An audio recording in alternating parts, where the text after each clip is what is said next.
Monday, July 4th. Alright, so my wife gave me this journal to write something when I was in the hospital for twisting my ankle by accident. Let me tell you, I am not happy of what's currently going on. I'm Frank Heffley, the father of 2 sons. Used to be 3, though, which I'll get to that later. Right now I'm dealing with the doctor, and when I'm in the car, I'll write all about it on my way home. I explained to the doctor that I was trying to catch up to someone who tried to mess with me and I tripped at the curb as a result. The doctor told me to watch where I was going next time and not to go after the perpetrator. Instead, I should call the police. The police? How could I report someone who has changed his gender? That's exactly what happened to my 3rd son and why I've chased him. Greg, you sincerely disappointed me. Writing this down, maybe I should start somewhere from the beginning on why I tried to make Greg into not only preparing for his future in terms of education, but understanding on what it's like to be a man in real life and how he should properly deal with problems when anything comes in his way. It makes sense to have my thoughts organized in writing after all, so I can plan out the solution. It all started from a few months ago when one of my co-workers, Hector, had told me that the boss would at least like to know more about my life. I was worried. So worried that my kids didn't have a very bright future ahead of them. I'm very disappointed in how our sons turned out to be. That isn't the way that Susan and I raised them at all. Let's start with the eldest son of mine, Rodrick. I don't like his poor attitude towards life. You see, my eldest son doesn't plan on going to college, posts his photos online that won't get him hired, and doesn't clean himself up. My son is a drummer, but he's not playing it for everyone. He manages to just attract boys his age, and the genre that they're playing as heavy metal is terrible in my opinion. Rodrick even got a lead singer who's 35 years old, doesn't have a job, and still lives with his parents who couldn't afford to retire. This is who Rodrick is, a terrible son that I wish I could have raised him better. Another son of mine is Greg. I can't believe that Greg doesn't really realize his full potential. First, he decided to ruin a stage play of The Wizard of Oz. Second, he doesn't make the cut to the talent show at all. Third, he doesn't play soccer very well, and I've been laughed at by my boss. I signed him up to Spag Union just so he can at least have some skills for the rest of his life. But now, he passed away from the conflict in Afghanistan, thanks to that now corrupt organization. And I'll accept it as his fate, as I'm sad at the loss of one of my sons. Finally, I have the youngest son of mine that Susan and I raised him differently from the previous 2. Manny. First, I've allowed him to sleep in our bed between Susan and I because the 2 of us haven't felt like doing something fun in our bed for the last 4 to 5 years, and this idea with Manny does keep us together for a while. Second, Manny seems to be more honest than my 2 sons combined. When Manny reported that Greg threw up out the window, it's a miracle that we have him because we can't be honest with Manny. Bobby failed to walk that big window. However, Manny does have his own issues that stand out from the 2 that's arguably worse than what my other 2 sons are doing. When he goes to preschool, at first, he's afraid of people, then he gets into trouble, and finally, I've had to deal with Manny destroying my Civil War set. Oh, Manny! As a result, we had to send Manny to private preschool where he can at least get some personalized learning. Susan and I would have to send him to private school for the rest of his childhood. Hope that at least he could be a better son than Rodrick and Greg will ever be. And then there's my wife, Susan Heffley. We've met each other at the same school that Greg is currently attending, Westmore Middle School. I met her at the time when Susan have played for the basketball Huskies team. I liked her athleticism, and so we've talked for a bit before we were able to hit it off. For a while, it worked out great. We've even got a photo at one point during the time that we have kissed at a photo booth in Tall Pines shopping mall. We were together for so long that at one point after finishing high school, we were married. We went to Ala de Corral as part of our honeymoon, and years later, we got Rodrick, Greg, and Manny. However, almost 2 decades go by. Things have changed a lot, and our relationship has definitely started to deteriorate as soon as Manny has come into existence to our lifestyle. The way we've raised our children had taught us about some of the differences that become slowly irreconcilable as the years went on. At first, when we cared for Rodrick and Greg, the gap between them is about 4 years. It's clear that our value of parenting the kids weren't too different from what we've previously learned beforehand, with Rodrick being an example. However, the gap between Greg and Manny is 9 years apart. And that's where the previous experiences from raising Rodrick and Greg differs completely between me and my wife. For me, I would prefer to try to raise Manny in a similar way on how Rodrick and Greg were raised in the old days.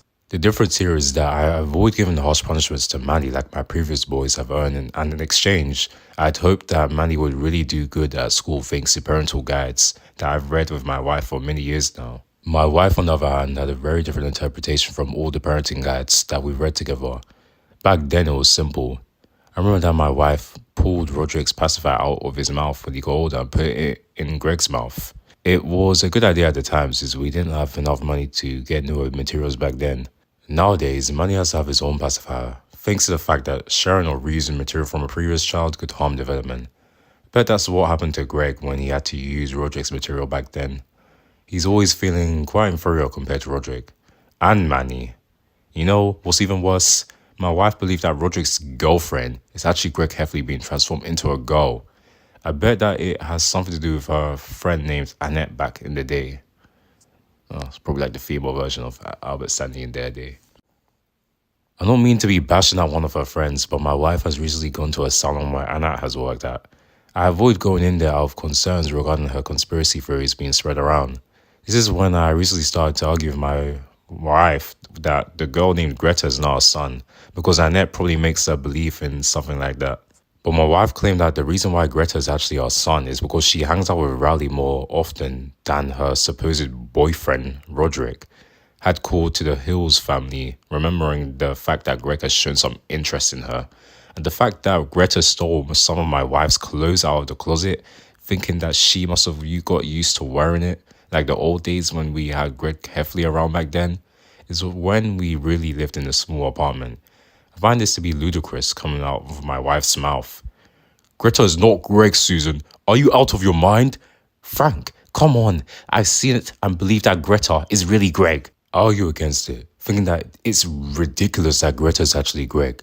I say that Greta doesn't really live in our house. Greta's from Rhode Island when I've interacted with her, and the fact that at one point Greta has better experience of carrying a dog while Greg doesn't. I don't know if that's supposed to say Karen or not, but yeah. Our arguments didn't go anywhere until tonight, when Greta entered the bikini contest. That's when I realized Greta's body looked really similar to Greg. I've seen Greg when he's in the swim team. His body had magically, somehow, turned into an actual girl. My life is about to be completely ruined by Greta. I was livid after the contest was over. I tried to demand my wife and Riley to leave the place immediately since I'm not in the mood to stay. But my wife isn't budging, forcing me to talk to Greta, which I've sort of despised her now since she showed the body that really looked like Greg's. Except now her private parts have actually turned Greg into a girl. I've attempted to confront her, but she froze up to me. I had to take out the belt to teach her a lesson about proper manners when I realized that Greta isn't any better than Greg. As a result, I've chased that wimpy kid, but I tripped on the curb with my pants down. Say cheese, Frank. Oh, yes, it really happened. If you think I should draw myself with my pants down, please go see a doctor and get help. What's worse is that Mr. Sneller got his camcorder ready for any humor that he and his son could laugh at. I was recording on tape and I was not in a good mood. The last time I've met them, I hate the idea of performing in front of the people and have to make a complete fool of myself in front of the entire neighborhood.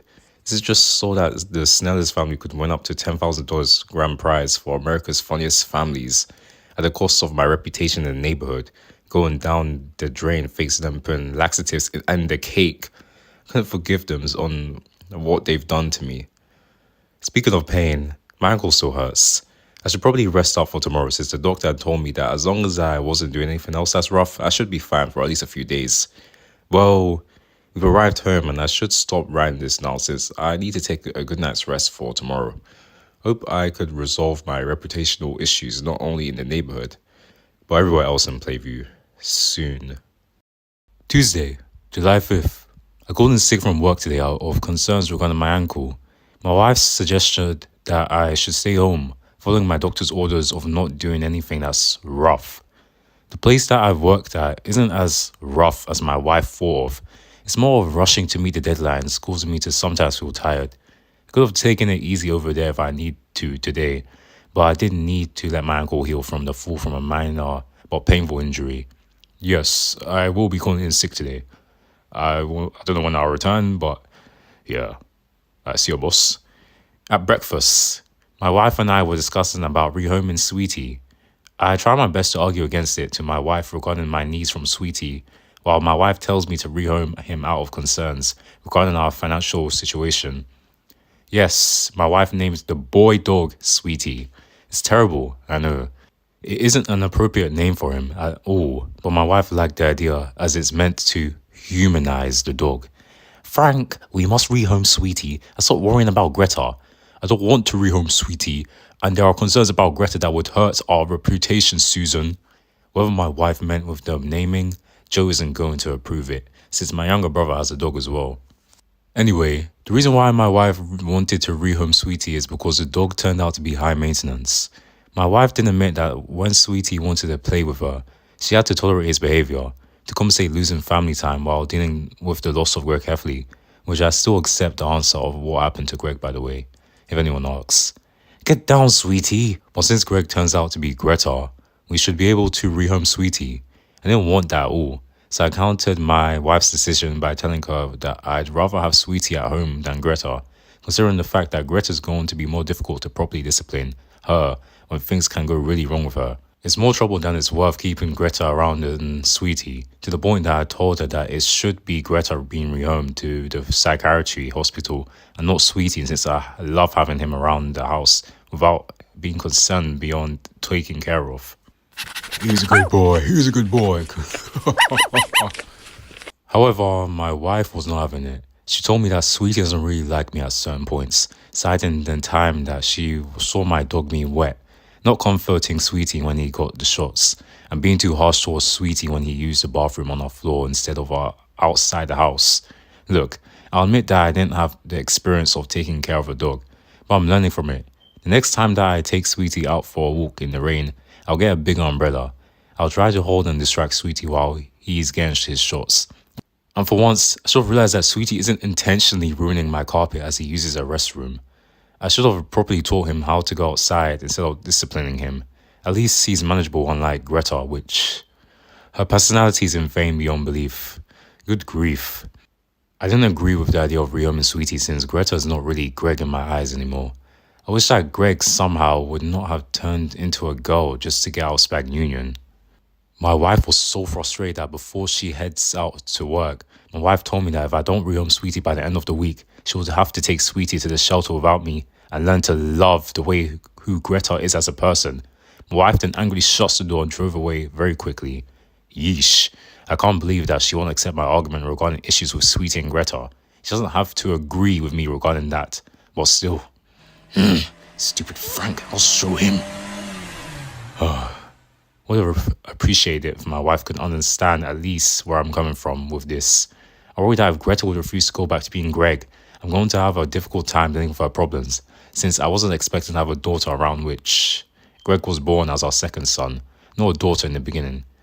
I don't hate the idea of having a daughter. I just don't think it makes sense that one of my sons has turned into a daughter. This concept just sounds insane in a way that my wife had just accepted who Greta is. I just could not see the same way. After all that, I got a phone call. I immediately pick up the phone, thinking that it's from work again. But nope, it's my mother-in-law this time, and she asks if Sweetie has been adopted. I answer no, and she seems to be delighted over it. Mother-in-law asks me if she can adopt Sweetie instead, citing the fact that her dog Henry had recently died and she wants another dog to have as a companion. Yes, I'll let you adopt Sweetie by tomorrow. Wonderful, Frank. I'll be home by tomorrow waiting for Sweetie. Well, I trusted my mother-in-law was reasonable enough to have Sweetie. Also, I have another reason why I did this. I came up with a plan to take back Sweetie in case if Greta successfully been sent to the mental institution, and I know where to get him back in order to swap a different dog from the ones that I got. I wanted Sweetie and I know him well enough for at least a month, whereas another dog with a different personality would be a problem for me to train through all over again. Honestly, despite my issues of training Sweetie, I found him to be more fun to have a dog once again, just like the good old days. I wish my wife would have appreciated this aspect, and I went as far as I had to let my co-workers know about Sweetie. At least I told them that my wife names him Sweetie, just so that she could surprise me. After the call from my mother-in-law, I went into the furnace room, building my American Civil War battlefield diorama. I wanted to get my mind off Greta for once. After a few hours later, I've enjoyed doing my American Civil War diorama in the furnace room. But I could not stop thinking about Greta due to how much I really don't like her nowadays. She's a liar, a cheapskate, and just plain untrustworthy. Greg lied about herself to me so much that I found it annoying to deal with when she used to be Greg. I haven't forgot that Greg lied to me using the lifting machine when he really didn't use it at all. Yep, Greg lied to me about that. Greta's even worse in her new form, because not only she didn't tell me that she was Greg, but she didn't even do it sooner, and we had to figure out from one of Rodrick's shows. Greta sure knows how to waste my time in June. The reason why I think Greta is such a cheapskate is because my wife told me that her old clothes that she used to wear when my wife is in middle school has been stolen. I think there's a possibility that she used to wear it for the Huskies and didn't want to donate out of memories, and Greta's wearing it. This made me feel so mad about her even more. I'm more mad at the fact that Greta had worn a bra that Susan used to wear for the Huskies and the Speedo that used to be Greg's. Greta wore it for a bikini contest. Greta has surely become untrustworthy nowadays. I had a feeling that when Gary called me, Greg must have been hiding at his place and then made Gary lie about Greg's whereabouts. If I found out that it's true, then she has permanently broken my trust. With these factors alone, I'm willing to bet that Greta could be worse than Rodrick, and that's saying a lot considering the factors of why I dislike Greta in general. That cannot be wrong, teenagers! Mr. Heffley. Nerd. Oh, I've heard my wife's back from work. Better get ready for dinner. Honestly, I've planned to read the American Civil War book after I eat my dinner and I prepare myself to go to bed for my ankle to heal properly. Hopefully, I can be prepared for tomorrow, where I can do my normal business once again. Well, this isn't what I was hoping for after dinner, because after the kids were finishing their dinner, my wife said that she got a surprise. My wife shows me 2 tickets to a baseball game that will take place tomorrow. My wife told me that my doctor had called her, telling me that I'll be okay after tomorrow.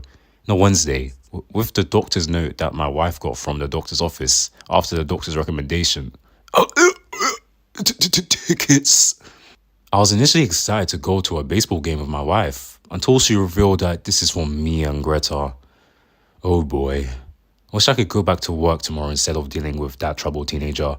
Better keep the interaction to an absolute minimum though, as I wanted to know what caused Greg to change into Greta. On the bright side, at least my mother-in-law's going to get Sweetie tomorrow, which I did tell my wife about today. My wife's pretty okay with her mom having Sweetie due to the experience. Well, better plan a way to talk to my wife regarding my opinion on Greta after the baseball game. It's not that easy. Wednesday, July 6th. Today is a miserable day, first off. I did give Sweetie away to my mother-in-law and I still miss him. After that, I've managed to ask Greta about what made her change gender. I got an answer and I'm not happy about the response at all that I got from Greta. She will have the desire to be Greg once again at a certain point when it's time. Worst of all, our baseball team had lost that game today. The final score was about 9-8. I'm upset about that. When we got home, we had dinner together, and the way that Greta responded, it's clear that she is uncertain of going back to being like my son. I've tolerated Greg up to that point. I just can't find it normal that I accepted her the way Greg is right now, Greta. Something's got to be wrong with Greta and her mindset. I'm honestly wondering if the potion had also affected Greta's mindset. Greta being an actual pervert, Greta actually being a wimpy kid, or all 3 of those combined. I would have been concerned if Greta has all of it. I worry that Greta is going to be bullied. Before we went to bed, my wife and I were strongly arguing about Greta and her possible problems in the future if we allow this to happen, if we don't refer her back. I'll admit that I didn't know that Spag Union was so corrupted, but that's because I must have trusted Lenwood way too easily, but believing that it's just a boot camp that he went to instead of being a front for a military recruitment center. Even when I thought that he's reformed, Lenwood could have still been a liar. Lenwood's so good at it that I'm disappointed. Poor Greta. I'll make sure you pay for this, Lenwood. Yes, being at Spag Union has changed my perspective regarding life, Mr. Heffley. Well, that's great to hear from you, Lenwood.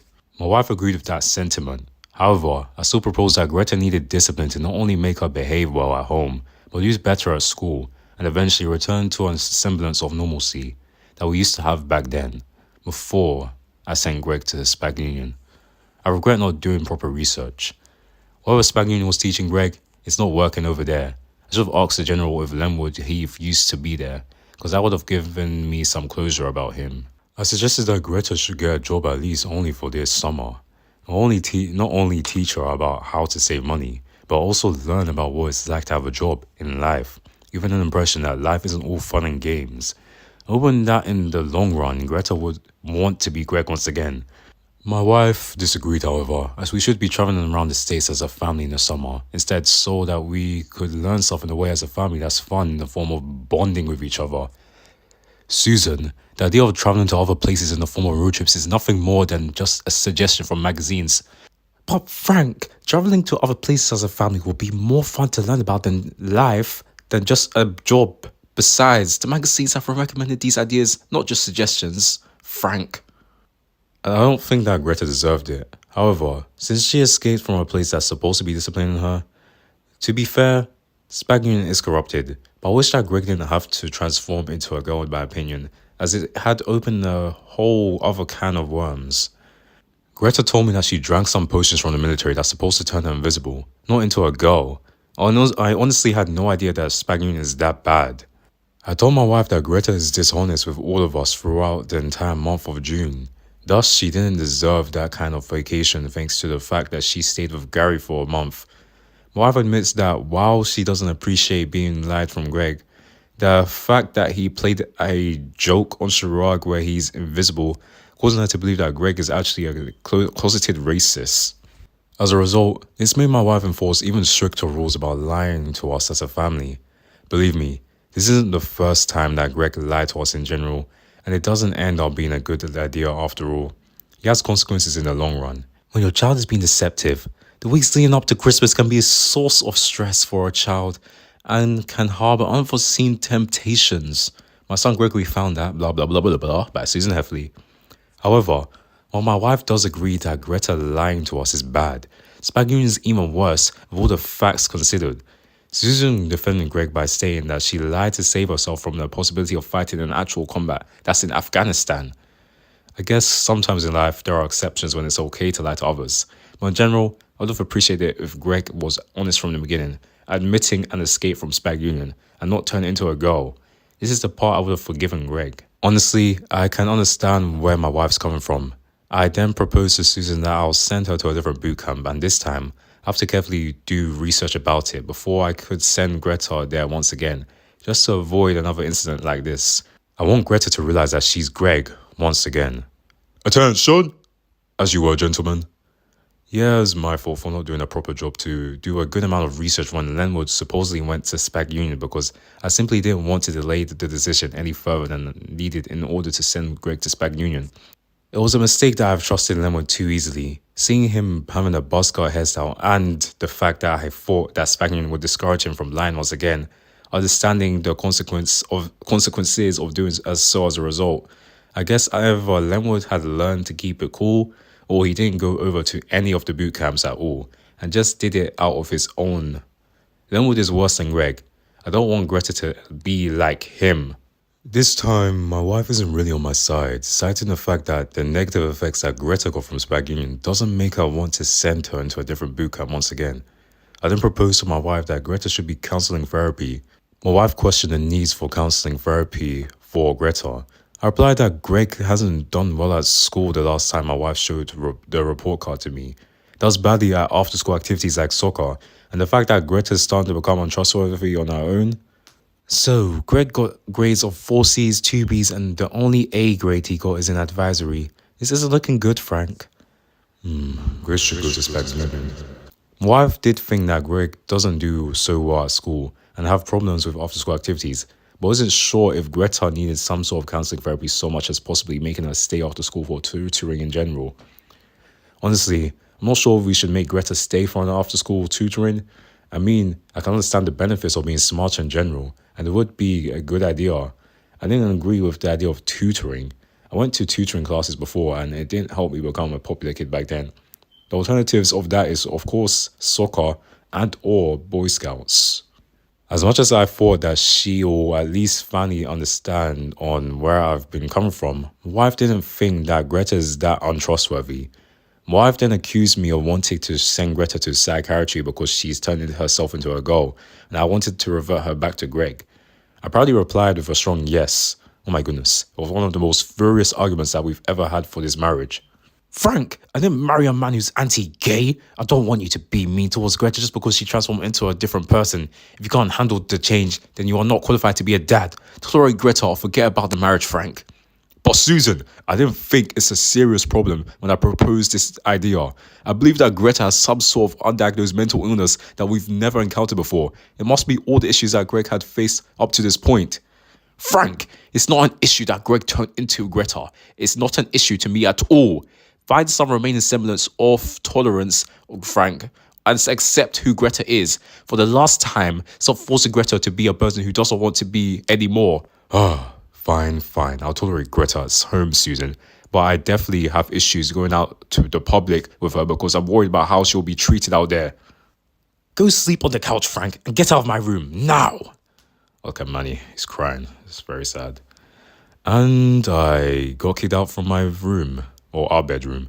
My wife never understood why having Greta would be a liability if left unchecked, unfixed, and unproductive.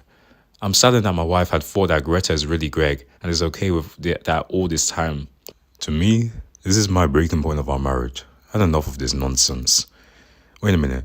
I'm starting to realize that this isn't what I wanted anymore. Remember what I wrote about my parenting skills changing over the years? I've realized that she's right. I failed to be a proper dad that would make our kids a success. I'm not the same guy anymore from 16 to 17 years ago. 6, 7. During the parenting, I'm at a loss for words here. From then on, our lifestyle had changed. This is the most serious thought I'd had about my life in a long time. I've ended up feeling dissatisfied on where I was heading for halfway through life. I hope I can fix it before it's too late. While I was about to go downstairs, Manny invited me to his room and asked me if I had to do something with him that my wife and I argue about. I told Manny that he isn't the problem this time. It's more about Greg, who turned into Greta, as an issue that we couldn't agree with. Manny commented that Greta has turned back into Bobby once again, and I know what that means. Even a 5-year-old is on my side. I told him thanks and if I can stay in his room. Manny agreed, providing that he doesn't have to sleep for the rest of the night. Manny, let me tell you the story about how I have become who I am now. Before you were born, Manny, I was a different man 16 to 17 years ago. My parenting skills have really changed. Well, let's just say I couldn't keep that, and for a good reason at least. I started confessing to him about my life, and as a result, Manny fell back to sleep as usual, and I decided to sleep in his room for the rest of the night. Manny, let me tell you the story about how I have become who I am now. Before you were born, Manny, I was a different man 16 to 17 years ago. My parenting skills have really changed. Well, let's just say I couldn't keep that, and for a good reason at least. I started confessing to him about my life, and as a result, Manny fell back to sleep as usual, and I decided to sleep in his room for the rest of the night after setting up an air mattress. Tuesday, July 5th. I called in sick from work today out of concerns regarding my ankle. My wife suggested that I should stay home, following my doctor's orders of not doing anything that's rough. The place that I've worked at isn't as rough as my wife thought of. It's more of rushing to meet the deadlines, causing me to sometimes feel tired. I could have taken it easy over there if I need to today, but I didn't need to let my ankle heal from the fall from a minor but painful injury. Yes, I will be calling in sick today. I don't know when I'll return, but yeah, I see your boss. At breakfast, my wife and I were discussing about Rehoming Sweetie. I try my best to argue against it to my wife regarding my needs from Sweetie, while my wife tells me to rehome him out of concerns regarding our financial situation. Yes, my wife names the boy dog Sweetie. It's terrible, I know. It isn't an appropriate name for him at all, but my wife liked the idea as it's meant to humanize the dog. Frank, we must rehome Sweetie and stop worrying about Greta. I don't want to rehome Sweetie, and there are concerns about Greta that would hurt our reputation, Susan. Whatever my wife meant with the naming, Joe isn't going to approve it, since my younger brother has a dog as well. Anyway, the reason why my wife wanted to rehome Sweetie is because the dog turned out to be high maintenance. My wife didn't admit that when Sweetie wanted to play with her, she had to tolerate his behaviour, to compensate losing family time while dealing with the loss of Rodrick Heffley, which I still accept the answer of what happened to Greg, by the way, if anyone asks. Get down, Sweetie! But since Greg turns out to be Greta, we should be able to rehome Sweetie. I didn't want that at all, so I countered my wife's decision by telling her that I'd rather have Sweetie at home than Greta, considering the fact that Greta's going to be more difficult to properly discipline her when things can go really wrong with her. It's more trouble than it's worth keeping Greta around than Sweetie, to the point that I told her that it should be Greta being rehomed to the psychiatry hospital and not Sweetie, since I love having him around the house without being concerned beyond taking care of. He's a good boy, he's a good boy.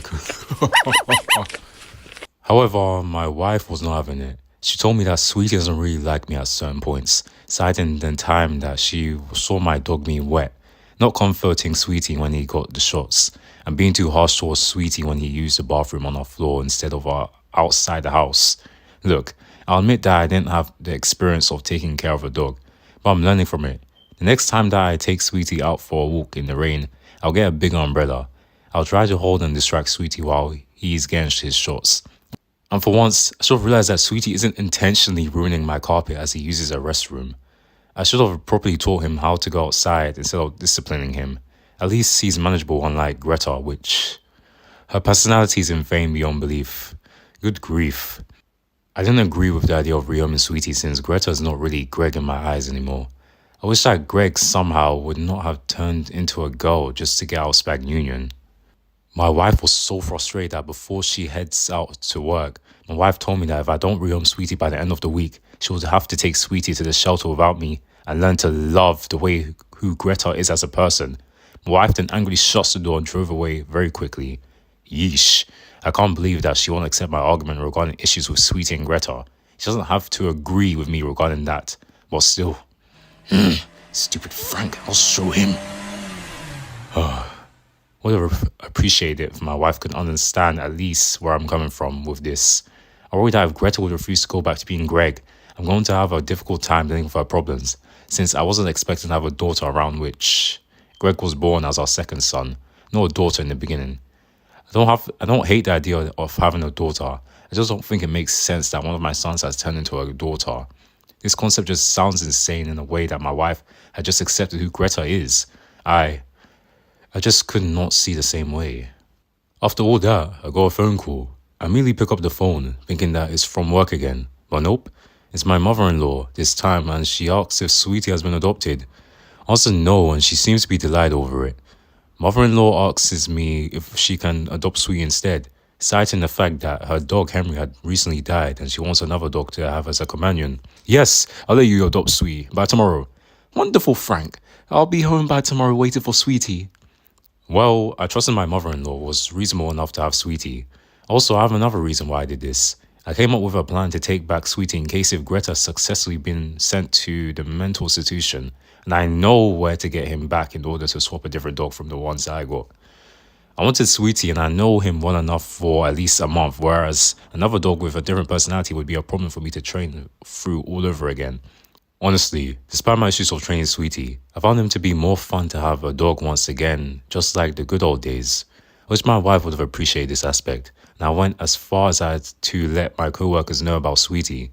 At least I told them that my wife names him Sweetie, just so that she could surprise me. After the call from my mother-in-law, I went into the furnace room, building my American Civil War battlefield diorama. I wanted to get my mind off Greta for once. After a few hours later, I've enjoyed doing my American Civil War diorama in the furnace room, but I could not stop thinking about Greta due to how much I really don't like her nowadays. She's a liar, a cheapskate, and just plain untrustworthy. Greg lied about herself to me so much that I found it annoying to deal with when she used to be Greg. I haven't forgot that Greg lied to me using the lifting machine when he really didn't use it at all. Yep, Greg lied to me about that. Greta's even worse in her new form, because not only she didn't tell me that she was Greg, but she didn't even do it sooner, and we had to figure out from one of Rodrick's shows. Greta sure knows how to waste my time in June.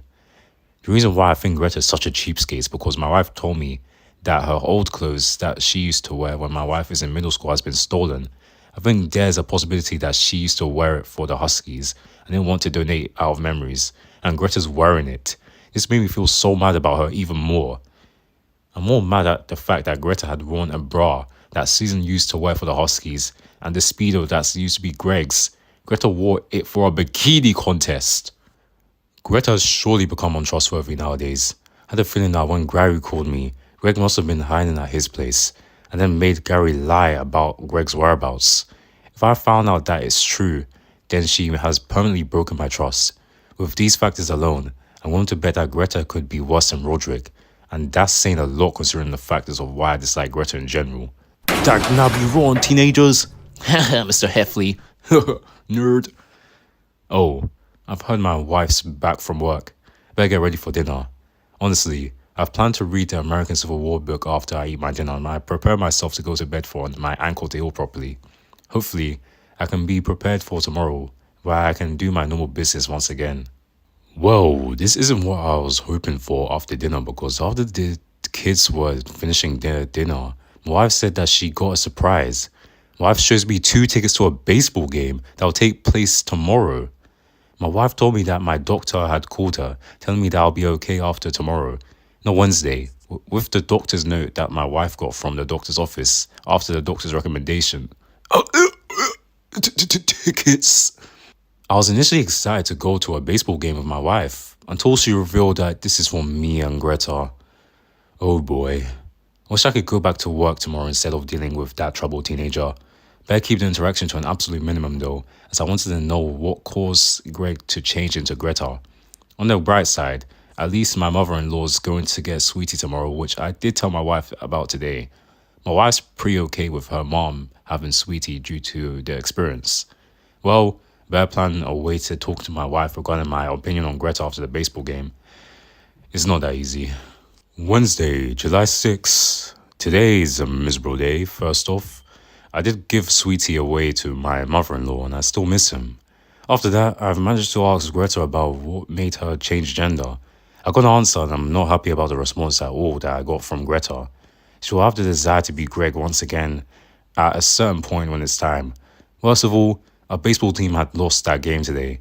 The final score was about 9-8. I'm upset about that. When we got home, we had dinner together and the way that Greta responded, it's clear that she is uncertain of going back to being like my son. I've tolerated Greg up to that point. I just can't find it normal that I accepted her the way Greg is right now, Greta. Something's got to be wrong with Greta and her mindset. I'm honestly wondering if the potion had also affected Greta's mindset. Greta being an actual pervert, Greta actually being a wimpy kid, or all 3 of those combined. I would have been concerned if Greta has all of it. I worry that Greta's going to be bullied. Before we went to bed, my wife and I were strongly arguing about Greta and her possible problems in the future if we allow this to happen, if we don't refer her back. I'll admit that I didn't know that Spag Union was so corrupted, but that's because I must have trusted Lenwood way too easily, but believing that it's just a boot camp that he went to instead of being a front for a military recruitment center. Even when I thought that he's reformed, Lenwood could have still been a liar. Lenwood's so good at it that I'm disappointed. Poor Greta. I'll make sure you pay for this, Lenwood. Yes, being at Spag Union has changed my perspective regarding life, Mr. Heffley. Well, that's great to hear from you, Lenwood. My wife agreed with that sentiment. However, I still proposed that Greta needed discipline to not only make her behave well at home, but use better at school, and eventually return to a semblance of normalcy that we used to have back then, before I sent Greg to the Spag Union. I regret not doing proper research. Whatever Spag Union was teaching Greg, it's not working over there. I should have asked the general if Lenwood Heath used to be there, because that would have given me some closure about him. I suggested that Greta should get a job at least only for this summer. Not only teach her about how to save money, but also learn about what it's like to have a job in life, giving an impression that life isn't all fun and games. Hoping that in the long run, Greta would want to be Greg once again.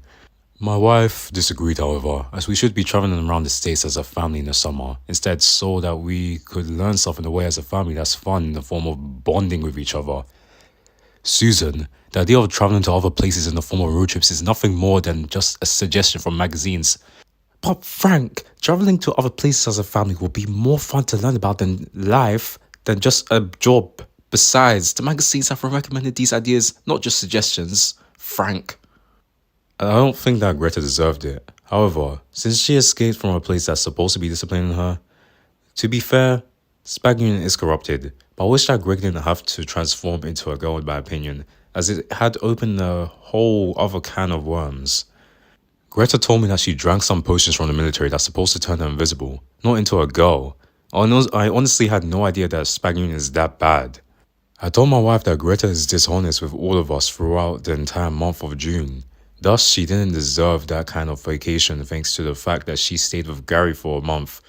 My wife admits that while she doesn't appreciate being lied from Greg, the fact that he played a joke on Chirag where he's invisible causing her to believe that Greg is actually a closeted racist. As a result, this made my wife enforce even stricter rules about lying to us as a family. Believe me, this isn't the first time that Greg lied to us in general, and it doesn't end up being a good idea after all. He has consequences in the long run. When your child is being deceptive, the weeks leading up to Christmas can be a source of stress for a child and can harbor unforeseen temptations.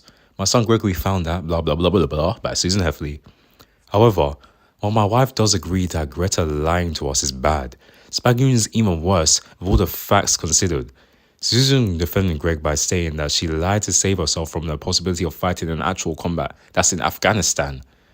I guess sometimes in life there are exceptions when it's okay to lie to others, but in general, I would have appreciated it if Greg was honest from the beginning, admitting an escape from Spag Union and not turn into a girl.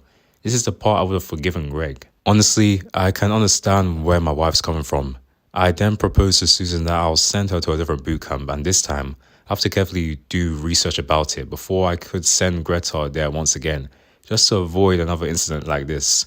I want Greta to realize that she's Greg once again. Attention! As you were, gentlemen. Yeah, it's my fault for not doing a proper job to do a good amount of research when Lenwood supposedly went to Spag Union because I simply didn't want to delay the decision any further than needed in order to send Greg to Spag Union.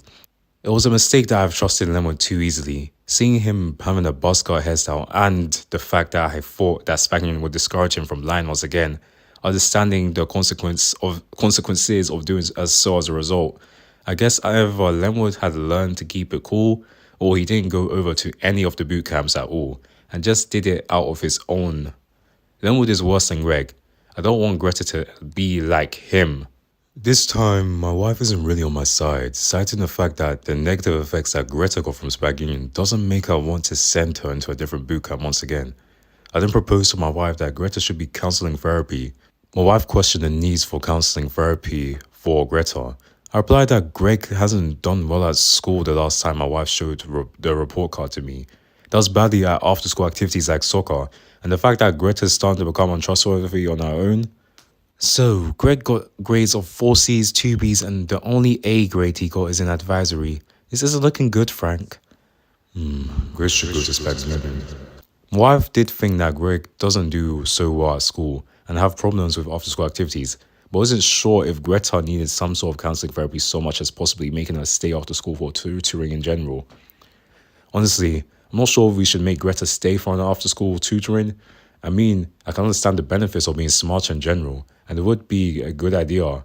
I didn't agree with the idea of tutoring.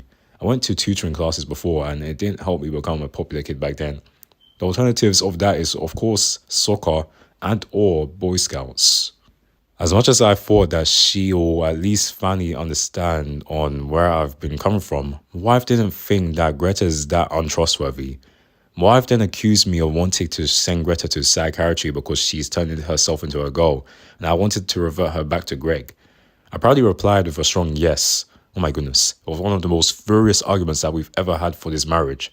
Frank, I didn't marry a man who's anti-gay. I don't want you to be mean towards Greta just because she transformed into a different person. If you can't handle the change, then you are not qualified to be a dad. Tolerate Greta or forget about the marriage, Frank.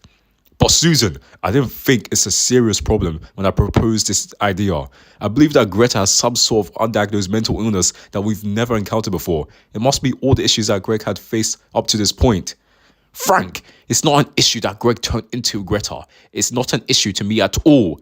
Find some remaining semblance of tolerance, Frank, and accept who Greta is. For the last time, stop forcing Greta to be a person who doesn't want to be anymore. Fine. I'll tolerate Greta at home, Susan. But I definitely have issues going out to the public with her because I'm worried about how she'll be treated out there. Go sleep on the couch, Frank, and get out of my room, now! Look at Manny, he's crying. It's very sad. And I got kicked out from my room, or our bedroom. My wife never understood why having Greta would be a liability if left unchecked, unfixed, and unproductive. I'm saddened that my wife had thought that Greta is really Greg and is okay with that all this time. To me, this is my breaking point of our marriage. I had enough of this nonsense. Wait a minute. I'm starting to realize that this isn't what I wanted anymore. Remember what I wrote about my parenting skills changing over the years? I've realized that she's right. I failed to be a proper dad that would make our kids a success. I'm not the same guy anymore from 16 to 17 years ago. 6, 7. During the parenting, I'm at a loss for words here.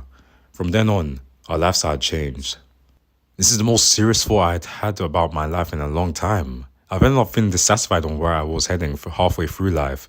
I hope I can fix it before it's too late. While I was about to go downstairs, Manny invited me to his room and asked me if I had to do something with him that my wife and I argue about. I told Manny that he isn't the problem this time. It's more about Greg, who turned into Greta as an issue that we couldn't agree with. Manny commented that Greta has turned back into Bubby once again, and I know what that means. Even a 5-year-old is on my side. I told him thanks and if I can stay in his room. Manny agreed, providing that he doesn't have to sleep for the rest of the night. Manny, let me tell you the story about how I have become who I am now. Before you were born, Manny, I was a different man 16 to 17 years ago. My parenting skills have really changed. Well, let's just say I couldn't keep that, and for a good reason at least. I started confessing to him about my life, and as a result, Manny fell back to sleep as usual, and I decided to sleep in his room for the rest of the night. Manny, let me tell you the story about how I have become who I am now. Before you were born, Manny, I was a different man 16 to 17 years ago. My parenting skills have really changed.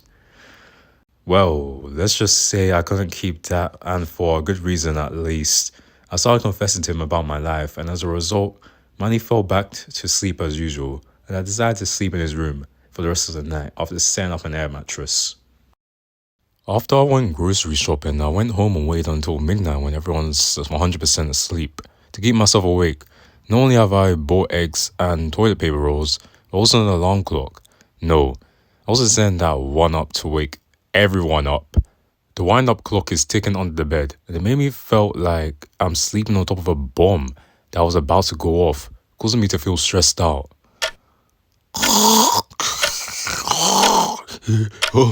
At the same time, I felt excited for going to egg Mrs. Canfield's house at night for the first time.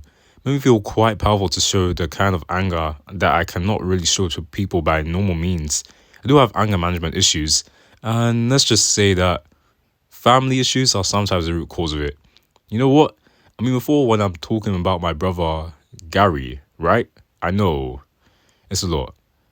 When the time reaches midnight, I've gone up quietly, dressed up in the bathroom, get the eggs from the fridge, get out of the house quietly, and drive off to Mrs. Canfield's house where I'll be egging her house. Yes, also got toilet paper. It was in her car as well. I didn't take it out because I don't want my wife knowing about this at all. I arrived at Mrs. Canfield's house and I began to egg her house real hard. After that, I threw toilet paper roll around the house as often as I can. It happened in a pretty short time since I only purchased about a dozen eggs and 4 rolls of toilet paper. I haven't had that much fun in a long time. It's a good thing too, because if I stayed any longer, I'd risk myself of getting arrested from the police, and I certainly don't want to be dealing with that. This was done out of Mrs. Canfield stifling me for $20, and this only cost me about $3. The eggs were $1.75, and the 4 rolls of toilet paper cost me $1.25. That's actually an appropriate punishment for Mrs. Canfield. The next time she decided to ask for help, I'll tell her that there's a payment issue and I won't help her until either she pays up or someone else resolves. After all of that driving through the night, I've managed to arrive at home where I've encountered my wife downstairs. Luckily, I lied to my wife that I forgot to go fill up the car gas earlier and I need to do that in order to drive to work tomorrow. Fortunately, my wife bought the story, but tells me off that I have to remember to fill up my gas earlier before heading to bed. Thankfully, my car has plenty of gas to burn through. The next morning, I've read, heard, and watched the news about Mrs. Canfield's house being egged. To be quite honest, I was proud of it. The great thing about it is that I must have successfully framed it as the teenagers were the ones doing it. I really don't like those rotten teenagers that I've been encountering lately. Rodrick and Greta have become so rotten to the core that they don't care about their failing reputation within teachers at school. Or falling, rather, Sorry, I'm off the rails again. Anyway, for the rest of the second week, it's a pretty normal day to work, to provide loan services to people, and to put my money into a separate bank account. The third week, I went to go Mrs. Canfield's home, and it's never been cleaned up. I debated whether I should ask her if she needed help or not. Before I could even answer that question myself, Mrs. Canfield hurriedly went over to see me to see if I can clean for her. Well, I guess I can give Mrs. Canfield the benefit of the doubt since she's had enough for the mistreatment that she's received from me and wants to actually pay the price of the last lawn service before asking me to clean up her house. Bruh. So this guy egged her house and toilet papered her house. Okay, he got the money, but now he has to clean it up, bruh. Before she could speak, I told Mrs. Canfield that she has to pay $20 back from my previous service in addition to possibly paying this service for $40. Believing that it will take me 2 hours to clean up at the very least, I was nice about not raising the price in case if cleaning the house does take me more than 2 hours, to which I'm hoping that Mrs. Canfield sees it as a reasonable price. Unfortunately, Mrs. Canfield refused to do so and said that she'll only pay $20 to just clean her house, and that's final. Essentially, she's asking me to clean the house for free. I decided to walk away without getting anything from her. As a result, I was being followed by Mrs. Canfield while driving away. Shoot!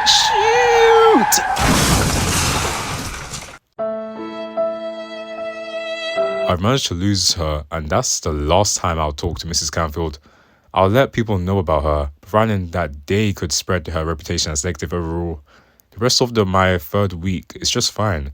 Had work, done loan service, have a growing separate bank account, etc. I'll have you know that outside was foggy, so I assumed that Mrs. Canfield had fallen off the bridge from that. On the fourth week, I was only doing things at work per usual. Some of my colleagues and supervisors suggested that I should go to college to gain more skills to get a promotion a lot sooner.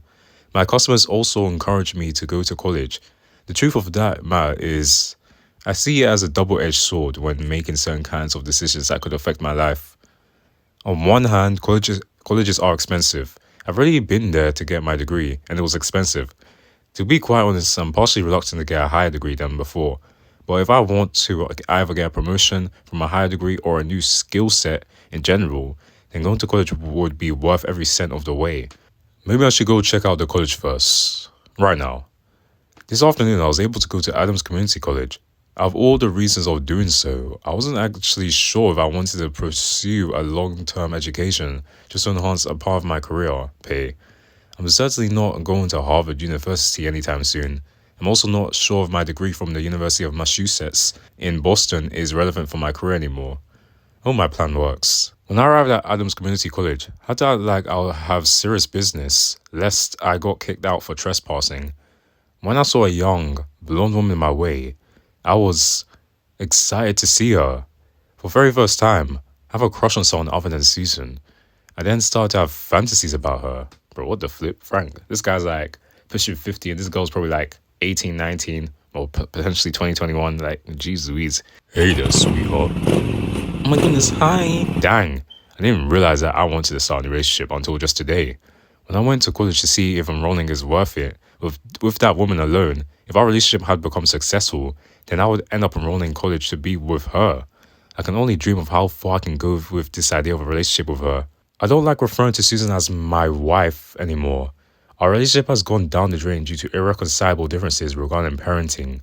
Time for me to start a conversation with her. Hi there, this is my first time here and I've already gotten lost on where I should be heading for enrollment. By the way, I'm Frank Heffley. I hope we can be classmates.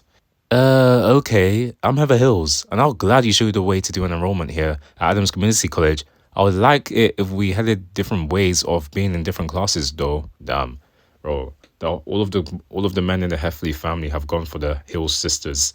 Greca's gone for Holly, and now he's a girl, so I don't think that's happening no more. Rodrick, I'm pretty sure he's gone for Heather. Now Frank is going for Heather. He's probably like 19, so this guy's borderline a nonce, but whatever.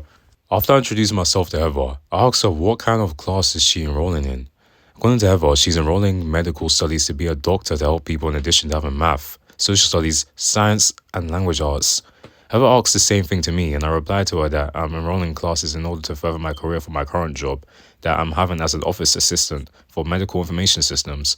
Heather was quite impressed about my motive, and we've ended up talking for a while besides work and college. Honestly, if things could go well, maybe I could marry her? I don't know, but I haven't felt quite optimistic with someone, let alone a young woman like Heather in a long time. Frank Heffley, did you take Heather Hills to be your lawfully wedded wife? Guys, fantasizing about marrying a flipping teenager, bro. Unfortunately, before I could even ask her out on a date, I've not expected someone familiar to be at a local college. I didn't think that Gary, out of all people, would be there, and I thought things couldn't get any worse. Susan was there too, and I've looked stunned about it. I wasn't happy to see them at all. I decided to make my first move and hide the fact that Susan is my wife from Heather, because of the whole ordeal that's been written in my entire journal up to this point. Frank, what are you doing here, boy? Frank, it's funny running into you here. Oh, Susan, Gary. We're just, exploring the area. We had a conversation for a few minutes, and as expected, Heather left without me, and I had to deal with Susan here. I admit that I was annoyed that both of them were here, but Gary's reasoning is surprising to me. Gary planned to improve his so-called business, whatever it is. I don't want to get involved with it. Susan and I agreed to discuss about it tomorrow, which I hope I can enroll some of the classes that I'm planning tomorrow. This is my only time that I could try to turn things around my horrible life. It's not fun living with failing teenagers and mad wife after all. Saturday, August 13th. When the discussion was about to start, I should have really remembered that Susan would make it into a house meeting, thus having my entire family sit around the table. At least the idea of heading into college is more important for the family to know about after all. Susan and I then started discussing about enrollment. Frank, why do you want to go to college all of a sudden? I just want to better myself in my work. Like, I'm stuck where I am. I'm getting low pay. And I want to do better. Our discussion then turned into a debate on who should get enrolled into college, while one of us has to stay with the kids. I was hoping that I had a winning argument by convincing Susan that for my job, they wanted someone to have a relevant college degree so that I could be promoted to my company afterwards. I added that I'd get paid more so that I could help everyone around here be more successful. And finally, I might be able to really afford our maximum healthcare for the entire family. Susan isn't buying it. Susan says she wants to go to college, but not me, because we're already successful as a family that can afford just about almost anything. Susan said that I don't need to go to college right now. I can just focus on my job and try to save money for the family. Susan said that the reason why she needed to go to college is that she needed to switch her careers into something more than just being a PTA secretary. Susan indirectly attacked me by stating that after all these years of staying at home with the kids, she needed to do something that stimulates her mind and hope that she changes our family dynamics without being so isolated from the community. What the heck does Susan mean that we're so isolated from the community? I've taken a part-time service as a landscaper and I've dealt with the community. Oh wait, that's not it. There's a difference between collaborating within the community and dealing with personal business on my own. The latter should not be Susan diving into my own personal problems that could make me lose outside help. One of the dance class that she's currently taken had made her wanting to go to college. Oh, come on, Manny. Hey, come on, kids. Yeah. You know what, Susan? You should go to college. Really? Yes, Susan, totally. Should go to college. Oh, I'll speak to my husband about it. Actually, no, I won't decide. I'll just go there. Who cares about him? Am I right? Yeah, girls. Yeah, ladies. Susan and I debated on for minutes, and the kids had joined in for it. Roger thinks that I deserve to go to college because he wants me to be open-minded towards music in general. Well, I hate to break it to Rodrick, but I told him that his fans aren't as open-minded as he think it is. There was the time that I decided to put on my kind of music and play it outside for his fans to hear. I like it, but his fans are dumb. Let's get out of here. This guy's music stinks. Yeah, what a boomer. Unfortunately, Susan thinks that I was driving his audience away from his music and she doesn't appreciate that. Well, to be fair, if the fans do have good influence on him and Rodrick does the same, I wouldn't have driven them away with my music either. What? I can't enjoy my music too? The issues I have with his fans is that they've loitered on our property, some of them smoked, and their appearances are awful. Those rotten teenagers would have tried to break or hurt someone, and in my defense, it's a better way to end those issues. Better to be safe than sorry in my opinion. Greta also supported me for going to college because she said that I needed a new social life to work with more people nowadays since the only people I've talked to are at work and home. Well, I have a part-time service that already gave me a new social life that was needed. If anything, it is Greta that needs to be turned back to Greg once again for a more appropriate social life here. I'm sincere about this. I don't really want to live an inappropriate lifestyle. Look, it's not just now that I wanted him back to who he is. I've done this since the beginning of Greg's life. One time, when Greg wrote up his Christmas list, I saw that he had written down dollhouse. Susan, we are not getting our son a dollhouse. What is he, a girl? Frank, it doesn't matter what our son wants. We will get it for him. Stop being so conforming to these gender stereotypes. This made me worried that not only his friends would legitimately reject Greg, but my social life would have been downgraded as well from their parents, and that I'll be teased by my friends for the rest of my life. I don't really sound like my younger brother, Joe. Besides, I don't talk to him often because of his behavior towards kids. Joe's teaching them to disrespect their elders, and he can struggle to live a life for all I care. Thankfully, I've managed to talk to Susan out of buying Greg a dollhouse for Christmas. I was expecting Manny to take my side, and yes, it did happen. The way that it did happen, however, he really didn't like the idea that Susan is going to college at all. Manny tells her that Susan doesn't need more school because she's already the smartest mom in the world, and that she should stay at home all day compared to me going to college. That way, Susan would spend more time with him, buy more toys, and clean up afterwards. You can clean my plate, mommy. Look, I know that Manny is 4 years old, about to be 5 next month. Oops, I guess I must have thought that too far ahead. But even I can't defend his reasoning of my willingness to go to college. Manny's becoming a spoiled brat, and I hope that sending him to private school would help him become a better person. After all that, things have started to escalate, the debate between the two of us once again. Manny surely didn't put me into a favourable position. I guess that this is my fault for putting my old tapes for him to watch. The old cartoons, that is, not movies. These kinds of stuff that I do have must have taught him some older values that wouldn't apply today. Susan then accuses me of trying to push extreme masculinity, not only towards Manny, but to Rodrick and Greta as well. Susan said that not only I wasn't able to accept on Greta on who she really is, but I also decided to push my masculinity beliefs onto Manny as well, telling me off about how hypocritical I was about Rodrick, and this band being an example of a bad example of masculinity, with all of Rodrick's bandmates acting like boys after all. I was stunned. I've really tried to tell her that the children we have now have mental issues that we didn't even know about. I tried bringing up the time that Greg's actually having trouble in the reading group at one point, making me believe that he doesn't belong in the gifted group. Fred picked up the book. Woo, thanks. Susan just doesn't believe me and said that she'll go to college just so she could teach me how to be tolerant when she's done, and that's final. Susan then left the room, and so that's how she won the debate of her going to college. All of us then left a house meeting in a bitter taste. I can't believe it. I couldn't believe it. My chances of trying to improve the lifestyle to compensate the loss of having the control of life that I once have has ended. Susan won't let me go to college because I have to take care of the kids. And I don't even know for sure if I'll be able to hang out with Heather, if at all. For the rest of the day, I went into the furnace room and spent the rest of my time building with some more of the American Civil War diorama in an attempt to get my mind off my involuntary loss of opportunities that resulted from the house meeting. Heather, Frank. A few hours later, I couldn't satisfy myself to continue building my diorama because the thought of earlier had made me worry that I could possibly end my dead-end job, live a life I don't like, and be socially stagnant for the rest of my entire life until I die. I just went to bed early thinking about it. Sunday, August 14th. Today I've been waken up by Susan telling me to go to church to hear today's sermon. Honestly, I just want to stay in bed after what happened yesterday. Susan tells me that I need to socialize people outside of work just so that I can hear different perspectives of people's lives besides my own. Just so that I can learn how to accept people's different lifestyles. That's overall different from mine.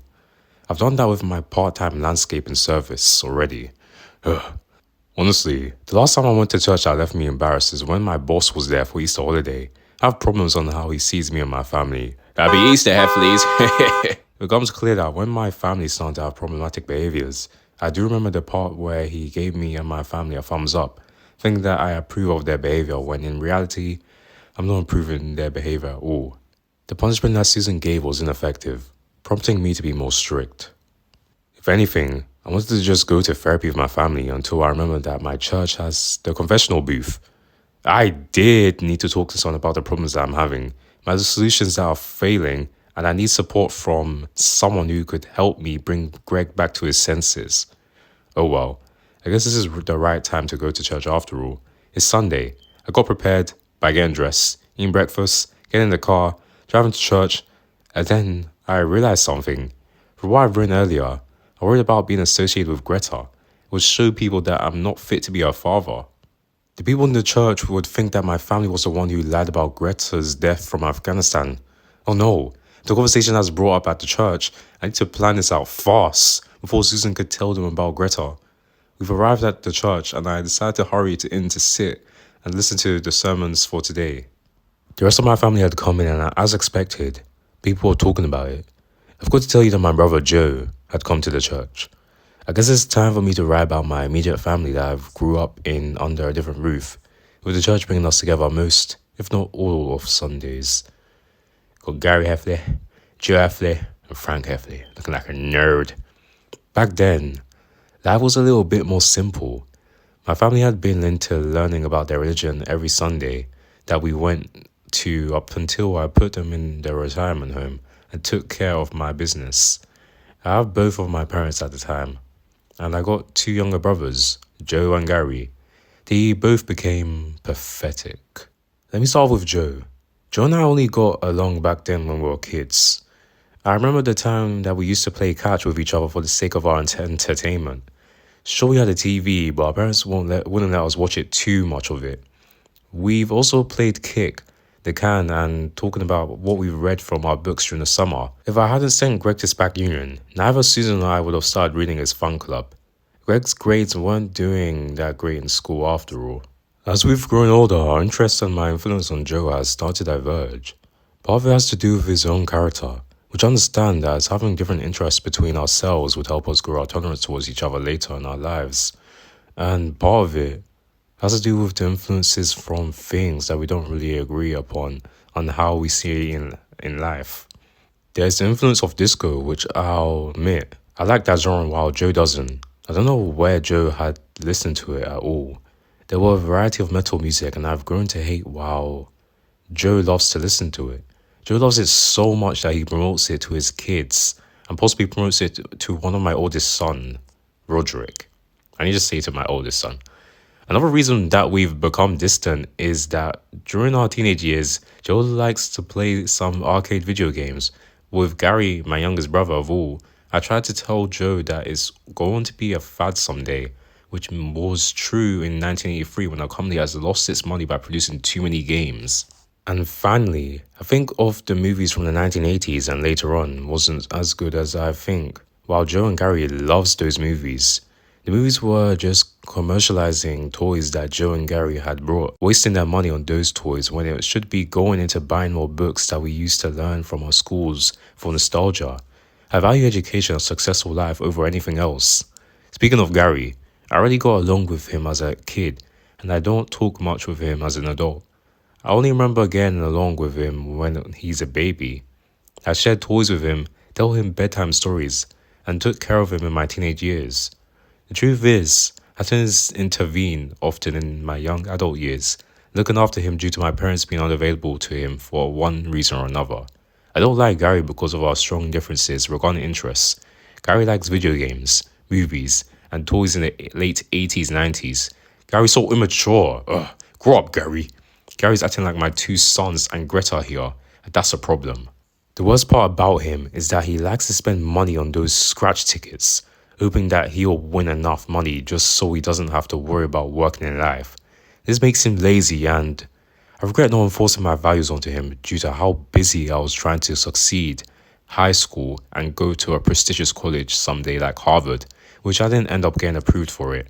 Instead, I went to University of Massachusetts to get my degree, which was alright in my opinion. The reason why I've stated my regret for not enforcing my values is because my parents were originally the ones enforcing those values on us during the times that Joe and I were in our younger and teenage years.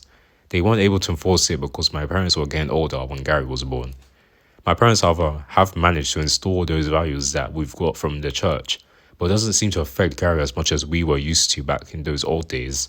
Gary has a lack of social skills that could help him land in the job because he doesn't believe the seriousness that's coming from the church.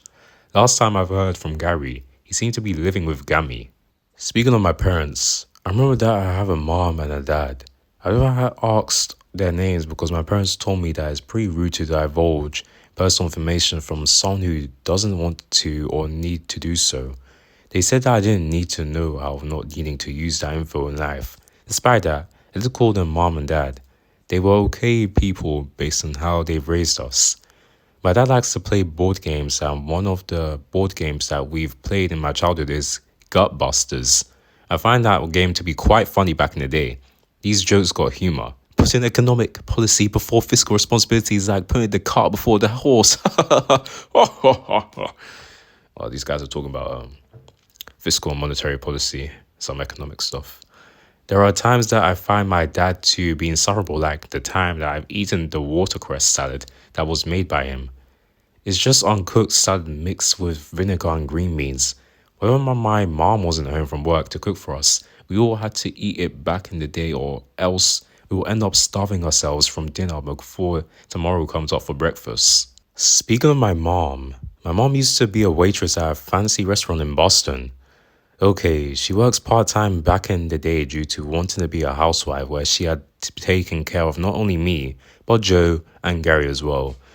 My mom and I have gone along with all of us just fine. I'm sad that she's gone. I do remember that my mom gave me a lot of money at my birthday. I was stunned to receive about $100 in $20 bills. I was grateful that my mom gave me that much. As a result, I hurriedly went to the toy store to buy a soccer ball that I can play with as a result. Huh? Oh, wow. Thanks, Mom. However, I wish my mom had attended my after-school activities back in the day. I remember the time that I've joined the baseball team as my after-school activity in Westport Middle School. I was good at baseball, so good that I've knocked out one of the catchers back in my day. Oh my, that kid is going to die. My mom then took me out of baseball as a result when she heard about the incident. Despite that, my mom had passed away many years ago, and I still miss her. I figured that I was writing about my immediate family because of how the church had reminded me of those good old days when I used to live with my past family. Setting the best examples. Another reason why we've headed to church is also part of my plan, to get Greta back on track before the school starts next week for everyone. That way, Greta will feel the pressure of trying to fit in and have the desire to go back to being Greg. Greta can't stay being a girl forever. I told Susan that I wanted to go to church at this particular day before the house meeting happened. I didn't write it down earlier to avoid my plans being compromised and ruined by anyone at home. I didn't want to give an advance notice to Greta at all. I'm hoping that the priest in the church would save Greta from heading down the wrong road, telling everyone in the congregation that Greta was setting a bad example of the situation. However, when the sermons were over, I was shocked that no one was talking about Greta, not even my other family members like Joe. I don't know what's going on, but I have to talk to the priest about this issue. What, does Holly like girls or something? Why is she smiling like Greg like that? Or Greta now? Oh yeah, Frank's peed. Look at him, he's all happy like, huh? Why is no one complaining? Say it right, say it right. I already went into the confession booth, waiting for the priest to come in and listen to my pleas. While currently writing in this journal that I had brought here, when the priest came in, it was Father Shia, and I started confessing about the recent events that I was experiencing. So I had to be fully honest about myself in general because what I really want is therapy from him. Forgive me, Father, for I've sinned. I confessed about all the recent events that I've been facing up to this point. I felt like that I was running out of solutions towards my problems, to the point that a divorce is a possibility between Susan and I are closer after so many long years. I confessed about all the recent events that I've been facing up to this point. I felt like that I was running out of solutions towards my problems, to the point that a divorce is a possibility between Susan and I are closer after so many long years. I also confess I have a crush on Heather Hills. My kids have become failures thanks to my failure as a father, and that I had a past that went unresolved after so many years out of dealing with my family. After all that, Father Shia and I have come out of the booth. He's not happy about this. Father Shia at first looked quite angry at me, giving me the feeling that I'm going to be scolded at my choices in life. From what I've encountered though, there were issues everywhere in life, and I realized that I can't do this all alone. Then, I noticed that Father Shia had calmed himself down and started lecturing me about these choices I've made. I'm betting that is a long one. Frank, please don't try to go out with Heather Hills. Your wife is the one that can still work out with you. This won't help you advance your career and help your family in any way possible. If you go out with Heather, my child, look, to make your family listen to you, give them a separate talk for a separate time to avoid being hindered by another family member. Don't run away from these problems. My child, they will understand how serious it is when you can tell them how you really, honestly feel to your family members. They show at least some gratitude towards your honesty about them. Your mission is accomplished, my child. If not, then please step out of that lifestyle. Give yourself time to reflect about yourself whenever possible, away from everyone around you.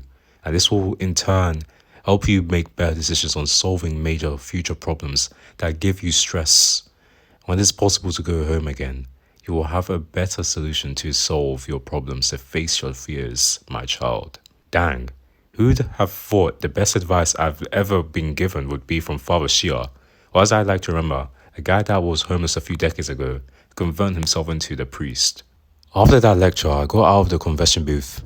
Susan then questioned me about what I've confessed. I didn't want to tell her my truth regarding my personal life, as that would make her scold at me for not wanting to follow one of her solutions. So I decided to tell her that it's just my recent workplace problems that went beyond asking for solutions to my problems that I've wanted to deal with issues between personal relationships with my colleagues in general. It was a tough competitive one, I tell her.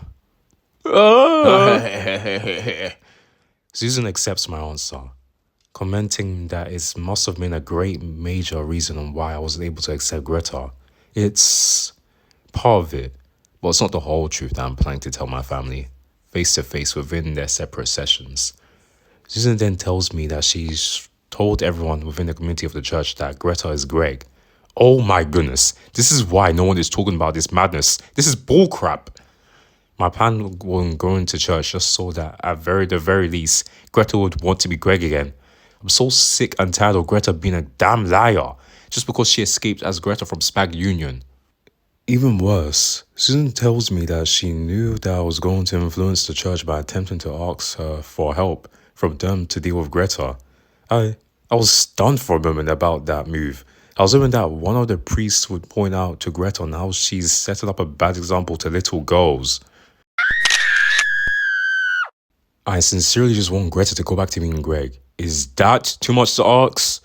Susan also added that she told people outside of the church in Plainview about how Greg turned into Greta and how we need to learn how to accept her and the community that she's supposedly associated with, thanks to Annette spreading about me during community service for a crime that I allegedly committed. Curse you, Annette! Curse you, Susan! I'm really sad that this lie is spreading. I have no criminal record and that was supposed to be part of my time landscaping job. I can't believe that Susan is going to spread her propaganda about unwarranted, undeserved, and unconditional acceptance towards people whom I find it unhealthy for society to not be skeptical towards, people that are at least suspicious. Susan then tells me that she specifically invited the Stringer family for dinner on this Saturday and tells me to find acceptance towards Greta right then, possibly right now. No, No! This would compromise my plan to be completely honest towards everyone whom I'm planning to give separate sessions to. That includes my wife, Susan as well. Mr. Stringler, Laurel Stringler. Oh, I keep saying Stringler, Mrs. Stringler. Oh, Stringer. Ooh. Right now, I almost have no more control over what kind of lifestyle that I want, thanks to Susan's brain-dead decision to accept that kind of lifestyle that I really don't want to be associated with at all. Suddenly, Joe came over to congratulate me on finally having a daughter. I wonder if Joe is mentally ill. I better make sure that I plan to tell my family the truth about what I really think of them. I guess I should start with Manny tomorrow. It'll be a little easier since the things that he's going to face would become a lot simpler as the time goes on into life. Right now, he seems to be stagnant regarding a part of his life that he's currently facing in. Manny needs to face reality. Monday, August 15th. I'm back home from work, preparing myself to have a talk with Manny. I'll admit, I didn't want Manny screaming out to call for mommy due to the fact that I wanted to at least be honest about his status of life and how he can change for the better in the short term and the long term. Bro, the guy's like 3 years old, bro. Come on, man. The last thing I want from Manny is to become too dependent on us when they're older, while we ended up retiring from work. Manny, let's go have a talk in your room. You're not in trouble. I wanted to say something before you're off to private school on your first day next week. Manny had been happy, but I know that he's nervous, that I'm going to tell him the truth regarding how I really see him as a person. To be fair, I'm kind of nervous too since I don't really know how Manny's going to react to my statement regarding himself. Manny and I have headed to his room, and the first thing I told him was that I have some news that I have to share with him. I asked if he wanted to hear the good news first or the bad news first. Manny replied, Give me the bad news first. I want a happy end. I decided to start with the time that someone's mom had come to our house and told us about Manny. I told Manny that while I praised him for being good at math, I condemned him for making money that way because that kind of loan is illegal and that it is associated with bad people. I told Manny that there's a law against illegal loans and that there's good ways to make loans legally. Manny defended his case by saying that he wants to buy more toys. I didn't even bother talking to him about legal loans. He's a kid after all, but I do remember that one time Manny had a lot of toys in Christmas. I definitely told Manny that while he did at least well in preschool, to the point that he legitimately earned those toys, it's clear that once I start sending him to a private elementary school, he will have to stop being so spoiled because the rewards that Manny would earn is going to be harder. I emphasize that he needs to get good grades at school, such as A's, B's, and C's. Any lower grade than C's will not be acceptable, and that taking toys away from him is going to be a punishment. Back then, Rodrick and Greg had to earn B's and earn toys. Manny wasn't having a happy reaction. It was what I was expected from him. I decided to reassure Manny that sending him to a private elementary school instead of a public elementary school would at least be slightly easier than where Rodrick and Greg used to go. I told him that the private elementary school would work out for him better because some of the lessons over there is prestigious and might be a little bit easier to learn than what Rodrick and Greg got from public school. I told Manny that if I had to be honest with him, Rodrick had a lot of friends that I found them to look like they had bad influences around Rodrick, and Greg only had one friend, which I don't think that Greta would have a chance in life if she had to rely on only one friend that I know of. I'm not even sure if Greta had more friends behind my back or what. But I do wonder how would the reactions of her friends be like if they have found out that Greta is Greg, probably to end their friendship with her. I want Manny to have some good friends so that he could succeed. Manny then tells me that he's scared of those people. They bully him the first time that he was in preschool. From what I remember, it was Halloween and I told him that because he wasn't properly potty trained at the time, thus coming to preschool pretty late into October. I know, this is embarrassing as a parent, but it's clear that our life regarding work were much busier at the time. I then told Manny that as the private elementary school starts, Manny should be doing better at private school when the first day of school opens. I want Manny to try to connect with people and play with them whenever they offered him to do so. If the kids bully him, avoid them whenever possible. I emphasize that at the very last resort, fight back if the kids who bullies him won't leave him alone as a form of defense, not offense. Overall, I bluntly told him that I want him to actually do better in life than what Rodrick and Greta are planning to do in their life, especially the latter needing to understand social implications. I told him that's the end of the bad news to Manny. Manny thought about it and said that it's going to be hard. I confirmed Manny's answer by telling him not to screw this up as a son. Manny nervously nodded. I don't want Manny to be either like Rodrick or Greg. Or Greta now, sorry. I then told Manny some good news. The first thing I told him is that I have hopes that Manny could be a much smarter son than Rodrick and Greg if he could really succeed from classes, have friends that have good influences, and that he stayed out of trouble from the law. I hope that Manny had learned well enough to the point that Manny might someday end up at Harvard University. This high school diploma certifies Manny Heffley as hereby graduate Croston High School to this very special day. Congratulations, sir. Woo! That's my son, yeah. Come on, Manny. I'm proud of you. I told Manny that he's good at math since he can pull off loan sharking to an extent. In fact, I told him that he will have a better chance of succeeding in his life if he can keep up the good work on learning important math skills that he may need for the rest of his life. Manny wasn't happy to hear that, but he tells me that multiplications and divisions weren't that easy for him. I assured him that the subject itself will become easier later on in life compared to algebra and calculus. That's where some people would turn from liking math into disliking it for various reasons. But one thing's for sure, those kind of maths are tough to learn from. I hope Manny does well. Another thing I told Manny about is that life is going to be quite tough ahead, so I'd want to prepare him to learn a lot to avoid being the scrub that Rodrick and Greg have received in general. I told him to join after school, but Manny protested. Manny said that if he's going to do so well at school, he doesn't want to stay after school at all because it would affect his grades like Rodrick and Greg. Manny thinks it's an unfair waste of time at school if he doesn't have a choice as a good kid. I'll give Manny credit for a good answer like that. I guess it's because back then I stay after school to get help on some homework before I consider joining a club since elementary and build some friendships that I have from there. Maybe it socially doesn't work as effectively as it used to.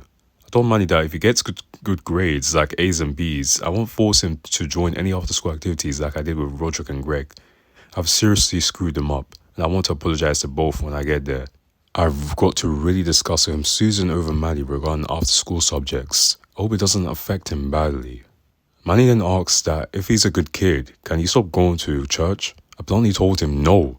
I then told Manny that the reason why all of us as a family has to go to church is to make sure that we're not falling into the bad side of life in general. We hear the sermons every week to keep ourselves on the good side of society so that we can be generally optimistic for the future, help people. I told Manny that Rodrick and Greg are indeed screwed up, but the difference is that when I force them to go to church, he would force themselves to behave better so that they aren't bad people outside of church as often as they like. In fact, I even went as far to tell Manny that the reason why I'm talking to him now is because I wanted to tell him the truth on what I really think of Manny as a person. I hope he doesn't cry. Manny looked at better than I realized and said that he promises that he won't screw up like Rodrick and Greg. I then thanked Manny for his time and I was able to leave with amicable terms. I'm happy that Manny will not end up like Rodrick or Greta at any point in his life. Now, on to the next person, Rodrick. Telling the truth to Manny about what I think of him and based on his behavior is going to make it easier to probably tell the truth towards Rodrick, right?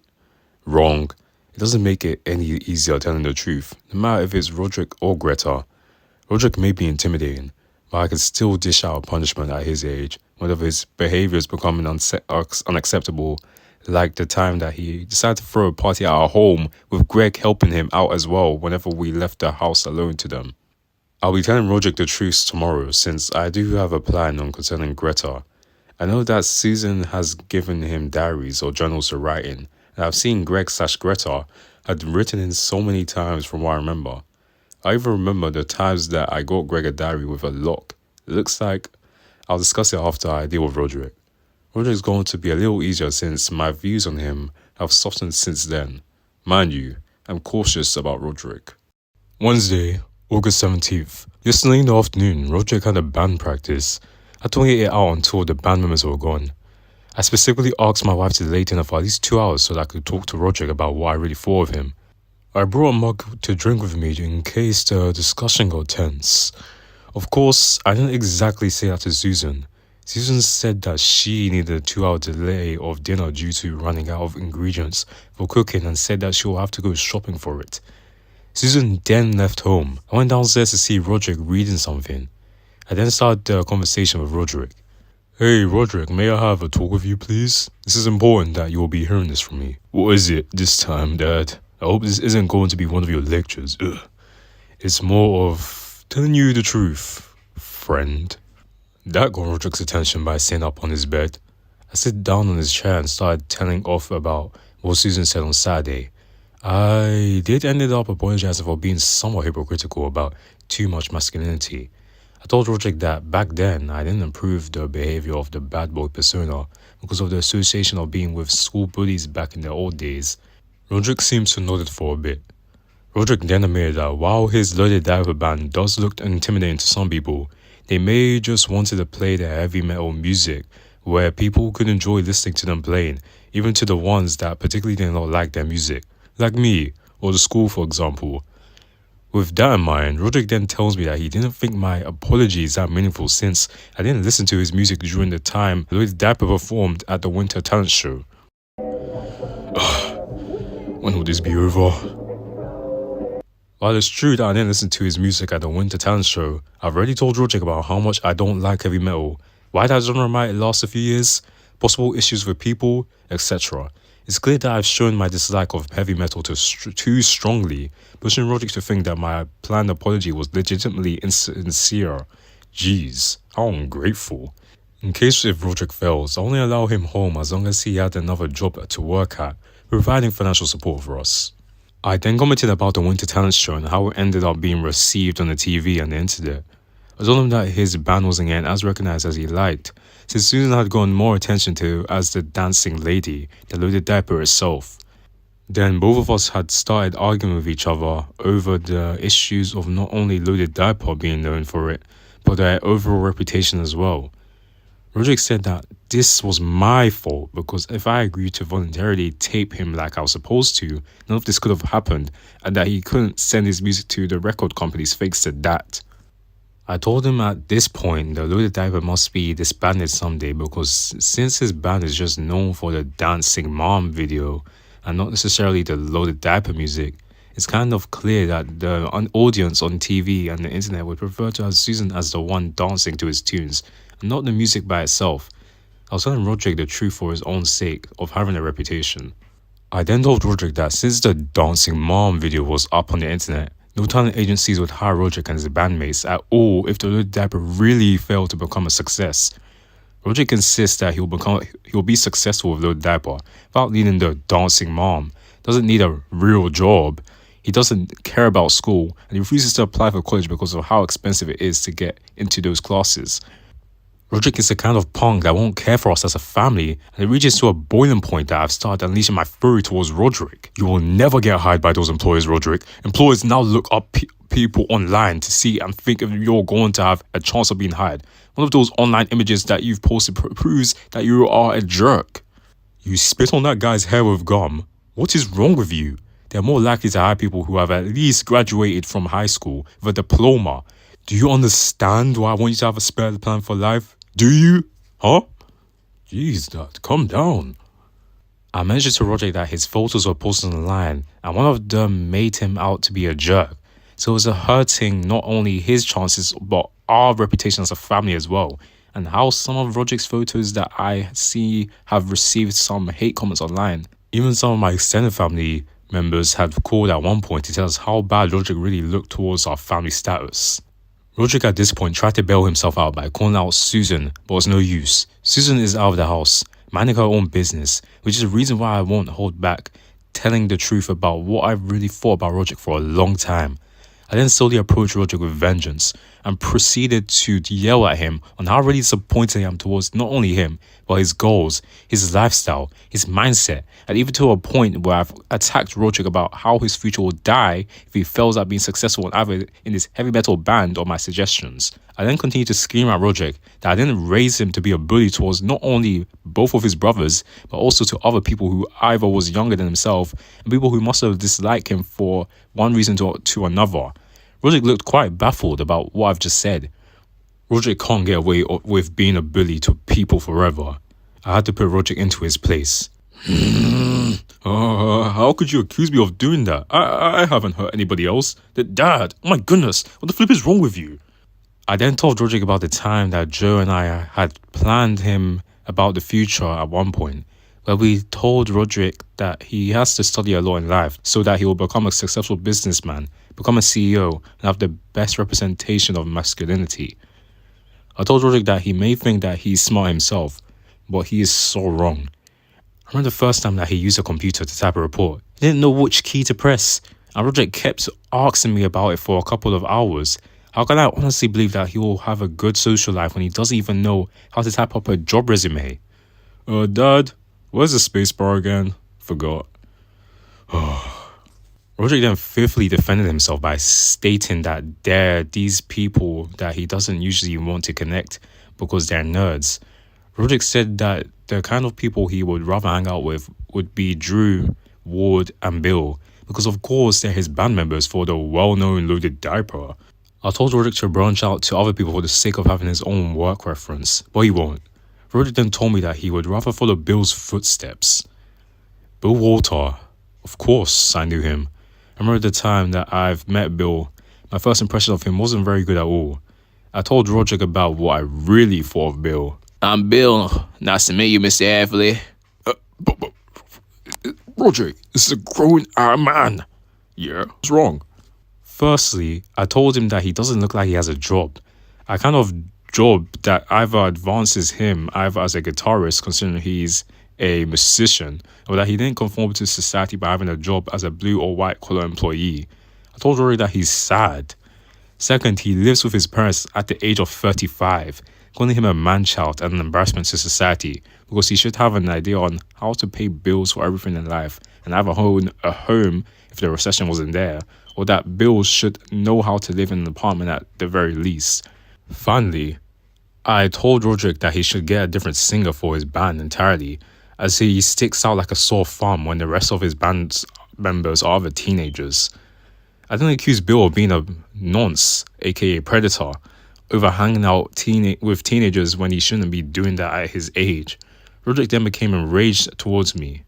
Hey, call me whatever you want with your truth, Dad, but I will never forgive insults towards Bill Walter. Bill's one of the best singers on my Loaded Diaper band. Isn't he the only singer?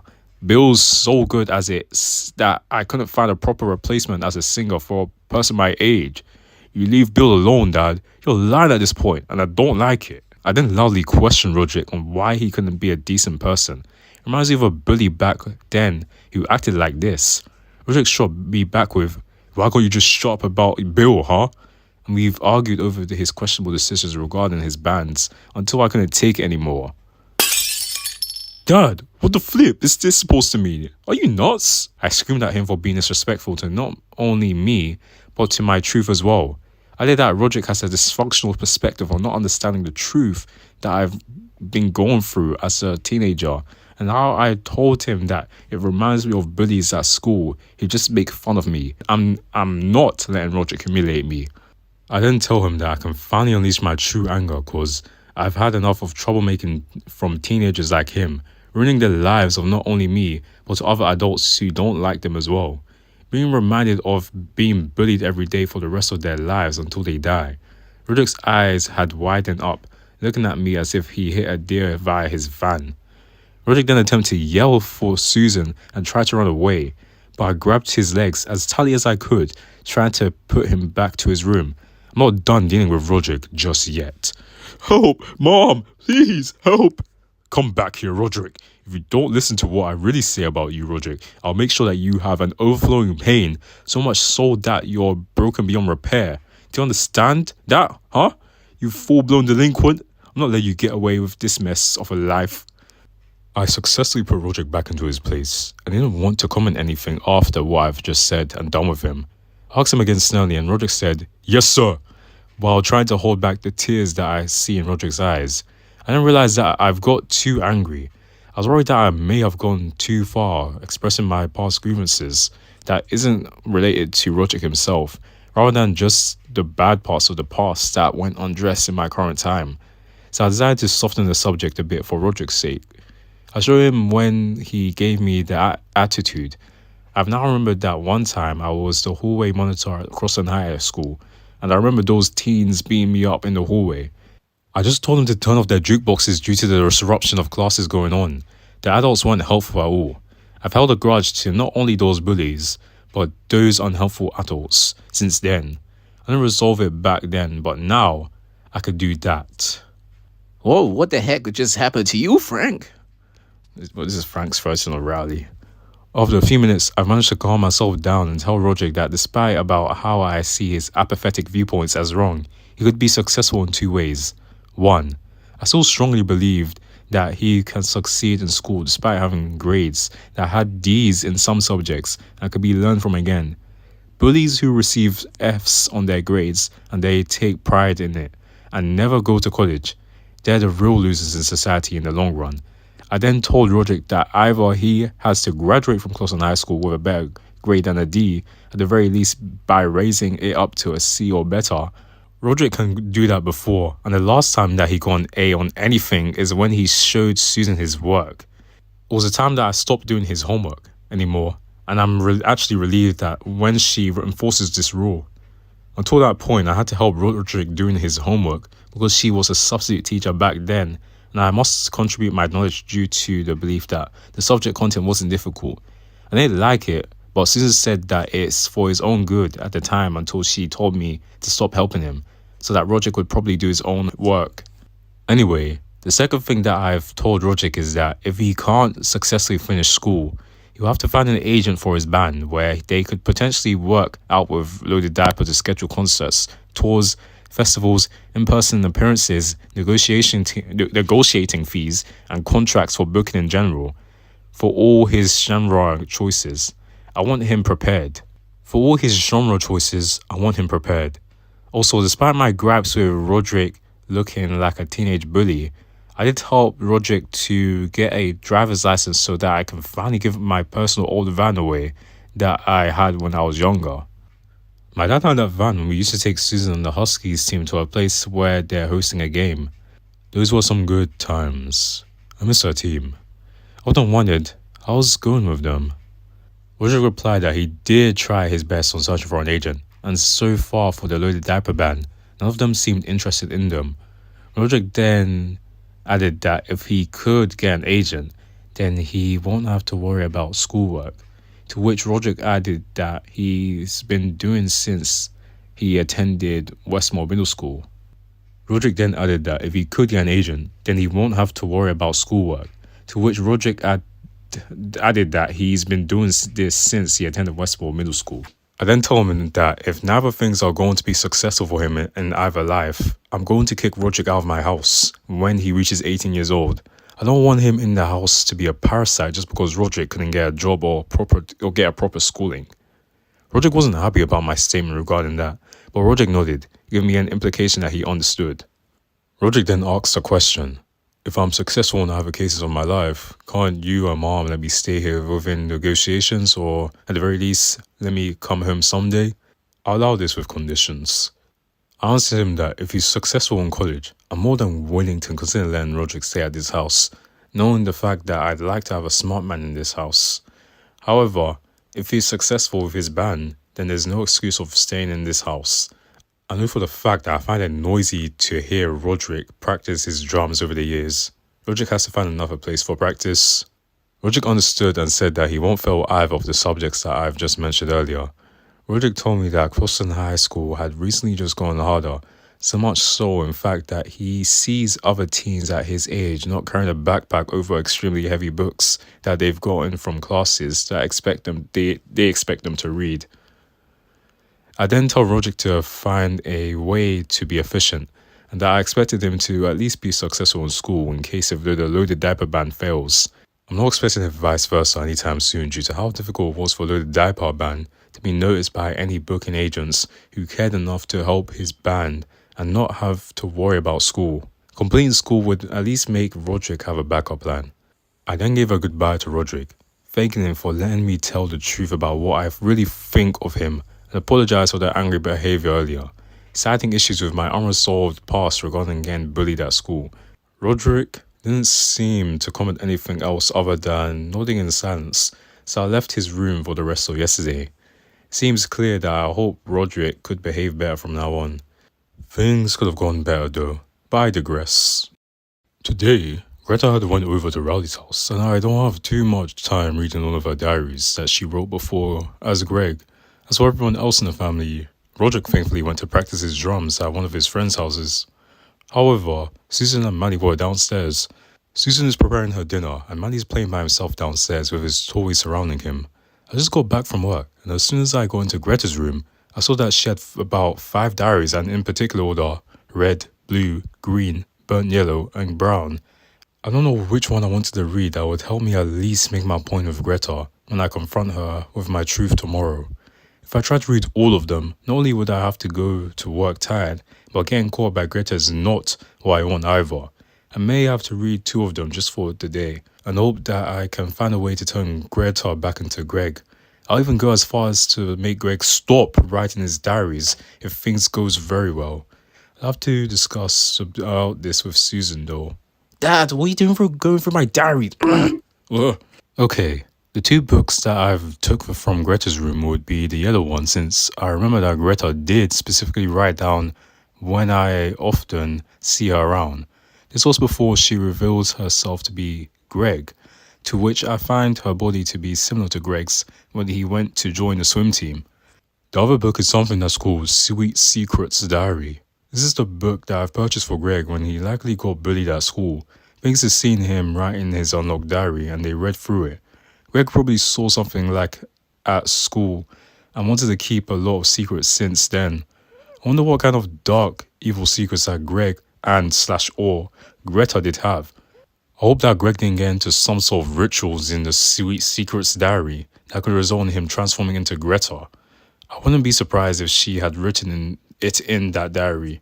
Alright, I've locked the door in the furnace room, giving my family an impression that I'm continuing to work on my Civil War battlefield diorama when I'm actually reading one of Greg's diaries. Alright, time to see what kind of stuff that both Greg and Greta has written about. When I was done reading, it made me upset over certain subjects in Greta's yellow diary. I can't believe that Spag Union was really sending kids to war. Not only has the corruption from Spag Union had made Greg an even worse son in the process, but it taught him to become a huge liar. The lawsuit of this hasn't even started yet, and already I felt that I wish the litigation could happen sooner. Not only that, but Greg had turned into Greta thanks to my brother Gary for treating her like this. I really wish that Gary had been honest concerning about the whereabouts over Greg before he turned into a girl. Gary has betrayed not only me, but to my values as well. Gary had gone too far for doing this. That's it. I had enough of Gary's shenanigans. As much as I want to hurt him in a sadistic mood, the best way I had to deal with him is to make Gary be sent into jail. That way, he will understand the consequences of becoming a scumbag and roll away in prison for a while. Greg, please, I'm sorry. Don't care. Have fun in prison. Great. Now my family has a lot more trouble to be dealing with than before, besides Gary. Rodrick, as much as I want to really throw glass at him and beat him up, I've already talked to him about what I really thought of him yesterday. Rodrick harboring Greta isn't a surprise, but for Gary, at this point, kicking Rodrick out when he's 18 should be my goal, as there's no point of sending him into a treatment center. I'm just done with Rodrick too. I'm also glad that I didn't escalate that previous conversation to violence. If I did that, that would end up making everyone more likely to hide something from me in general. As for Greta poisoning Manny with my headache medicine, I'm going to have a very stern talk with her. I'm just very glad that I didn't and wouldn't trust Greta with anything at all regarding her choices. Manny did a fine job. He got lucky for being alive after an attempted poisoning. Gary, I really don't like you as much as I used to, and you've become my #1 enemy. Not just me, but to my values as well. I can't believe that Gary has deceived all of us as a family by not only falsely representing another kid as my son, but I sent that kid back to Spag Union and he died in the Afghan war. If there's two things I'd like to say to Otis Watson, is that I wanted to say, I'm very sorry for sending you to Spag Union under the assumption that you're my son. You are Otis Watson, not Rodrick Heffley. I also wish to add that, but I wanted to say that I am sincerely grateful for your service and sacrifices. Thank you for your service. I'm certain it comes with many sacrifices, and I thank you and your family each and every day. I wish I could really say the same to my failure of a son turned into a daughter, Greta. What a disgrace. As for Greta, depending on how she reacted to my conversation of telling her the truth of what I think of her, either she's going to have to accept the fact that she must have the desire of turning back into Greg at the very least, or at worst, I would have to force her into a very religious boarding school, where that kind of idea that Greta wants to hold has to be stopped. Greg was born as a boy, and he will always be one. I don't hate the idea of raising girls, it's just that Greta wasn't really a girl before, and this shouldn't be happening. The only real positive thing from reading the Yellow Book is that Greg/Greta had many friends, and I could see their issues being with Greta. I'm glad that Rowley doesn't like boys, but I don't want him dating Greta. Knowing there's an issue of principles regarding friendship and a lover, they should just stay as friends. I won't allow Rowley to be gay either, as Greg is in a woman's body, giving a wrong impression that he has a girlfriend when in their previous relationship they were like brothers. This could be bad news for his social status if this kind of relationship is found out at school. Rowley doesn't deserve to be bullied at school over that. Why, hello there. What the heck happened to you, Rowley? Help me. Greg must have coerced Rowley to be in a relationship with her, and I don't approve it for just one bit. Another friend of Greta's that I'm worried about is Holly. From what I've read, Holly is not the kind of girl to be dishonest towards anyone. Greta could possibly plan an abuse towards Holly's influence of trying to get girls accept the idea that a guy can turn into a girl and call herself a feminist. Greta's pure evil. Speaking of Holly, I've read that she has two other sisters, and of them is Helen Piper Hills. Whoa, a younger sister that's a little bit older than Manny. But from what I've understood, she's probably going to be a troublemaker, like Rodrick and Greta. I hoped her parents were ready with taking care of Piper. Another one that stood out to me was that Holly had an older sister named Heather Hills. Wait a minute, didn't I see her at Adams Community College earlier? Greta tried to flirt with her, but failed to win her over. Thank goodness, but I never even asked Heather one thing. How old is she? I mean, I know it's rude to ask someone about her age, but this is more if she's too young to go on a date for me, rather than if she's too old to go on one. Just like how the old days worked out. Honestly, I'm worried about her well-being if she's too young, but I'm more worried if Rodrick decided to hook up with Heather. I don't think Rodrick deserves Heather for being recently rough on everyone. If that's the case, then I don't want anyone else to plan on a date with Heather up until she's 18. Even then, I'll already be planning to go on a date with her while divorcing my first wife, if things really don't work out between the both of us anymore. Right now, my mission is to turn Greta back into Greg. I don't want her living in the overall wrong lifestyle. Besides, Rowley and Holly, Fregley is the weird one. I strongly agree with what Greg/Greta described about him. Let's just say that if he was at my age, other kids would have justifiably beat him up. One time, Fregley was in the office's restroom, and as far as I knew, he was looking for a friend according to the custodian. It was a surreal experience seeing Fregley at work when security escorted him down. Boogie, boogie, boogie. Sure, Gupta, being born as small and being an Indian, I felt sorry that life's not going to be easy for him. That's for sure. Tyson, with a name, a haircut, and the way Greta/Greg drew him, I'd keep an eye on him if he's a troublemaker. Christopher looks fat, and he should lose more weight. That's all I read about it. Overall, this diary shows that Greg's integrity as part of his character is declining. It's all thanks to her transformation. On to the next book. Unfortunately, it has a lock to one of Greta's sweet secret diaries. I don't have a spare key for the diary. Fortunately, I remember that a while ago. I went to a bookstore to get Greg a book like that. I don't know what his/her motives are now, but there's only one way to find out. After I've managed to buy another book like it, I've immediately filled up my car with gas for cover, drive home, tell everyone that I've filled up my car gas, make sure that Greta isn't in her room, replace Greta's sweet secret diary with an empty one that I've bought. I decide to read the one that she has written in my room. To avoid any form of suspicion, I've covered her sweet secret diaries of my Civil War books. Okay, since I've made sure that I'm done with everything that I needed to do before I went to bed, like eating dinner with my family, using the restroom, brushing my teeth, etc., I had the small keys hidden under my pillow. And sure enough, it worked. Opened it up to start reading and see what kind of secrets that Greta had written about. Greta's Sweet Diary. Chapter 1. Hi, I'm Greta, and I have a boyfriend named Rowley and a girlfriend named Holly. Yay! One day we had a conversation about a vacation that we wanted to go to. At first it seems like it's obvious that we'd easily agree to go anywhere on an island, but the debate had just started. Finally, we've agreed that we will end up taking a vacation on a place called Okinawa. It's a part of the Japanese archipelagos. Technically, we're going to Japan, but at a specific island. Riley already went to Japan before with his parents, but only at the Honshu section. So we've packed our bags and boarded a trip to Okinawa, Japan. When we first got there, we headed to the beach and splashed at each other. It's so fun, girl. Yeah, I'm really having a good time. Oh, holy smoke. After that, we have decided that we were going somewhere to eat in Okinawa. As always, we've argued for a bit because of how complicated our relationship is. Both of us can tolerate it in the end. We decided to look around the streets. However, we've encountered someone who we've never expected to meet in Okinawa, of all the places. It was Shaggy, Scooby-Doo, and the rest of the gang that we've encountered. Oh my gosh, that's so exciting. The three of us did talk about it for a moment, and luckily we've decided to talk to Shaggy and his friends that's near a convenience store. Wow, wasn't expecting to see Shaggy wearing different clothes. It was unusual, as his other friends are also wearing strange outfits. I guess they're on a mystery hunt in Okinawa. Scooby-Doo's the only one that looked the same, which I can understand that. My friends and I greeted them and they seemed to be enthusiastic to see us. We've introduced ourselves to them and they did the same too.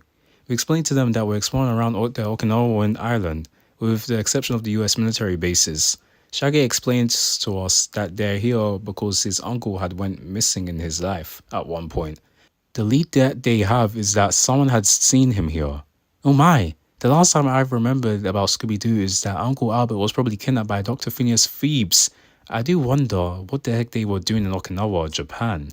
According to Shaggy, what led them to believe that his uncle was in Okinawa is that someone had provided the tip had been passed on from the city police to the prefecture police and to a detective agency in Yokohama. Allegedly, there's clothes that belongs to his uncle in an abandoned orphanage. I wonder where's the kids. Bro, someone help. This guy's trying to kill me. At the same time, they see the Grim Reaper that allegedly has a gun looking for the person inside the abandoned orphanage as well. The neighbors don't know what's currently going on with the situation, but they do know that the last time they've seen the owner is about 4 years ago before the fire. The fire wasn't an accident, as the neighbors say to the gang. It was allegedly started by a scientist that's dealing with issues from the mafia. Dr. Phoebes is a suspect in this mess, but dealing with the mafia, I'm not so sure about that. What would exactly benefit Dr. Phoebes for making an alliance with the Japanese Yakuza? He doesn't have money problems. Anyway, all of us offer our assistance to Shaggy and his group. They've accepted the offer. That's the start of our adventure with Scooby-Doo. Scooby-Doo, where are you? Gotta solve that mystery. Scooby-Doo, where are you? Scooby-Doo. What the heck did I just read? I flipped through the rest of the book to see if there was really any dirty secrets still in there anywhere, but it was nothing after reading that garbage first chapter of Rodrick Heffley's fanfics. Greta must have been eating a lot of froyo, rounds and rounds of it afterwards. After seeing what's going on in Greta's head, I'm wondering why did Susan provide this kind of idea that Greta should be writing in the first place.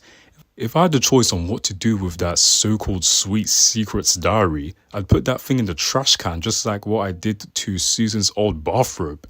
Anyway, it's midnight. I can't believe that I've written late in this night. Look, despite my plans to talk to Greta tomorrow, I'll also be talking to Susan after tomorrow as well. As you can guess, I'll be writing everything down in this journal on Friday due to not wanting to get caught in writing them by anyone, especially Susan.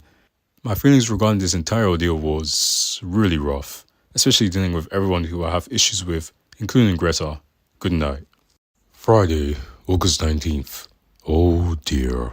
I can't believe what was going on yesterday and today. This is driving me madness regarding on how I could really see my family afterwards. Let's start with yesterday. I was able to be up with Greta when Susan was busy at work, dealing with resignation of being a PTA secretary to get more education in college. Anyway, I've met Greta in her room, sleeping.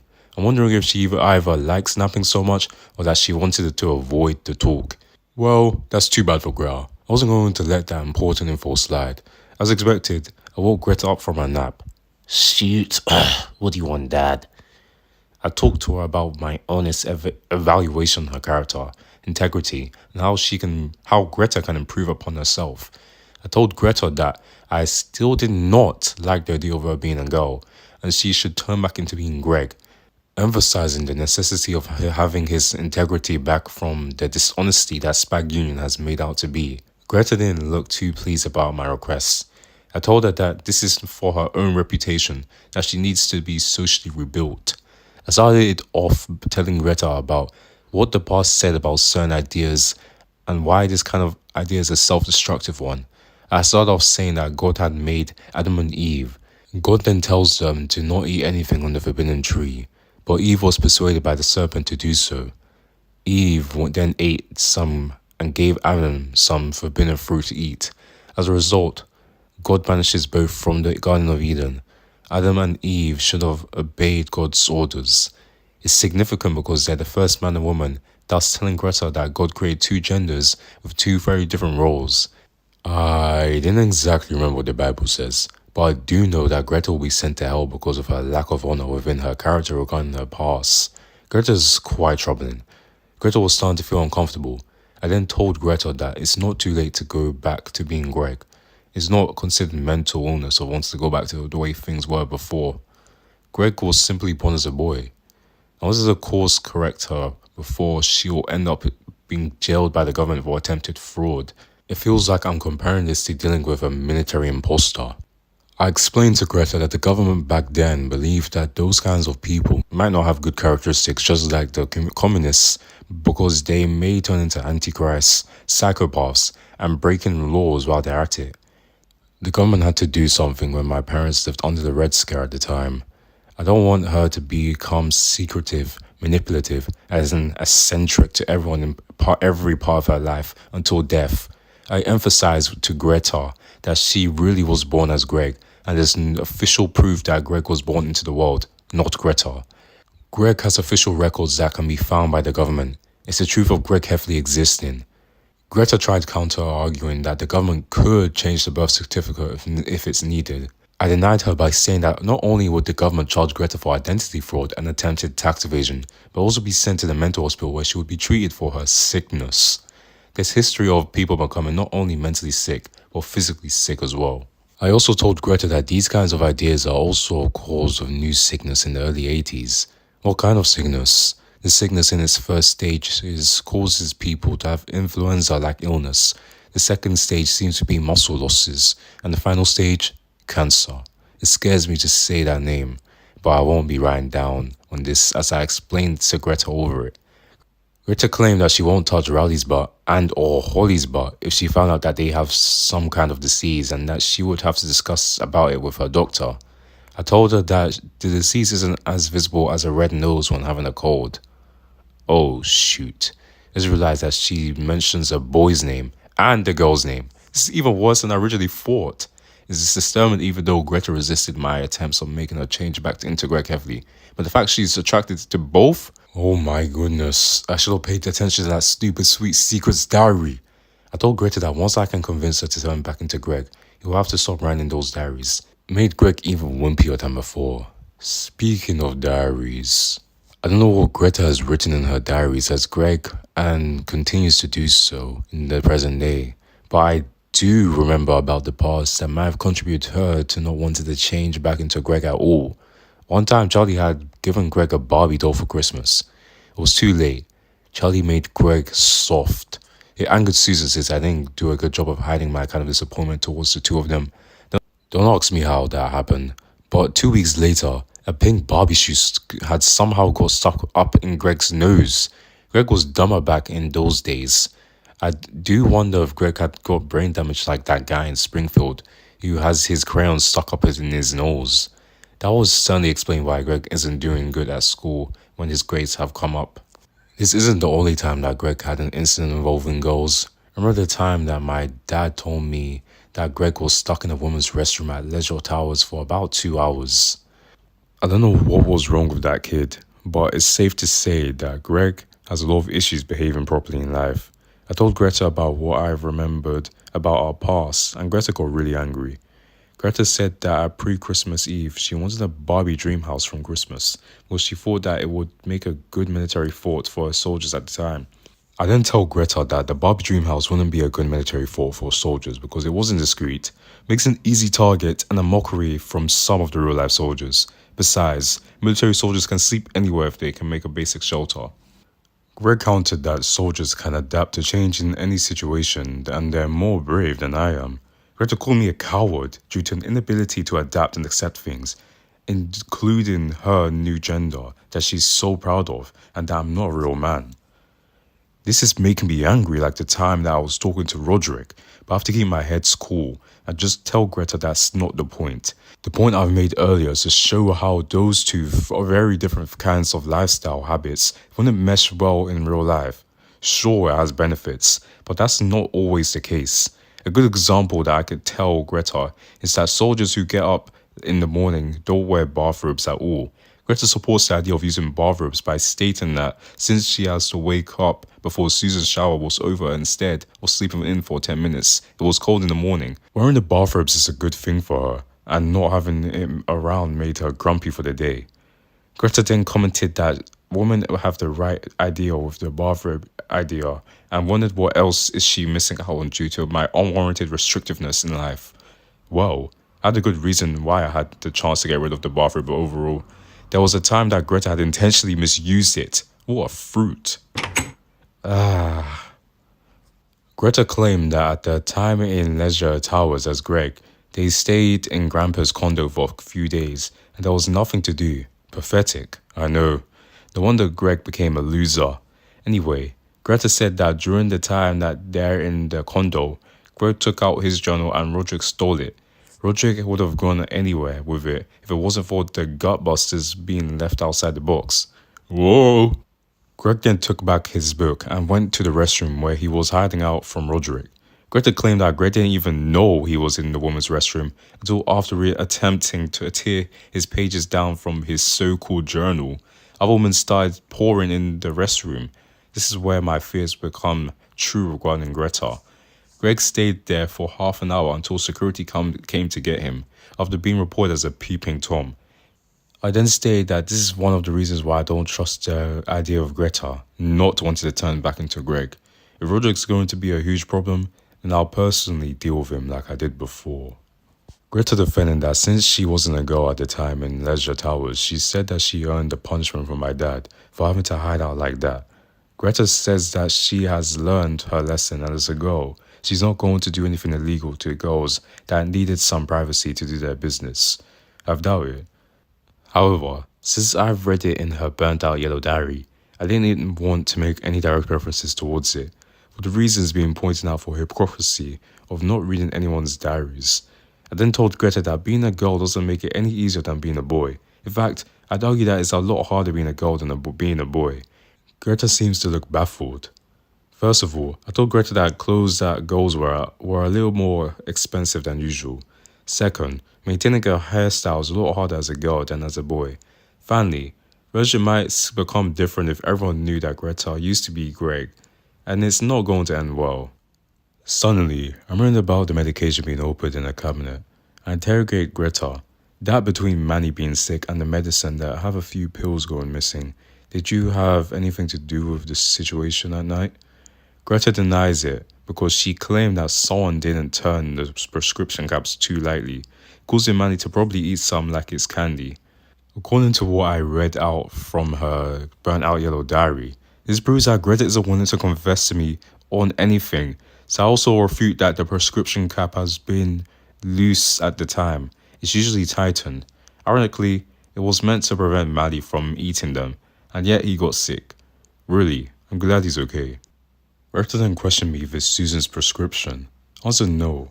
Greta then theorized that the prescription must have belonged to Grandpa, my dad.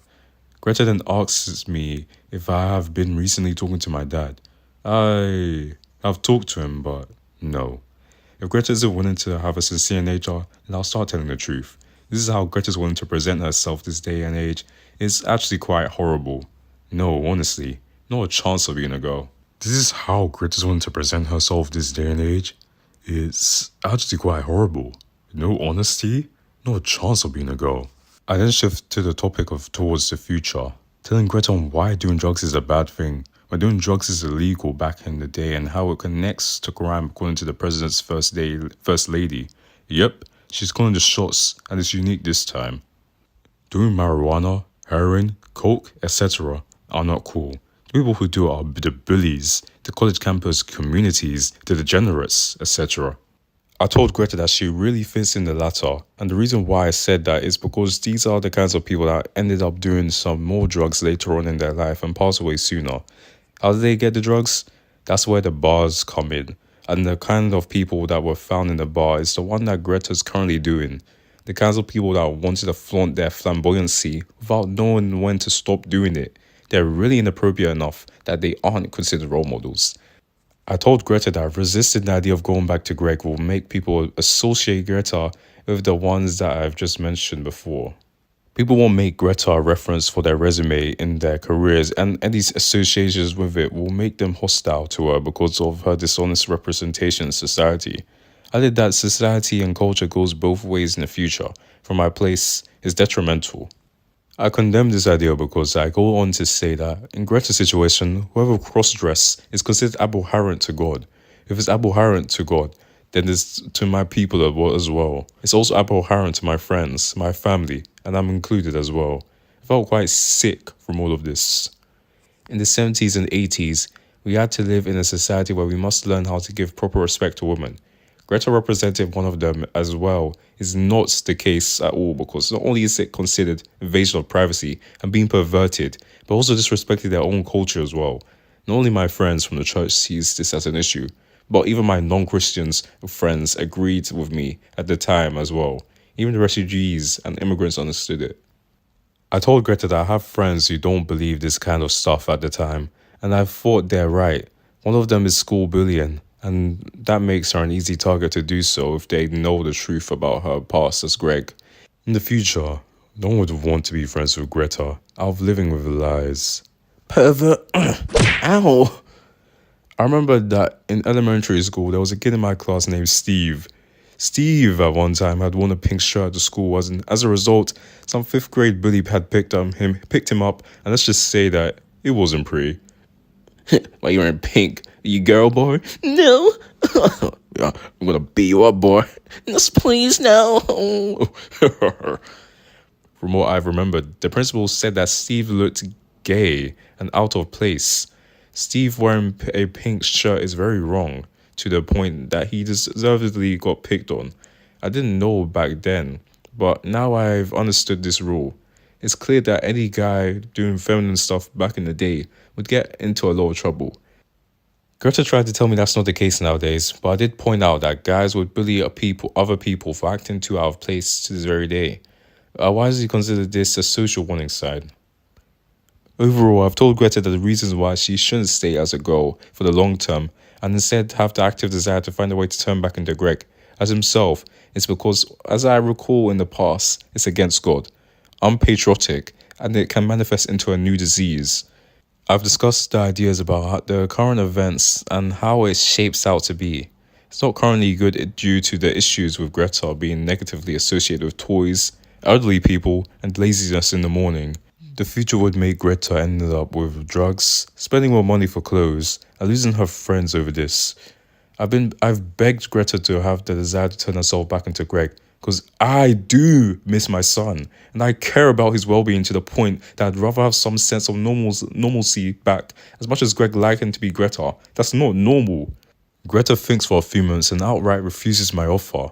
Greta says that her lifestyle had improved of being a girl since then. She admits that while it's not easy reorientating with her social life when dealing with friends. She said that her personal choices were a lot better since then and wanted to stay as a girl. Greta doesn't fully understand the negative implications of being that kind of person. I researched over it, and let me tell you, it's not going to be fun for the rest of her life. It's clear that this could screw Greta up. I'd warned her that if she doesn't have the desire to go back to being Greg, I'd find a way to make her do so before it's too late. And I'm not kidding around. I didn't want to tell her that I'd either kick her out of the house at the same time with Rodrick or send her to a place that's worse than Spag Union. The former would try to insert themselves the family event where I don't want them to, if Rodrick knew about it, and the latter would encourage Greta to escape home and end up on some random street in New York City. Greta doesn't seem to be convinced, and we ended up arguing for a while until Susan comes upstairs and stops us from arguing. For once, I was honestly hoping that she'll side with me on this kind of argument. Instead, she said that she wants to have a conversation tomorrow for another house meeting, which I'm not looking forward to tomorrow. It looks like I failed to convince Greta to turn back into Greg. I wonder if I should be the one leaving soon. Today was not better than yesterday. The house meeting was about what just happened this week. I've explained to her that I've been withholding certain information up until now because I simply wanted to follow Father Shia's suggestion about being compromised. Telling the truth of what I thought of the family. I want my sons and Greta to know how I really feel about them and how I want them to improve. Susan did seem hesitant at first, but then she wanted to hear me out on what I really thought of her immediately. Susan wants to really know how I felt with this whole ordeal in life. I didn't hold my back though, and I decided to start with the only real positive. Our finances were doing a lot better than expected. We're able to keep ourselves afloat from the bills that we had to pay along the savings that we did for emergencies. It's clear that for some parts of our lives have been secured from financial issues. Susan was relieved to hear me say that about our financial prospects. Unfortunately, that alone won't save our marriage, because the next topic that I need to bring it up would be our expectations in life. This is an issue on how we go about when to accept their culture versus rejecting the culture around us whenever it's necessary to do so. While we're financially cleared for life, something else that bothered me is regarding our way of life. I told her that people around us were changing, sometimes not for the better. I told her that I felt like we're failing to properly teach our children sometimes. It's because of a recent so-called term, work-life balance, that we're probably dealing with current events regarding cultural changes. It's clear that the culture we have between work and life have collapsed due to the way on us how society has taught. That not only negatively affected Rodrick, but Greta as well. I think the schools weren't dealing with the idea of work-life properly, thus making kids learn improper lessons about how life's supposed to work in education. To make sure Carissa sticks around for another week, dial 492 or text the word Carissa now. Susan and I agreed about those kinds of problems. Sending Manny to a private elementary school is right to give him a different learning experience than what Rodrick and Greta have had learned in the past. Rodrick and Greta called it unfair, but Susan tells them that this is for Manny's own good and that they should learn to improve themselves in general. I happily nodded in response. I then immediately started to talk about how our friends have perceived us. I told her that my friends and family don't approve of this at all. Once again, I've explained to Susan on how my friends don't go for these representations at the time, and I thought they're correct. One of them is school bullying, because kids are usually acting out of the norm. We fairly consider this a societal prediction. Having fears of homosexuality can only last a while before it wears out. While Susan doesn't approve of bullying, she tells me off that my friends are bad friends because good friends are supposed to help each other with their problems that are usually out of the norm, not force them into someone that they don't want to be, even for the sake of being normal. I didn't agree with her at all. They don't want them to stand out. Susan and I exploded in anger with each other because I defended my friends are in the right regarding our norms and that her friends are just being too lax on taking care of everyday societal norms. It was really clear that I don't want her bashing my friends based on our beliefs regarding life. Mind you, they're from church. Once again, my only friend that's complete from school is Gaus. I'm glad that he understood why standing out too much is a bad idea at the time. It carries a lot of consequences from being that person. It was, seriously, one of the roughest house meetings that I've ever gone through, and strangely, it's not involving the boys or Greta herself. It's really between Susan and I having a tough argument regarding our actual stances of life and how we should move forward taking care of our children. Susan really argued that accepting changes should start from the family so that friends can start accepting it as well, eventually evolving society to accept those changes in of itself via the power of social media usage. I'd argue that it starts from the church and school so that as a society we could have friends that are actually friendly and raise families right, the way it should be done for the improvement of society. I wanted people to know that we raised our family properly and that our usual problems were taken care of offline. I do not want people to learn wrong things online. Belinda sent you a wink. Martha likes your profile. Sylvie likes your knock-knock joke. Bethany, would like to meet you. Tiffany, I sent you a pokey. Marjorie thinks you're nice. We've argued for a while over societal norms until I reminded Susan that we're having dinner with the Stringer family tomorrow. Susan stops arguing and replied that the Stringer family aren't coming tomorrow. We were stunned. Susan explained that the Stringer family had cancelled their dinner tomorrow because Mrs. Stringer and her family were camping out yesterday. Some random high school football players nabbed Laurel while she was gathering wood. Mr. Stringer was attacked by a bear, and Wesley has fallen into a huge crack on top of that. They're currently in ER now. Yikes, that camp trip sure sounded a lot worse than what I've experienced. Compared to hearing that, it makes my situation a lot more tolerable back in the day, but doesn't mean it went well. Last time I went camping, Greg was sick, and I had signed up to be the driver.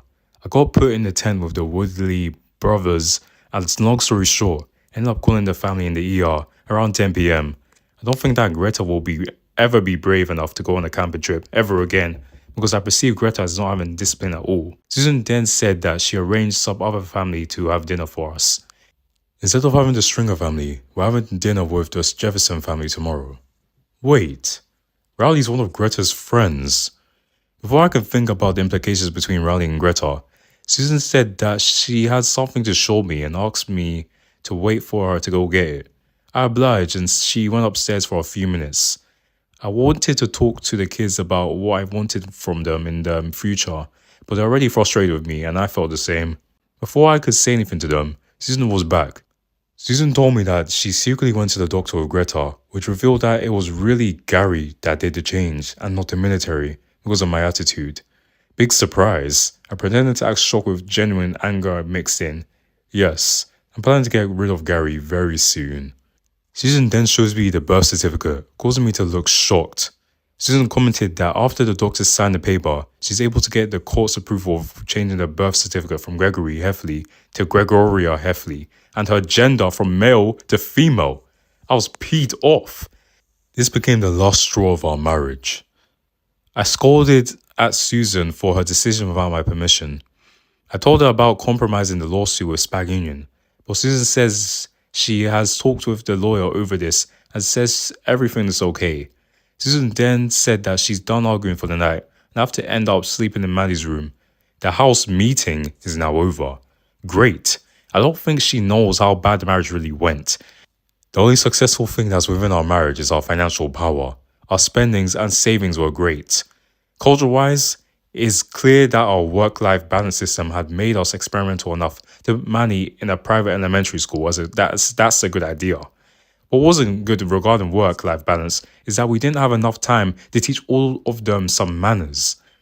However, the way we view society is clear that we clash over a lifestyle.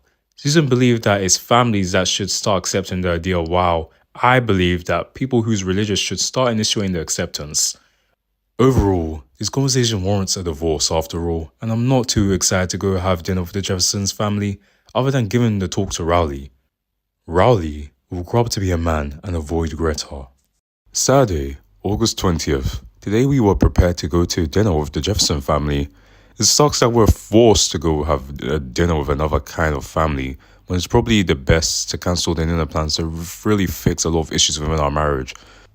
Honestly, there's a part of me that still loves her, but Susan isn't really the same person anymore. We've met with the Jefferson family and it was nice seeing Robert again. We've talked for a few minutes before Robert had to go to help Linda prepare dinner for all of us. I'm honestly quite hungry now. Perfect. Now I had to go find Rowley and have a talk with him.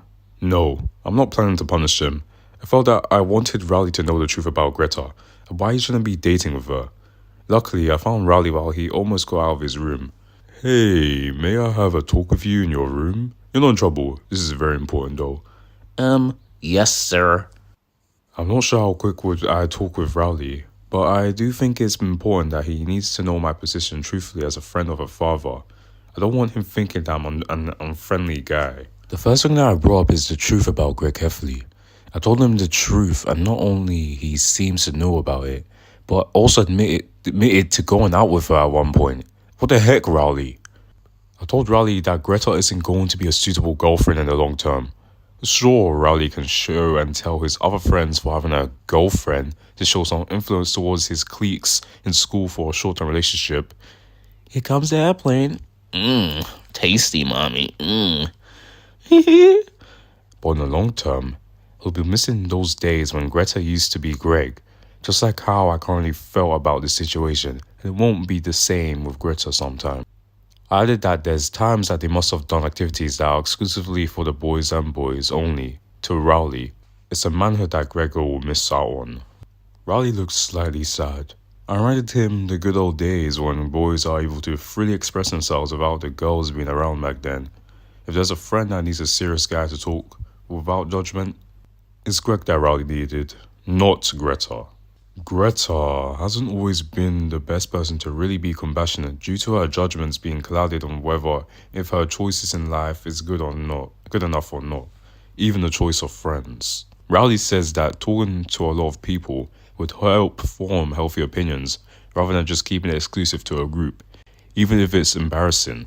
I guess my life must have been a little bit more rigid back in the day than how Rowley currently lives in nowadays. Good for him. Rowley's definitely a likable guy. I can tell you that. And that's exactly what I told him. Rowley seems partially content, but I did add that Greta can't hide the secret that she used to be Greg forever, right? If the secret is out of the bag, Greta's going to not only get socially ostracized from the girls, but everyone in Westmore Middle School. We know it's you, Greg, and I find you disgusting. Yeah. Not only that, I told Rowley to break up with Greta as soon as possible because the second that she got found out, Rowley would end up being bullied too by other students for being so-called gay or homo. Rowley was stunned and replied that the school has been punishing the anti-bullying system for a while. There's posters, banners, and signs against bullying everywhere according to Rowley. I just hope that it's actually the case. I told Rowley that I guess it's a good thing, since in the past, it was more common to get bullied for being gay. I then shift the topic to telling him that while Greta might be his first girlfriend, the relationship might not last very well. The sooner he breaks up, the more choices of choosing the right woman would eventually prevail and give Rowley the success that he needs in life. Sorry, I'm not interested in you anymore. I'm with a real woman now, Greta. Now go away before I make you. Yeah, you heard her. Sorry. Rowley, how could you do this? I then suggested Rowley that if he stayed with Greta, she's not going to end up being faithful to him because I know her as a liar, a cheapskate, and just plain untrustworthy. Rowley gasped at my suggestion. I think that Greta will end up cheating with another man, purchase him a very used gift, and Rowley will never end up trusting Greta again in the future. This is something that Rowley needs to know. Hey, Greta is not like that. Greg turning into a girl as Greta is not as bad as you think. I'm not going to break up with her because of your concerns. You should be ashamed of yourself for being a tough guy. Oh shoot, I didn't think Rowley counted me with a statement that I never thought I'll hear from him. Oh dear, this isn't really going well. And then, as the door opened, it was Robert, telling us to come downstairs for dinner, and we both headed out of Rowley's room. Great, I'm not getting anywhere with the issue over Greta. From what I've learned, people are becoming more resistant to change themselves, either for the better or for the worse nowadays. This isn't always good for their integrity, especially Greta. Greta's going to learn a very hard lesson in her life, being a person who she decided to become. Right now, I'm at a place where we as a family are having dinner with the Jefferson family. I should probably not be too angry right now, as I wanted to build connections with Robert and Linda despite Greta being with me and my family. I'll try my best not to get into trouble. We've talked about our past with each other, and according to Robert, he was from Ohio. Robert had entered a birdhouse building contest and he won at one point because he was able to attract the birds into his birdhouse very rapidly. This is how he had earned himself to become an architect. I like the guy. It shows that he's a good role model. Regarding Linda's past, it was nothing remarkable than what she did at the time, helping her grandparents on the weekends, cleaning the house, learn to cook, etc. Not bad actually. Susan used to do more of that back in the day when it was just me, Susan, Rodrick, and Greg. Robert then asked me about my past, just to get to know me better. Honestly, I wouldn't mind. Back when I was a kid, I had a friend named Gaus, or Gills. We used to play kick the can outside when we were not allowed in our homes for any reason. If we really had enough materials to play with back in the day, Gaus and I were able to use our imaginations and play in the woods. I then went on about my education, how I stayed after school to help up people, and how I got to my present day self, working as an office assistant for medical information systems. Susan then starts talking about herself. It was about how Susan had played basketball in her glory days and clears up to them that she wasn't a cheerleader at any point in her basketball career during her years in Westport Middle School. Robert and Linda were easily impressed about how we've turned out compared to their past lifestyles. Robert in particular said that we must have been raised by good parents. Robert then suggests that we should discuss our current day issues, and all of us had agreed about the direction of a discussion. Robert starts off saying that as an architect, he's currently having to make it into a simple grocery store, or at least that would be simple if they could get the on-site approval from the government and private owners if they have one. Linda admits that her career as a librarian doesn't offer any direction on when to move up or down her career path, so she stayed there for the sake of being with Rowley at the end of his school days. And similarly admit that being an office assistant for medical information systems doesn't offer me to move anywhere upwards in my career except for attending a college that could end up helping me. But Susan and I had a recent debate as a family and she won. Susan confirmed having a debate with the family and she said that she needed to go to college after being a PTA secretary for quite a while in her career. Robert and Linda did look impressed at us. Robert then decided to talk about the future that's not only will affect us, but also our kids. That's when Susan and I looked stressed about what's going to happen. Robert noticed that our behavior, and Robert said that they've raised Rowley to let him be who he is as long as there's room to grow from mistakes. That way, once Rowley learns his mistakes, he won't make that same mistake twice. Just tip me over and pull me out. Yo, hooray, Rowley. Susan mentioned that we're sending Manny, our youngest, to a private school due to similarly wanting Manny to learn and grow in a different way than Rodrick and Greta. Robert commented that sending our youngest son to school costs money, and it isn't guaranteed to make Manny learn better in overall education. I defended that Manny might have a better chance because the way we've raised Rodrick and Greta were very flawed. I told them that Rodrick may have become a drummer at the cost of being a jerk. They were stunned. Then I started how Greg had turned into Greta and why her integrity is really declining after the transformation when it should have been the opposite after sending Greg to Spag Union. I told Robert and Linda that I've told almost everyone the truth about how I currently felt with the family this week. I told the truth to the kids, and they should tell the truth to Rowley too. I've wanted to give an honest impression on not only themselves, but how Rowley really felt too. I already told the truth to Rowley as well. Rowley looked uneasy. Gulp. I also mentioned to them that Susan and I are really in agreement with Manny about sending him to private school. I told everyone that I used to have a negative view regarding Rodrick's choice of genre for his drumming skills, but I've been able to finally relax with his genre choice because it makes him a man. Then, I talk about my complete failure of making Greg straightened out of trouble, and instead she transformed into Greta, and I'm planning to send her to a Christian conversion therapy instead of her continuing on to Westmore Middle School, because she's going to become even worse than who Greg really is from the beginning. Susan then strongly objected this statement, and we ended up having an argument once again during dinner with Jefferson family. Really, Frank? Even at another family's house, you're still doing this crap? I don't care, Susan. This is my choice, and he will be going to that school whether he likes it or not. Unbelievable. We're just gonna go check on the food. Yeah. Susan said that she already had talked to the government over not only the lawsuit of Spag Union, but the documents of Greg into Gregoria, at least according to her. Susan said that we must accept her of who she is. Gregoria will get better not only personally, but socially, and really academically as well. I have a problem on who Greta is before and after. I object in Susan's opinion because the people who are supposed to run Spag Union are supposed to make Greg better, not worse off than he already is, thanks to having poor grades at school and attitude at home. If I let it slide, Greg/Greta would only become worse. This is what I'm supposed to expect. What is Greg supposed to be here? Like, that's that. Oh, that must be the Spag Union uniform or whatever. Oh, bruh. Greg was born as a boy. He should be a real man, not a con man. And Greta is being a con man to the face of Rowley and his parents. Hello, would you like to have some Chinese Girl Scout cookies? No interested, sorry. Speaking of Rowley, Susan claimed that Gregoria will treat Rowley better than before because of social restraints that might have been holding back at home and possibly at school. I told her that Rowley will end up at the bottom of the social ladder because not only Rowley will end up being called gay for dating a girl that used to be a boy, but both will be bullied by their peers for an unacceptable social behavior.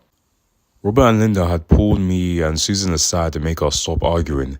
It's clear that this kind of argument did get out of control, and I'll admit, I simply just didn't want Robert to think I went too soft regarding proper discipline of my kids. Robert is very mad. Frank, stop it. Not in my house. What the heck is wrong with you, huh? Susan likes to broaden a word, while I like to narrow it. Robert said to me that while he didn't like Greg's behavior before, it's clear that after Greg had transformed into Greta, she had a better behavior prospect that he didn't believe that it was the same person at first. Robert said that he had less issues with her than he did with Greg. When he learned who she is, Robert seems to think that my parenting skills is holding them back from expressing their true feelings with each other. Of course they're supposed to. They're meant to be men. I remember the time when men were actually men. They learned how to steer clear of anything feminine-related manners and try to learn how to survive as a man. I'm glad I'm feeling tough. Robert then tells me about the reasons why making a child hide their emotions regardless of gender is a bad idea. First, this would make them hide any problems that could be perceived to get them into trouble, regardless of how parents are feeling about it. I would make them at least be honest regarding their problems before either I punish them or thank them for their attention. I'm not unreasonable here. Robert then added that making kids hide their emotions only made them worse than who they are, to the point that in one day, their emotions would explode in anger. It happens with victims of school bullies. Maybe they're bullied in school and they don't even know how to fight. There are better ways to make bullies get into trouble than just fighting them back. It depends on how they deal with it. Like school shootings? Yeah. Wait, what? I can't get involved escalating it unless the bullies had physically injured one of my sons. However, I did have feelings of wanting to escalate it since I got bullied in Croston High School, and I wish I could go on a mass shooting. What's the flip? Lock this man up now. Back then and now, I couldn't own any of some guns because of my family rules. I need to find a substitute, and I have an idea on how to do revenge. Robert then tells me that in a final statement before letting me go, he says that if this kind of trend continues and we screw up in the future, they wouldn't want to be friends with us anymore, and the kids will be the ones unaliving themselves out of pure sadness. They won't be in family gatherings anymore for sure. Jeez, Robert's being dramatic. Well, that can happen. Maybe there's family members I haven't seen them in years because they were feeling gloomy the last time I saw them. So much so that they weren't really at a family reunion anymore afterwards. It does happen with Gary's ex-wives. What I did think about how I raised them is that I simply didn't want my kids to end up going too far from the social norms, and so I allowed them to have some sadness to be discussed with back in the day, as long as they are willing to tough it out at the end in life. The end justifies the means after facing a tough situation. I told Robert about what I thought of his statements, and his response was that I'm still being too tough, possibly still making the kids not fully honest about themselves. Then, Susan and Linda stepped in. Linda had the gals to say that Susan was in the right of how she had treated Greta. I was in the wrong for trying to change her. I assured her that I was in the right for wanting to not only change Greta back to Greg for the better, but also improve his skills, his attitude, and his outlook of life. Greg needs to go back to being normal. Linda explained to me that kids in this generation aren't going to be the same kind of kids that I've experienced in my generation. She added that not all parents share the same ideals of how they used to live compared to how the kids in this generation currently live. Thus, they raise them differently. This is where I'm not sure about that. Oops. Well, that's understandable. My expectations of raising Rodrick, Greg, and Maddie were meant to be similar to the ones that I grew up with. I've heard that it gets worse on each generation, and that's why I've been raising them similarly to my values while also making them avoid their worst aspects of their generations at the same time. Linda, Susan, and Robert seems to look at me with disapproval. I was stunned for a bit. I don't think they understood that I was trying to be a good parent by making sure that they don't make the same mistakes that I did many years ago. I don't want them repeating it. Linda then said in her statement that the generations before us were repressive. Our generation should be open-minded to things that could have a positive impact on our kids and their generation and their next generation. Susan then added that we should be more accepting of the folks who were either lesbian, gay, bisexual, transgender, were Gregoria fools, according to her, and the rest of the sexual orientation. Ew, those labels. Coming up next, the SCXC Boston Pride Parade. Urgh. I really didn't like these folks for one reason or another. It's not the actions of a person that would judge them. It's the labels that I found unappealing to me. It's just to them that they're living in a lifestyle where their morals were considered too loose, to the point of their distrusting their motives at best. I told them what I really thought about those people, and they didn't seem too happy. At this point, Robert had told me to put aside the argument for now. I'll end up having some sort of intervention where other parents are going to talk about it. They probably have a similar opinion that I've already heard of. What's wrong with simply just saying my opinion on these folks and their alternate lifestyles? Robert then suggested to watch some TV with them where it will bring some laughs in the house, especially considering that there was a tense atmosphere. I guess I needed to just calm myself down as well and enjoy on what they're providing with their offer. Hope it's good. Oh, where are the gophers, Rowley? Where are they, boy? Ruff, ruff, ruff. Hooray! Wow, now that's considered to be an awesome friendly kid. Yeah, Rodrick's just tired of this. We all got into the living room and Robert turns on the TV. Robert then turned up the volume on America's Funniest Families. I hope that the Snell family didn't win in the contest. They're not just... Suddenly, Rodrick's cell phone has range. Rodrick then excuses himself out of the living room to accept the call. For about a few minutes later, heard that Rodrick had an important conversation on his cell phone. Whatever the conversation was, I hope it's serious. When Rodrick's done talking, he said to us that he got a call from his bandmates to practice with them and said that he had to leave early. Rodrick then thanked Rodrick and Linda for their dinner and immediately left the house. Everyone had understood Rodrick's willingness to play for his band.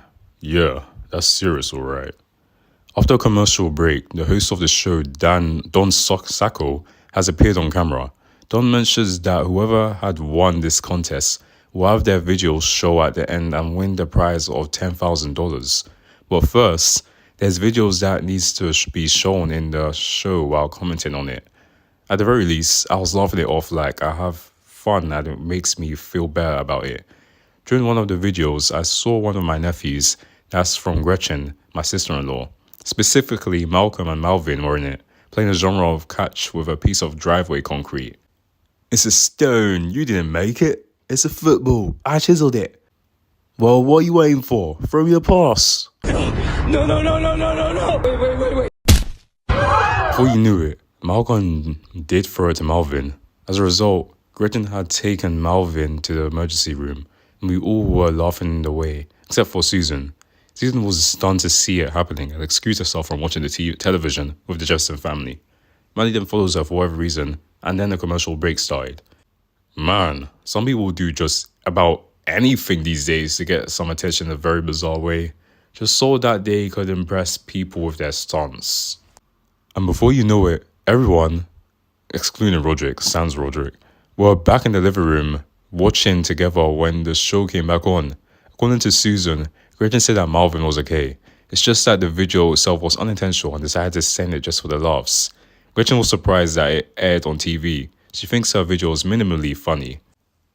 The compilation of the videos was funny, but nothing noteworthy. If I must write every part of the show, it would take a whole notebook, and I'll just leave it at that. Then, the winner of the America's Funniest Families contest is the Sneller family? My worst nightmare has arrived. $10,000 worth of their prize. I hope they can save up for it in case an accident happens. Shoot! Greg, I'm going to give you the belt. Oh! Well, didn't this happen at the beginning? This really did happen. I didn't want to draw in the beginning of the story, so here it is. So yeah. After what just transpired, Robert then sternly tells my family to get out of the house. I quickly compiled and immediately left the home of the Jefferson family. It's clear that when I get the chance to do payback time towards the Sneller family, I will make sure that they get all of my wrath against them for making me having to come to their stupid half birthday parties for the sixth sense of twisted humor. When I got to my home, I looked shocked when I saw someone familiar and I recognized it was Heather. I was about to give Heather an enthusiastic greeting when suddenly I saw another person. It was Rodrick giving her a kiss?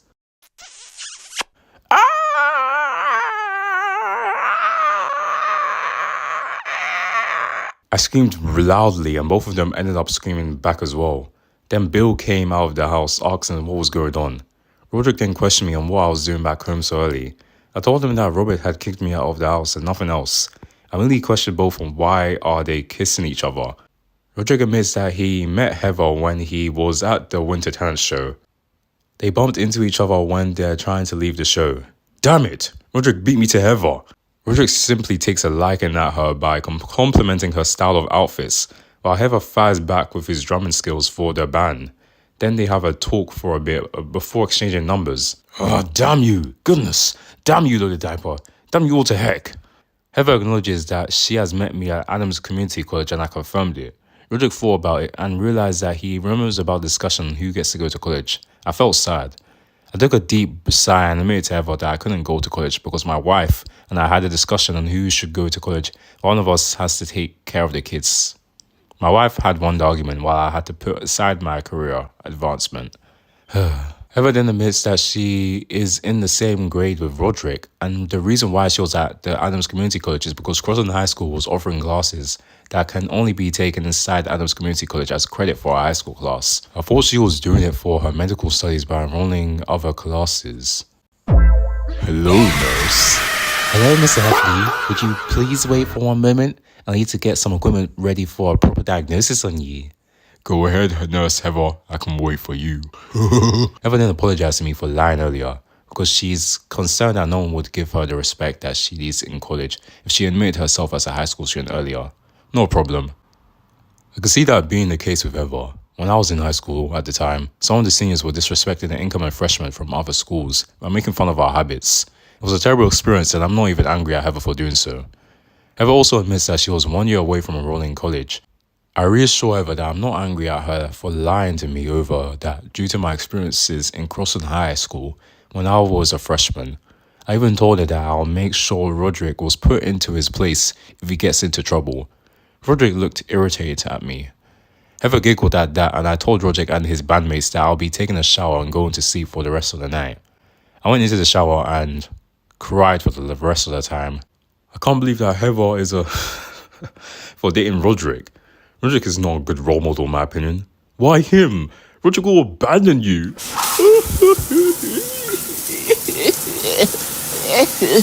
After that shower, I went to sleep feeling really unsatisfied of how my life has played out in general. Things can't already get any worse than this. Good night. I'll see what I can fix after I go to church. Sunday, August 21st. Today didn't go as planned. I was about to talk to Father Shia once again for another advice regarding my situation, but he wasn't here today due to an illness that he had experienced yesterday as far as the other priests were commenting about. I tried to go to a confession booth and they told me to accept Greta for who she is in addition to giving me the same advice that Father Shia did last week. I can't blame them on the priest giving me the same advice. I was completely honest about where I really stood with Greta and none of them were willing to tell me where I should send her for therapy. One of them told me that she hasn't exactly been a bad person in their opinion. Hold on, I got a call. Hello? This is from Dr. Dvorkin, and we want to let you know that we've sent Mr. Heffley to the hospital due to worsening conditions from cancer. Shoot, it was from the hospital, telling me that my dad got really sick. I've got to get there in case my dad can't make it out alive. However, I'm not bringing my family over the fact that Greta won't turn back into Greg.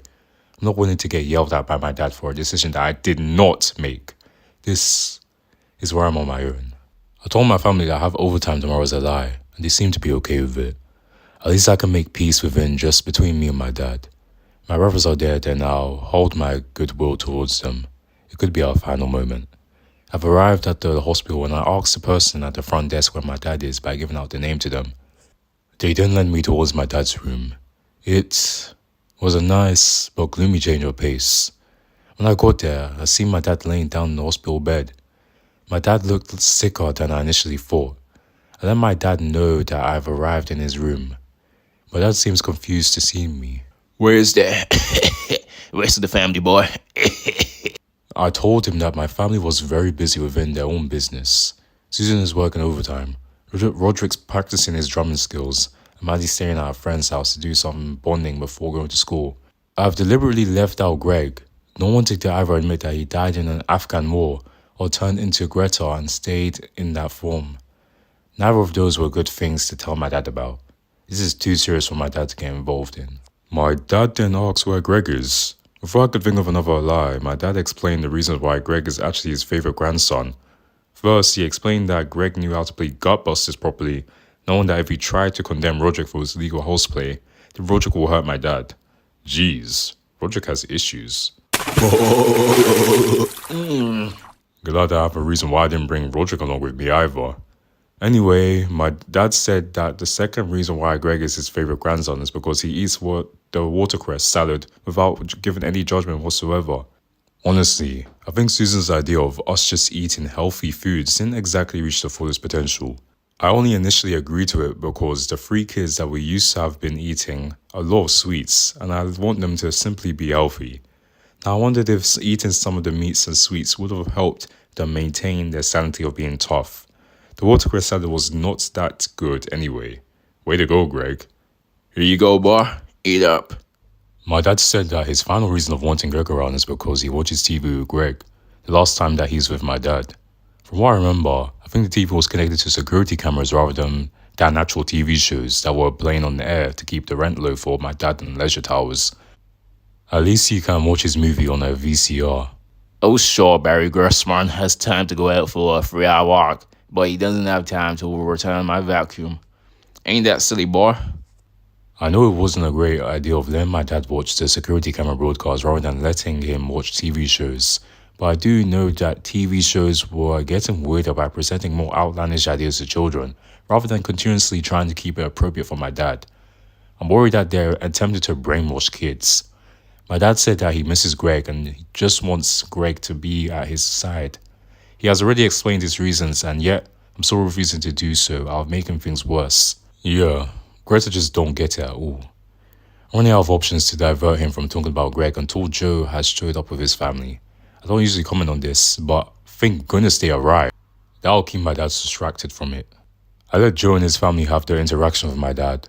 That was a relief, and I've excused myself out of the room so that I could go to the hospital cafeteria to plan out an answer for not only my dad, but Joe and Gary just in case as well.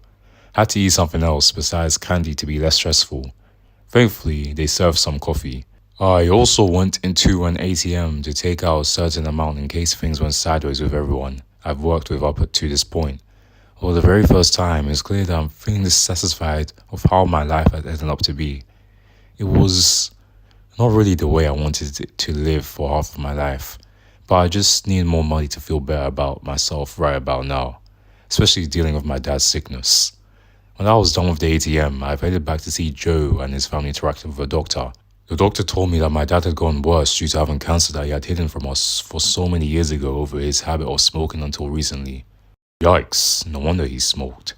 I remember the time that there's PSA agents smoking and now I understand the result of continuous smoking as an adult. Joe then asks me, where's my family? I told the same thing that I've told to my dad, but I added that Greg had to spend time with his best friend Rowley. My dad then demanded that I bring my family to the hospital now because he admits that he's going to be gone soon. Joe demanded that I must give them a call because the situation is very serious. I then told him a lie that I'll call my family one more time a little harder because of the situation that we're dealing with. There were tensions in the air between Joe, his family, and me. Then I got a phone call. It was Susan, but I told everyone that it's my boss. I had to answer it privately. I left the room and answered it. Frank, where the heck are you right now? I answered the call and Susan demands to know where I was.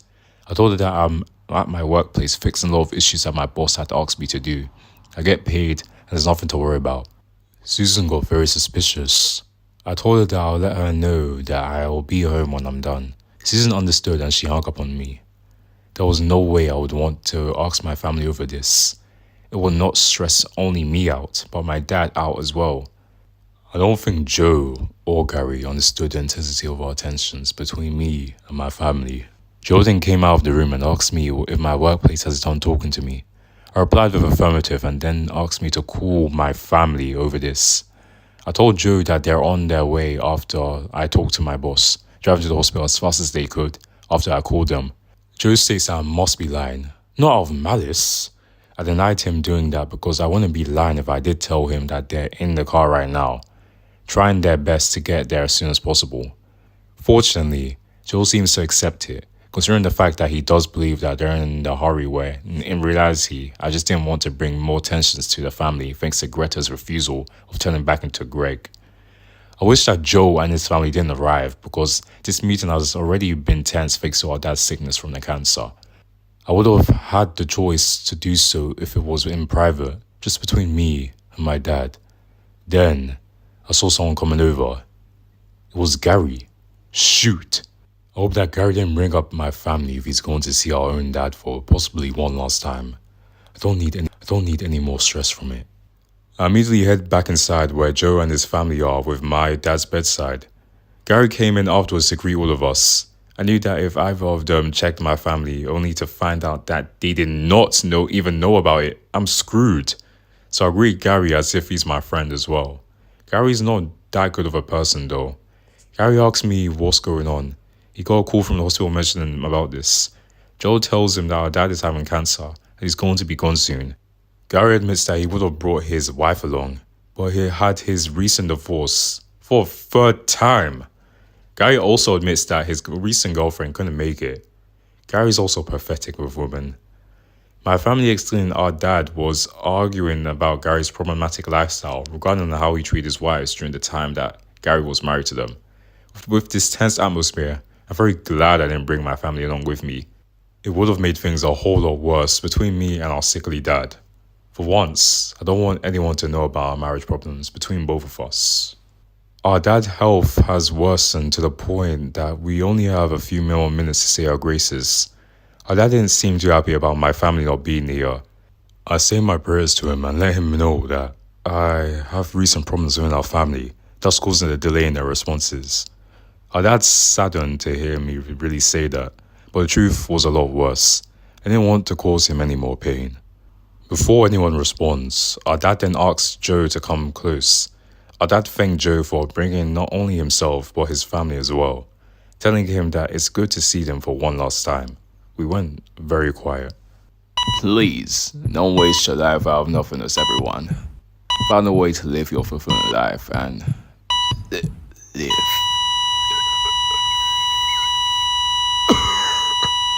Dad! Our dad completely stopped moving around, causing the heartbeat monitor to flatline for a few moments. I immediately left the room afterwards to my car. No one wanted to deal with either Joe or Gary in the aftermath. I told them that I was going to give a call towards my family one more time, when in actuality, I just left the hospital and got inside my car. It felt quite painful after the loss. Oh my. A couple of drawings that I've done, and I've noticed that my pen is starting to slowly run out of ink. Better write with a different pen, fast. All my drawings look nice after all. Alright, got another pen and let's continue. I was in my car. My dad is dead. He's gone. I'll never see him again. I'll never be able to talk to him again. I'll never be able to tell him what I thought of him, what I really thought of him. I was never the son that my dad really wanted to be. My dad had planned things out for me so much that I'm able to live properly with a family that the rest of my extended family wants me to be. Is this how they'll know me? My dad wanted me to become a corporate CEO. I really wanted to become a soccer player. Some people around the world would call me a football player, to which I find that to be a more awesome title. But in the USA, it's just me becoming a soccer player. I guess that means I have to write down what I thought of him instead of actually saying it, just like every other genuine emotion I've ever had. I really wish you liked sports instead of dismissing it as just a game for children. Stop calling sports fans as stupid senseless gamblers. I went home, trying to hide my bitterness from my realization. Monday, August 22nd. Things have keep getting worse for me. Where do I even start from all of this? When I went into the workplace, the conversation about how I appeared in America's Funniest Families on Saturday night, it was a whole lot of controversy over the weekend. Some defended me over it, while others are criticizing me of being on the show at all. I told everyone that the neighbor named Craig had recorded me, and I had no idea of that happening. I lied to them in case if they thought I was talking about Greta, to which I'll deny it. The last time that I've brought up Greg, I regret it. Great son you got there, Frank. I told him that a little girl had bathed at my feet and she escaped. I was planning to give her a punishment after not seeing her parents being around to discipline her. I deny any possible family relations. That got some of my co-workers enraged, but then my boss has told me to come inside his office. I was nervous, but I headed in. However, the first thing that I've heard from the boss is about the America's Funniest Family situation. Oh dear. Well, I've told him the same thing what I've told some of my co-workers, but added that I'll sue my neighbor as soon as I can file the lawsuit. The boss, however, wasn't impressed with my answers. My boss then questioned me about who was the girl that I was about to belt. I couldn't really say Greta, out of concerns that I'd be labelled as a liar thanks to Greg supposedly dying in Afghanistan. I replied that she's one of the neighbor's relatives that's considered to be a troublemaker at home. I went up the story on how her parents had a history of being drug users and how Child Protection Services has taken away her from her parents and ended up being transferred to one of my other neighbor's kids. I lied to my boss about it just so that Greta and I are different people. My boss nodded over and asked another question for me regarding my conduct in the workplace. I'm honestly dreading about this since I knew what I've done was an attempt to be ethical about people's choice of care. My boss tells me that he has some questions to ask me about it before he could evaluate on whether I'd stay in the company or I have to resign from it. I don't hate this job, but I do want to advance somewhere with my career even if it's not what I truly want for my life, right? What was I thinking? My boss asked me about the complaints that the customers that I had been dealing with and why it's an ongoing issue. For starters, the customers have been asking for treatment that's usually a last resort when there's other medicines that I recommend trying before they're allowed to use medication after a visit to their doctor. They need a doctor's prescription after all. I didn't want them using it too soon. I was doing my job, following the company's procedures. My boss told me that the customers' complaints weren't about getting medicine. It was about people who were asking about wanting to have SCX arrangement surgery. And my attempts of redirecting them to an organization has caused the company to receive that many complaints. I start to understand why I'm feeling the resentment that people are requesting for that kind of surgery. I'm disappointed in where society is heading nowadays, and I wish it wasn't the case. I defended my actions towards my boss by stating that the people who ask for this kind of surgery probably haven't talked to their therapist yet. They should get therapy first before asking for this kind of surgery. Besides, them having a therapist note and a doctor's note would help alleviate legal issues. However, he told me that even if that's the case, I shouldn't be denying service for those kind of people by redirecting them to either an organization that discourages them, a doctor that's unqualified to do so, or suggesting therapy when it's unwarranted. People think that this company is unhelpful towards patients. Alright, let me transfer the call to someone who's qualified to assist you for a proper medical procedure. The boss wasn't impressed about my skills of redirecting it towards people.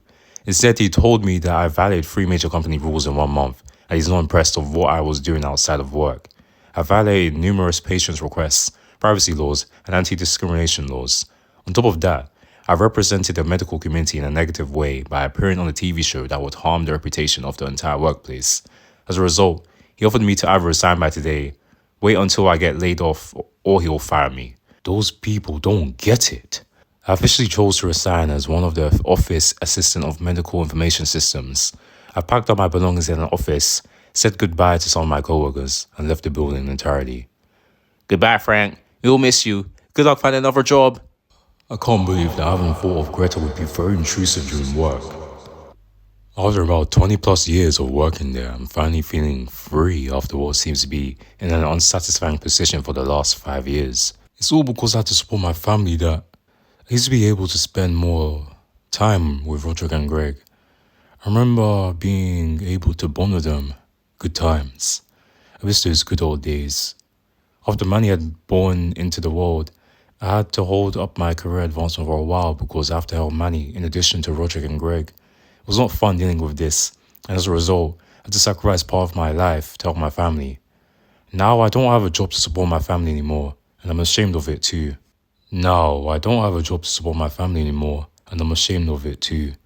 I think I know who I really need to talk to, and I'm heading into the library to use the computer after I go to the bank. After I sent Gaus an email, I decided to look up images of Plainview as depicted in the past.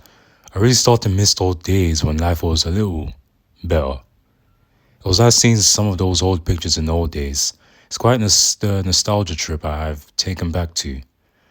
I've checked my email and I haven't gotten a response yet. What I also did on the library's computer is to look up a map estimating on how long do I drive from my house to the address that Gaus provided me the last time that we've met from many years ago. I don't know if he still lives there today though. Anyway, I've checked the email and I got one from Gaus. He said that he'd be happy to have a discussion with me regarding the choices that I've made in life and how I can improve upon it. He also promises to help me look for another job if there's a position that opens up. Gaus told me that after work, he'll meet me in his home this evening. It's the same address that he provided. Thank goodness for that. I've left the library and I had to make sure that the car has enough gas for me to get through the day. It's about to be empty and as always, I'm about to run out of gas if I don't get that filled up. So I drove to the gas station to fill up my car before going to Boston. After I filled it up, I then drove my car up to Boston and it was quite fun driving through from Plainview to Boston. I remember the old days when I used to travel with my family. I drive around Boston up until the last 15 minutes of his scheduled time for a meeting. When I got there to the address that Gaus provided me, if it's his home, it took me about almost an hour to get there. To tell you the truth, this is the first time that I've come to visit him in Boston. Last time that I've really met with Gaus is in Plainview for many years ago. Hope that he's willing to bail me out here. I don't know exactly how many years ago, but it's long enough that he at least knows Rodrick, not Greg, not Manny, and not even freaking Greta. The latter's still a freak. I made sure to look nice. I knocked the door, wait for a few moments, and there's Gaus opening the door. The first thing he said was, "I'm not gay, Frank. Come on, man." Whoa, I'm not here for that, you fool. Oh, Gaus was just kidding, and I was the one laughing. I was also joking to make sure it wasn't serious. Gaus then invites me into his room. This made me feel excited to see how he changes. But I hope I can try to change for the better though. Gaus talks about his life. Gaus talks about how he decided to pursue on having a master's degree in business since he transferred from University of Massachusetts, Boston to Holt International Business School. Gaus' endeavors were not as successful as he hoped, due to having trouble understanding the subject that he's presented with and the amount of debt that he's been piling up. After all that, Gaus then talked about the time that he went to visit a woman who he had just met during the taxi ride with her. The way he tries to get there is quite interesting. I'll try my best to shorten it though, since I don't want my book to be filled with the journey that Gaus went through. I hope that his story isn't boring though. According to Gaus, he used to be a taxi driver during the time that he's in college. Gaus had met a woman named Jenny Shepard. They've talked in the taxi and when they arrived at the airport, Jenny seems to give a suitcase to someone who looks shady. To shorten this, Gaus immediately resigned his taxi job due to wanting to make sure that Jenny's okay from that bad people. Gaus then decided to go on a road trip to search for Jenny. And the only clue to where she could be going is that she decided to go to Aspen during a conversation inside the taxi. Gaus had encountered cops, truckers, and hookers. Eventually, he was able to meet Jenny at a charity event to see snowy owls. What happened between the two is that they were initially dating, but found out that she has a husband who's been kidnapped by drug dealers. Jenny had to give the money to the drug dealers at the airport, but thankfully they're arrested and the husband will be back in a few days. Gaus had to come back to Plainview, deciding that the relationship wasn't worth it. It was fun for a trip. Gaus then asked me about one of my life stories in its best moments. I told him that I'll talk about my best moments, but rather that I want to talk about my current issues and ask for his assistance afterwards. Gaus agreed with me, and one of my best moments in my life is signing Greg up for the swim team in response to Susan tolerating Rodrick's choice of being a drummer. At first, it was working out better than I expected. Not only Greg's improving himself on being on the sports team, but he has also improved in attitude of having to deal with people as well, hopefully increasing his popularity at school. I get to be the father that's proud of one of my sons. It's a win-win. This was potentially the best moment as a father of any sons that I have up to this point in my lifetime. Gal seems to be satisfied with my answers at the very least, and commented on how Greg would become a lifeguard if he had the chance to do so. I wish, but Greg had a recent scandal, causing me to feel bitter about it. I had to tell Gals about it.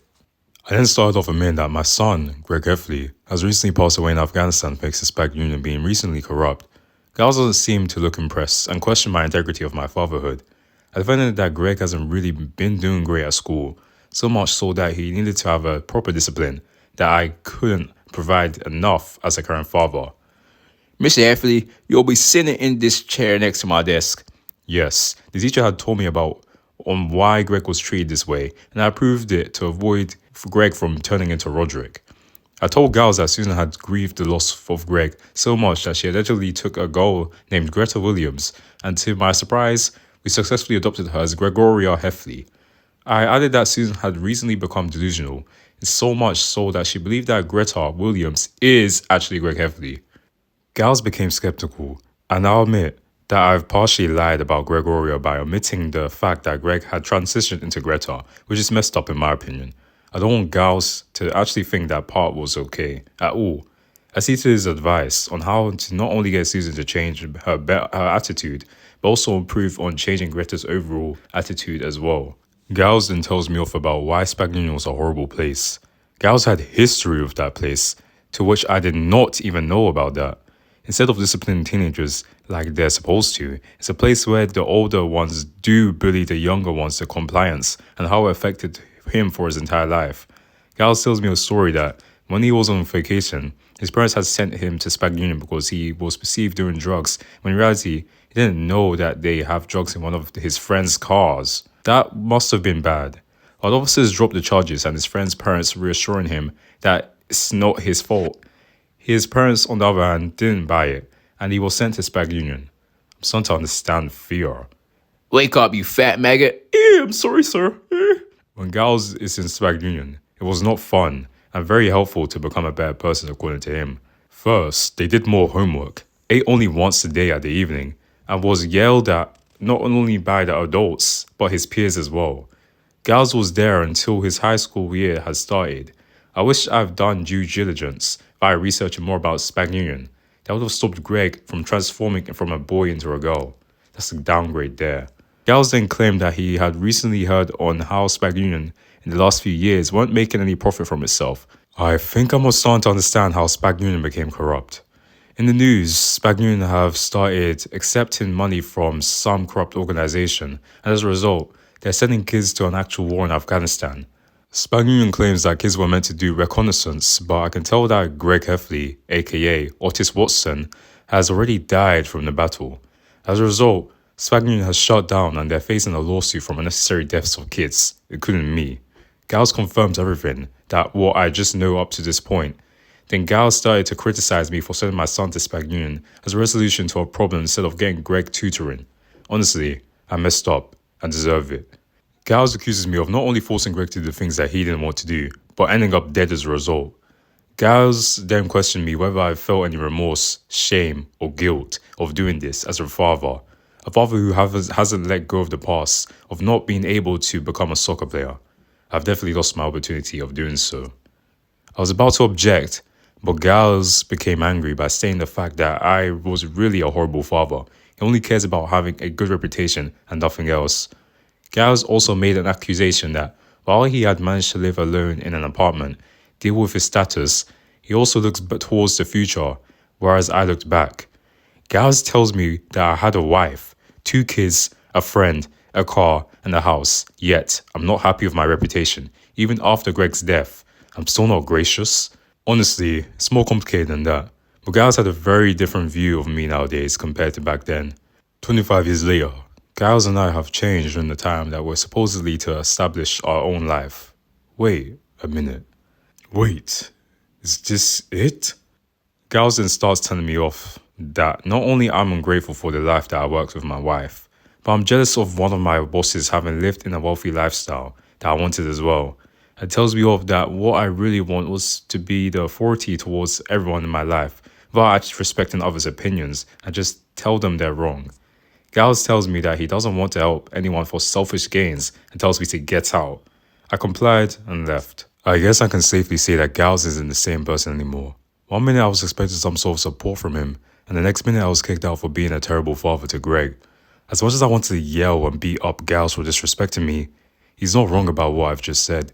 The worst part about it is that he's right about me becoming unreasonably selfish over the past 25 years, and I realized that I couldn't really change people, even if I tried my best to do so. There's flaws that I can't stand. Up to this point, I've manipulated and lied into getting my way in a vain attempt of getting to the top of society, where I'd be the kind of person that would have a lot of authority, where I can, at the very least, have a better control over my life. I simply want control. As I thought deeply about it, I realized that I was wasting time for half of my life. I was devastated. It's clear that I didn't need my family, my so-called friends, or Plainview anymore. I was trying to build a life that I wanted, but couldn't be done for various reasons. I then headed home with a very raw perception for tonight. I feel sad. Tuesday, August 23rd. The first thing I did in the morning was to get out of the house and go to the bank before heading to Leisure Towers to pick up my dad's belongings there, since I resigned from my job yesterday. Thus, I didn't have to worry about whether I have enough time to do things in my life anymore, and I felt very satisfied. I've managed to enter Leisure Towers, where I've managed to explain to the receptionist that my father passed away yesterday, and one of my siblings would come in with the death certificate as a proof later today. Well, I'm not sure if they're going to be here at all. I figured that they'll be here soon enough in an attempt to take it. The receptionist allowed me in, and I was able to find his room where my dad used to be. The real reason why I'm here is to get my dad's properties and make some money by selling it to the pawn shop. I'll admit, I'm trying to earn as much as I can before I can find another place to work at and probably spend it on another place. Before I could even get started, I saw an old woman at the doorway. "Excuse me, who are you and what are you doing here?" "Oh, hello, I'm Frank Heffley, and I'm here to pick up my dad's property, because my dad had been deceased since Sunday. I'm just sad about what had just happened to him since then." "Oh, I'm sorry to hear about that, Frankie. That must have been very devastating for you." "Miss Matthews? Gosh, it's been a long time since I last saw you." Miss Matthews was my favorite language arts teacher from Westmore Middle School. I gave her a hug when I recognized her, and she too reciprocated my gesture as well. Somewhat happy to see her, and we decided to have a conversation about our lives as a result, instead of taking my dad's stuff out of his room like I was supposed to. Oh well. We were at the table, having our conversations about our lives and what happened since the last time that we've seen each other at Westmore Middle School. Miss Matthews, or as I like to call her, since I'm a grown man, Fleur was fine with that, and I'm happy to call her first name since I'm not in school anymore, and Fleur is the first one. Anyway, since I left Westmore Middle School, the kids that she's teaching were not exactly getting easier. In some cases, she hated some of the parents from a later generation who were more likely to defend their child's poor behavior than to take any accountability. However, she does admit that most of the kids were getting weirder in each generation, but ultimately respectful in her teaching the class. Anyway, Fleur had been teaching from 1965 to 2005, and it is wonderful to see her commitment towards teaching her class up until her retirement. Fleur's husband, Jasper Matthews, passed away in 1994 at the age of 75 due to natural causes. I remember that guy as my coach that failed me at soccer. I'm glad that he's gone. Fleur mentions that her maiden name used to be Fiokowski because in her family she used to have a father named Boguslav Fiokowski. That was before she got married to Jasper, and changed her last name to Matthews. Speaking of Matthews, Fleur starts mentioning that she has children before. I do remember about at least one of them. Fleur asks if I remember Laurie Matthews from Westmore Middle School. Yeah, I remember her from school. She was popular, but Laurie's too unbearable for my liking. To be fair, I do sometimes wonder that if I had known about her, would that change my opinion of her? Fleur then mentions that Laurie's not the only child that she has from that era. Fleur has Jennifer, Piper, and Mackenzie. All children were girls. I was surprised about how similar Fleur's family is to my family of origin, except that since I had only brothers and none of us had sisters. Out of all the people, I wanted to know about Laurie, so I asked Fleur about it. Fleur says that Laurie Matthews had been married to a man named Jonathan Hills. I hope Laurie's satisfied.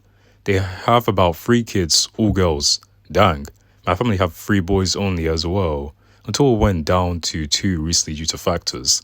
The stories that we have regarding how our families were formed are a lot more similar than I thought. Anyway, Fleur said that she has Heather, Holly, and Helen as one of her grandkids. Wait a minute, Heather? Heather Hills? You mean my ex-crush? If that's the case, then my desire resonates with me because I wanted to push the reset button. As in, the girl that I've met at college before Rodrick kissed her? That finally made sense. Now I understand why Heather resonates with me. I wanted to start over my life with someone who's passionate enough to talk and listen. After I traded the van to Rodrick, I wanted a new vehicle where it reflects my success, and yet I haven't got it. Finally, I realized that I wanted to hit a best friend that's less complicated, and I remembered the plan that I had before when I involuntarily gave my friend to my mother-in-law. I want him back. Despite having that thought, I've continued to listen to Fleur about her family. Fleur's family is supportive enough that she's able to maintain the lifestyle that she has before she got to retirement.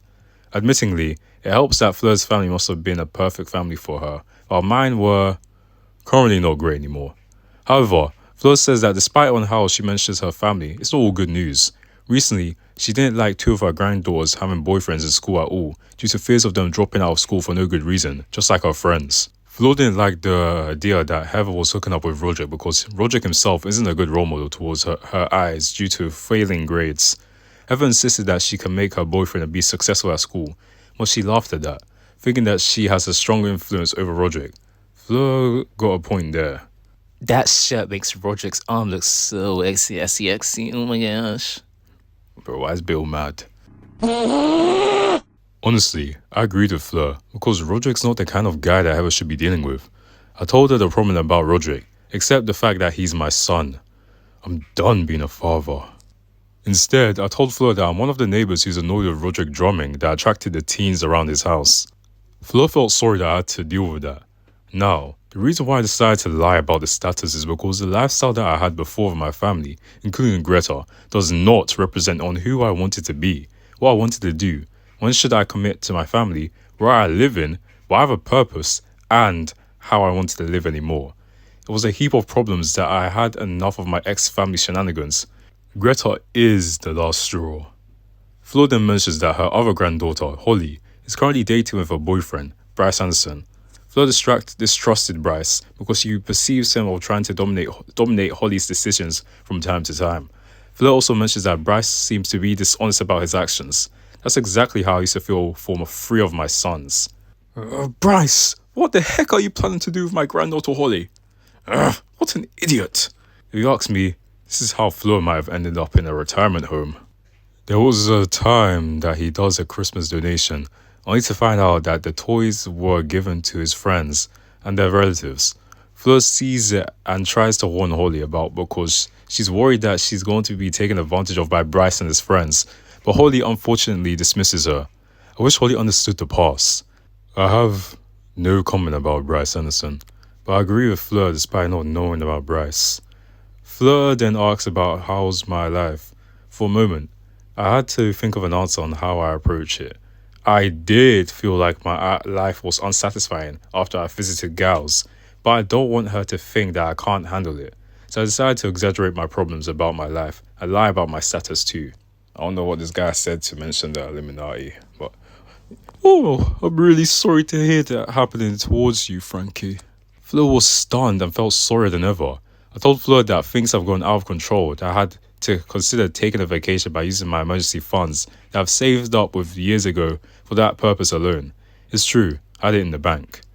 Flo felt sorry for me because she thinks I'd have a life that got way out of control, to the point that if Leisure Towers would allow me to stay in her place for at least a few weeks to get myself together under control so that I could function as a member of society once again in Plainview. I was touched by that offer, but I admit that my problems were actually less severe than what I just said earlier to Fleur. My recent events had to be extended further in the past to avoid being forced to fix my problems that I find to be incompatible towards who I am now compared to back then. I'm making a clean break after all.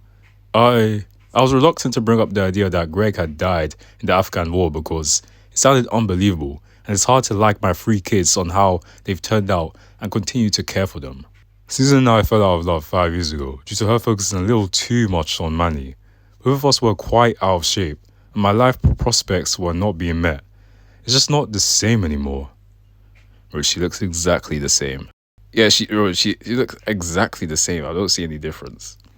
I told Flo that I'll be alright for a little while, but right now, I have to move out my dad's furniture, and Flo understood, telling me that she'll see me again soon. I certainly will meet Flo again. By the time the sun set, I only managed to get all of my dad's stuff out of his room, but the pawn store was closed for today. Thus, I can't sell my dad's assets for cash just yet. When I got in my car, I saw my dad's photo album on the front right seat, and I wanted to look back when things were concise in my old times. I even have at least a photo of Fleur when she was young back then. I'm glad that I've made a copy of that photo, because I somehow lost it either during the move or it's in the house. As I looked photo after photo, I realized that despite not having a very ideal representation of my lifestyle choices towards halfway into my life, I did have something to portray my answer towards my midlife choices that I've made so far. I drove away from Leisure Towers and went to a motel where I've continued to look at albums. It's a lot seeing albums of photos after photos. It's getting quite late at night. I'm going to bed. Good night, motel staff. Wednesday, August 24th. I went to the pawn shop today and was able to make some money off my dad's valuables. It's not exactly all of it since there are items that had at least a sentimental value to me that doesn't make sense to sell, like my dad's photo albums for example. The money I have is not enough for me to formulate a plan to move out of Plainview just yet. After I've sold my dad's belongings, I headed to the bank to withdraw more of my money that I've earned from doing the lawn service for the people in the community. My cash is in the pouch inside the car drawer that's locked so that no one steals it. If you want to know why I've kept doing this for a few days, here's the idea. Originally, this money was meant to invest in the plan to transform Greta back into Greg, but she strongly resists the idea to the point that her friends denied my rights to do so. Now, I'm using this funding to move out of Plainview. I don't want to live in a place where my influence towards my friends and families is very limited. After I got in the car, I drove home where all the kids and Susan should be at school today. I hope the house that I live in is empty. Not only do I sell my dad's property, but some of my properties too. However, I told the pawn shop that it's all of my stuff, to avoid any hassle that they may have against my willingness to sell, just to be safe. My family doesn't deserve any of my dad's valuables due to their predicaments, and neither does my 2 brothers. It's because we had fundamental differences in our views, and I think they're going to damage our dad's legacy if I let them have anything else. Hey Frank, can you lend me $10,000? I've already used our dad's financial will. I was gambling, my bad. Besides, I'm aware that the other relatives have the desire to take whatever they want whenever one of the Heffley family members have passed away. I admit that love has not been the interest in my extended family members so much as money, but even showing a gratitude goes a long way of earning trust from other people. I'm grateful for my dad to have an asset that's worth selling to. Everyone's future is at stake nowadays. When I arrived home, I didn't see any signs that they're inside the house. That means that I can try my best to get some of my properties out of my house very quietly since my family is dead to me. Once I'm done, I'll never be coming back here ever again. The first thing that I go out with is any of my work documents that I had up to this point. Since I can't sell those at the pawn shop, I wanted to see if I needed to dispose of anything that's worthless or if there's a document that is important to keep for its usefulness. Unfortunately, most of the documents were useless. The few documents that are important, however, I had to keep with me in case my workplace got into hot water. I don't want them getting away with hiding defects within their medicine. I'd rather pay for an expensive medicine that doesn't have unknown side effects than taking one and getting sick from it. I also made sure that I got my birth certificate, my passport, my diploma, etc. out of my room and into my suitcase where my documents can't be stolen for whatever the case may be. I also started packing some clothes into my suitcase after carefully putting my important documents in a thoughtful place. I do not want to risk those being damaged by anything for serious business. I had a lot of clothes over the years and I'm not sure if the pawn shop would accept all of it, even for about 1 cent. I'm probably planning to give the clothes to the pawn shop later to see which one still fits, which one has to go, and which one is unviable to be sold for the pawn shop. I can't afford to try it on now since I'm moving out of the place as fast as I can. I don't want to deal with the expectations at all on how I do it. With all my stuff outside, I couldn't bring it all in to fit within my car, so I decided to take the van, hoping that my so-called family doesn't really need it anymore. They must give me money for what it is and hope I can get the van repainted instead of trying to trade it in for a convertible or motorcycle, to which I find it more ideal, but for various reasons I still can't afford it at all. And lastly, I'm getting all of the valuables I had with me back then. If they can't respect my words regarding their behavioral problems, then what's the point of having my valuables if my children can't appreciate my values and why they couldn't improve to be the kind of people that I expected? Besides, selling a lot of my old properties to the pawn shop owner is more respectful than to be ruined by the people that's never brought up to my expectations. All of a sudden, I've heard someone came in and I decided to hide in the closet. Honestly, I don't want anyone finding out what I'm actually doing here. They'll claim me as a thief. It's revealed to be Rodrick and his bandmates. I don't want them knowing that I'll be abandoning their so-called support, because if I try to, not only I might get beat up by them, but Susan would be the one that ended up scolding after me. I stayed in the closet for at least a few more minutes before I've started making my moves to evacuate this place with most, if not all, of my assets were already brought in a van. I've stayed in the closet for about 30 minutes and decided to peek out, only to realize that Rodrick and his bandmates were probably practicing their song in the basement. How was I supposed to know that they're going to actually do that? Well, yeah, I'm a terrible dad for not knowing about them. I feel like preparation being one. I had to sneak out of the house and try to get most, if not all, of my belongings out of this house, which fortunately I was able to get them all, including some of my family's heirloom, out of this place.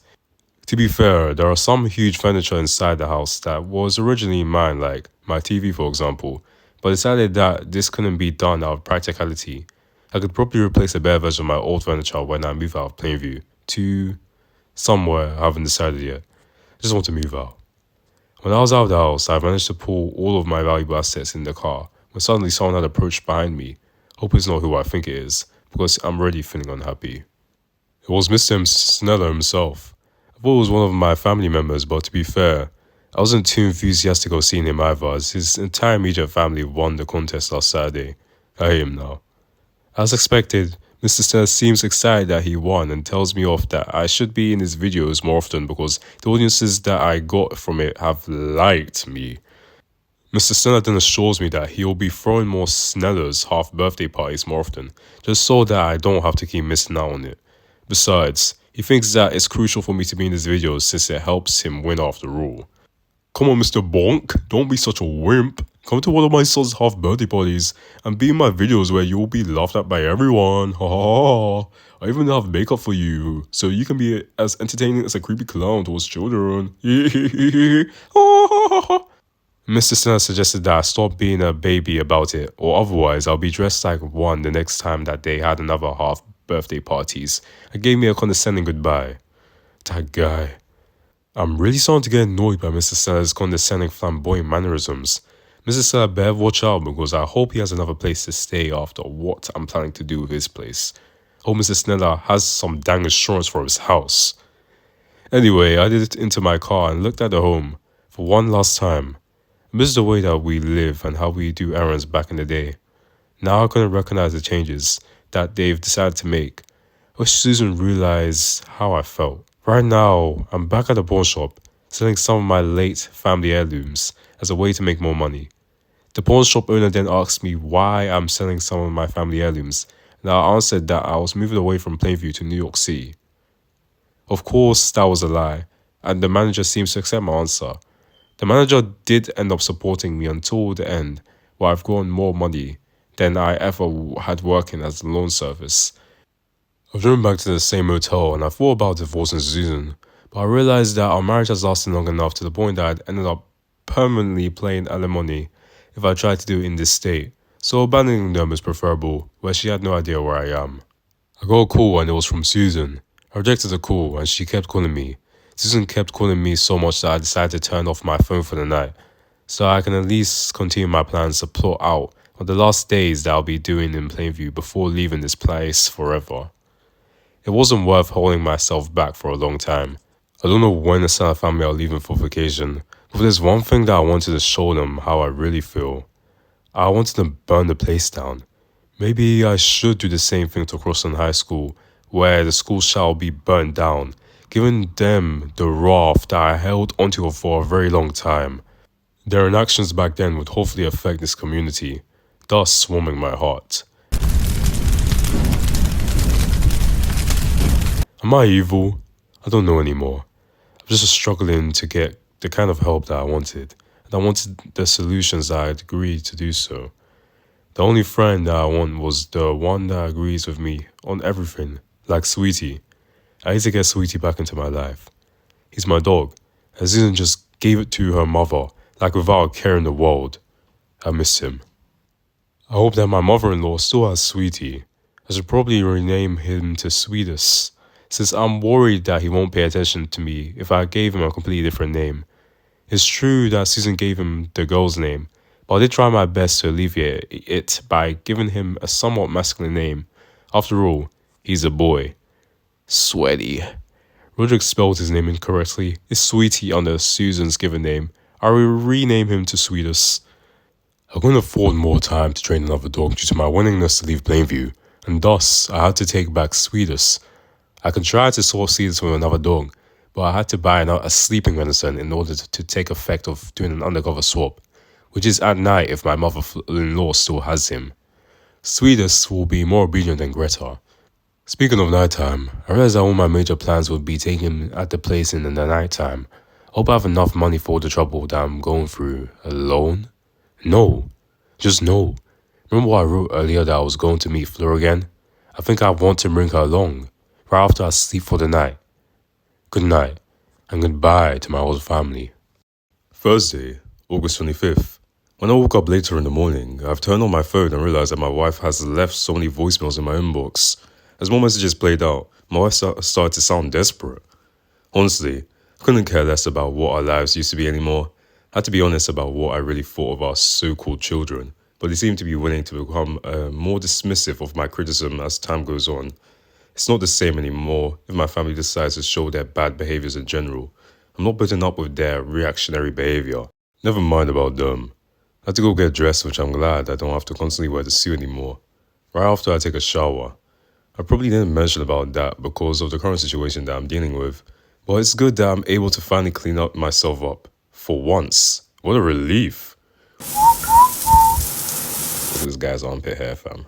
After I'm done taking a shower, I dress myself up casually, feeling refreshed within myself for the very first time in a long while. It feels like I'm on vacation, but I got work to do. So the first thing I'm going to do is go to the bank. 2 more days to withdraw before my separate bank account goes empty. The phone had kept ringing and as expected, I saw Susan on the screen and rejected the call once again. It was getting quite annoying. Susan left me the voicemail and as expected, Susan yells at me to come home and she whimpers. I decided to head out to my cell phone provider for a service where I can change my number. I was in the cell phone store where my provider explains about blocking my ex-wife's number instead of swapping SIM cards, changing my phone number, or even changing to a different cell phone, which I find it to be more convenient than I thought it would have been. Or at least it saves me some money now, to which I find that relieving to be honest. Hey, thanks man. Ew, why is he so jolly? I blocked Susan again due to demonstration by the provider. Then I blocked my entire family and associates at this point. I realized that I never got Fleur's phone number. I don't know if that's what I want, but I should probably go get a dog first so that I can swap the dog with Sweetest.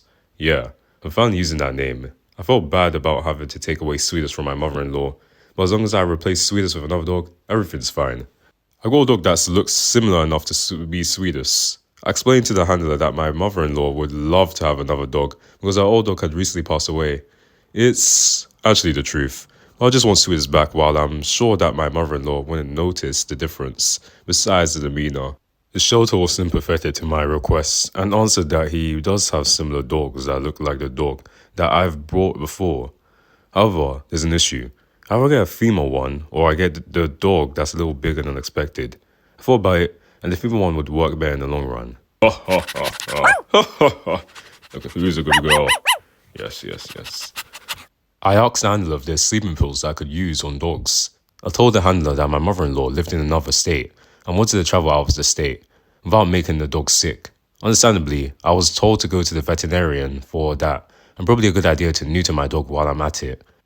That's how I've managed to avoid any suspicion in the animal shelter. Okay, then, my plan is set to swap dogs tonight.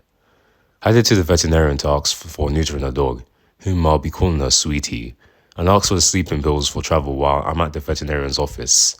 When I request for it, they would question me why, and I gave the same answer that I gave to the handler. The veterinarian understood and granted my request. After all the neutering is done, I was told to go to the pet store since they're out of medicine, and that I should probably get a leash, a collar, and a pet carrier instead of carrying Sweetie in the box. I understood, and I immediately drove off to the pet store. It is quite already getting late, so I should stop writing this journal for now. Alright, I've managed to put Sweetie in the pet carrier with a cover. Not only I've bought that in the store, but I also bought a collar for Sweetest, a collar for Sweetie, a leash, dog treats, 2 bowls, and dog food. Now that I've got this planned out, it was already in the evening. My fuel gauge is slightly above the halfway mark for the car. I'm planning on doing everything else before I start filling it up.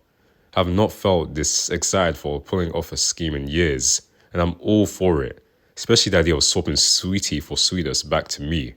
In the evening, I decided to do something extra before I headed into my mother-in-law's house to get Sweetest back via a swap of a dog that I've just adopted, Sweetie. First, I went into a store. I managed to get some of the tools that are needed for my plan regarding swapping pets from my mother-in-law. I hope I don't have to directly deal with her when I'm doing this though. I've got everything that I needed for my entire plan to say adieu to Plainview. It's clear that once I set my entire plan into action, there's no going back to that place that I lived more than the last 25 years. I may not be rich and famous, but I do have a worthy plan. Don't worry, the dog is fine and Sweetie is shaking. That's a good sign, and I've driven to another place. This time, it's my so-called home. I had to park at least near the Jeffersons family home. I went down the hill and I didn't see that weird Fregley kid that Susan's always talking about. Lucky. I went down and I've managed to unscrew the license plate from the car and swap it to the van to avoid getting caught so easily by the cops. I also did it with the Jeffersons car just to be safe. Finally, it was really late at night and I've driven to the house that belongs to my mother-in-law. I finally managed to feed Sweetie some dog food that's mixed in with sleeping pills. About 5 minutes later, Sweetie was sleeping like a baby, albeit the bowl was unfinished, but it doesn't matter. I'm bringing the bowl inside that house anyway, so I put Sweetie back in the carrier and took everything out of my car. I had a spare key for my mother-in-law in case if something happens to her, and so I've unlocked the door easily, but quietly. I had to have a bowl of dog food mixed in with dog treats, in addition to having the sleeping pills in there. I sneaked in with the stuff that I needed and managed to close the doors quietly. Let's do this. I managed to find Sweetest, and the first thing I've done was to slowly shove the bowl of dog food towards Sweetest, and immediately got up. Sweetest then immediately ate all of the dog food in addition to having the dog treats mixed in with sleeping pills. I was worried that the plan was about to fail, and so I was about to come up with a different scheme where I had to give him some dog treats until... Sweetest had finally fallen asleep. It was a relief thinking that I failed the plan. Anyway, I've successfully swapped Sweetie in the pet area to having Sweetest in the pet area. Sweetie sleeps in the same place where Sweetest used to sleep at. We were in the living room, and Sweetie has her own bed. Anyway, I was about to leave when I heard my mother-in-law getting out of the room. I had to carry Sweetest into hiding just to be safe. I was hiding behind the couch with Sweetest, still falling asleep in the pet carrier. Sweetie then farted, and honestly, I was worried about randomly falling asleep for my entire plan, thus failing the entire mission that I'm doing. Thankfully, it didn't happen, and I decided to check out what was going on upstairs, and what is she doing now. Fortunately, I found out that my mother-in-law was in the restroom. I quietly hurried back downstairs, get out of the house, and managed to get inside the car. I then hurriedly drive away, and the heist is considered a success. Now for my next plan of action. It's finally time for me to get revenge on the people who have wronged me over the years. And they do deserve my kind of embracement for Plainview, but I'm planning to take action for this town to feel the warmth that I would have loved to receive from. I went to the gas station where I've paid a bit, but more than usual. In addition to filling up my car, I've also filled up 2 spare portable fuel containers. One, of course, is for my car. The other is for revenge. I've driven up to Croston High School where my anger regarding the bullies and the inaction of the adults were present in my current force. Thankfully, no one was there to stop me. As I was pouring some gas on parts of the school, I wonder if that would make me feel like I got justice from doing this. I felt a little bit of sadness. Sure, it's not the right thing to do, but I remember the time that when those high school athletes have bullied me in school, caused me to feel discouraged from joining their club. I may not be able to directly find where my bullies live or where the inaction adults are nowadays, but I sincerely want justice from this. After putting away my fuel container, I had to make sure that my hands were clean from the gas for a few minutes.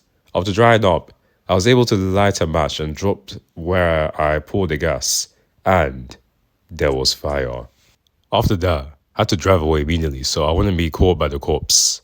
Seeing Croston High School burning down finally feels like my form of justice had paid off. It's not a mass shooting that I would have liked to plan out, but at least nobody dies from this sort of anger that I've expressed. To be honest, I'm feeling relieved for this. While I was driving to where I used to live, I heard a lot of sirens as I got further away from the burning Croston High School. That's making me rethink about another plan involving where I want to go burn up next.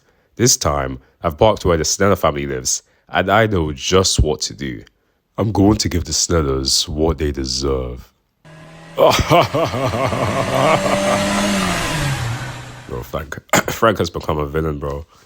I wanted to do the same thing on what I did towards Croston High School, but I was starting to doubt myself over this. I'm concerned that I would get caught doing it, in addition to making parts of the neighborhood having collateral damage, so I need to make this look like an accident has happened. So I partially pour gas on the grill, then a little bit on the ground, and finally a bit on the wall, where it's close to that fuse box. As usual, I dried my hands for a bit, wait out, use a match, and the grill was on fire. I had to run towards my car and drive away from the house as quick as I can be. I hope that I've successfully escaped from the neighborhood unnoticed. I drove to a new hotel due to having sweetest back from my mother-in-law. I seriously needed a pet-friendly accommodation from all of this. After all, sweetest does deserve this. When I was at a hotel, I've come to expect it to being expensive, and it is what it is. I had to pay for everything, but at least I finally have sweetest back, and I don't have to worry about going to retrain a dog. It would become difficult if we didn't get along. Stop the dog carrier from my mother-in-law's home, out of comfort that Sweetest wants and to establish trust between us. Friday, August 26th. I woke up in the morning thinking that I'm on another page when I realized I haven't finished this page. I guess I got too tired after what I've just done yesterday. I was going to do the same thing to my former workplace, but since I do have limits, I didn't do it out of principle. It's sad, but I was rightfully terminated. It's Stan that I have the issues with. Anyway, when Sweetest woke up, he seems to be in distress. I wanted something very expensive for Sweetest to eat in order to calm himself down. Please forgive me for doing this to Sweetest. I'm just doing this because I love Sweetest as a friend. Speaking of love, I'll admit it, I've fallen in love with Fleur. Fleur Matthews. Back then, the reason why I fell in love with her before season is because she has shown kindness. She liked to work out in the gym, and has interest in seeing how sports played out. Fleur also has the ability to cook something healthy to eat at one point. Susan also does that, but Fleur is a really good cook. How did I know about this? I know that other teachers don't reveal about themselves in the 1980s, but the reason why I know about it is because I've hanged out after school when I was in tutoring. Okay, I wasn't perfect either, but Fleur had ended up inspiring me to be doing well in the language arts subject. Even after I've passed the class, I came to after school to say hello at first. Then I asked how she's doing later on for about 2 years. Fleur seems grateful that I was the only student to show care. Honestly, We've often talked about how our football team are and how she originally signed up to be the gym teacher, but Westmore Middle School hesitated the idea at the time. They have some doubts about Fleur's overall demeanor due to her gender.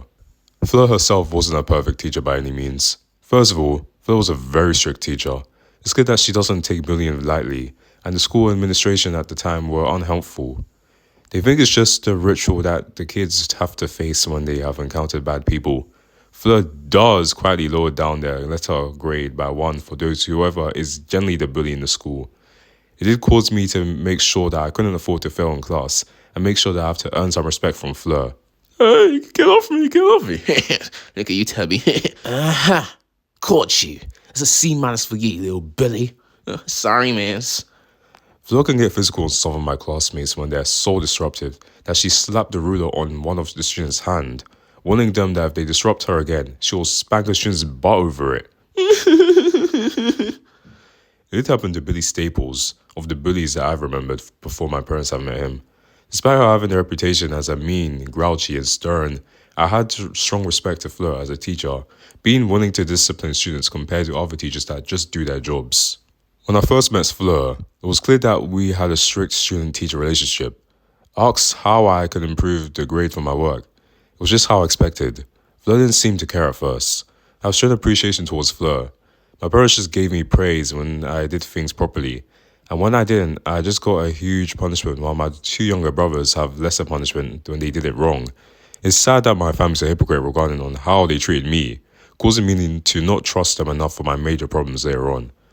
With that kind of treatment, I decided to join the soccer club in Westmore Middle School so that I could earn respect from other students.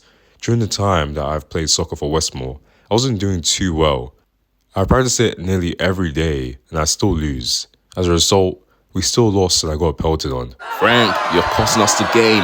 Yeah, you suck, Frank. Put him on the bench, coach. Put him on the bench. I'm sorry, guys. I'm sorry. It was nothing compared to what I got from the coach. That coach is Mr. Jasper Matthews, Fleur's husband. I was hoping that I could win their approval from Fleur's family, but Mr. Matthews had decided to disqualify me for the rest of the season because I wasn't playing well. He went so far as to say that I'm uncommitted to playing soccer.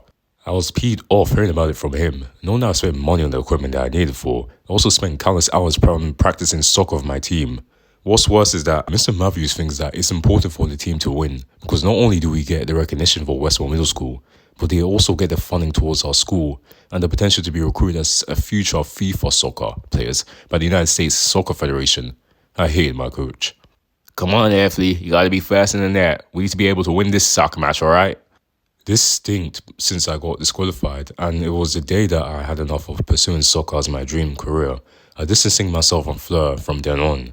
I was able to move on from soccer and spectate the Huskies basketball team in Westmore, and that's where I had met my girlfriend, Susan. Right now, I hope that Fleur's doing better without her husband being in the way of a possible reconciliation that wanted over halfway into my life.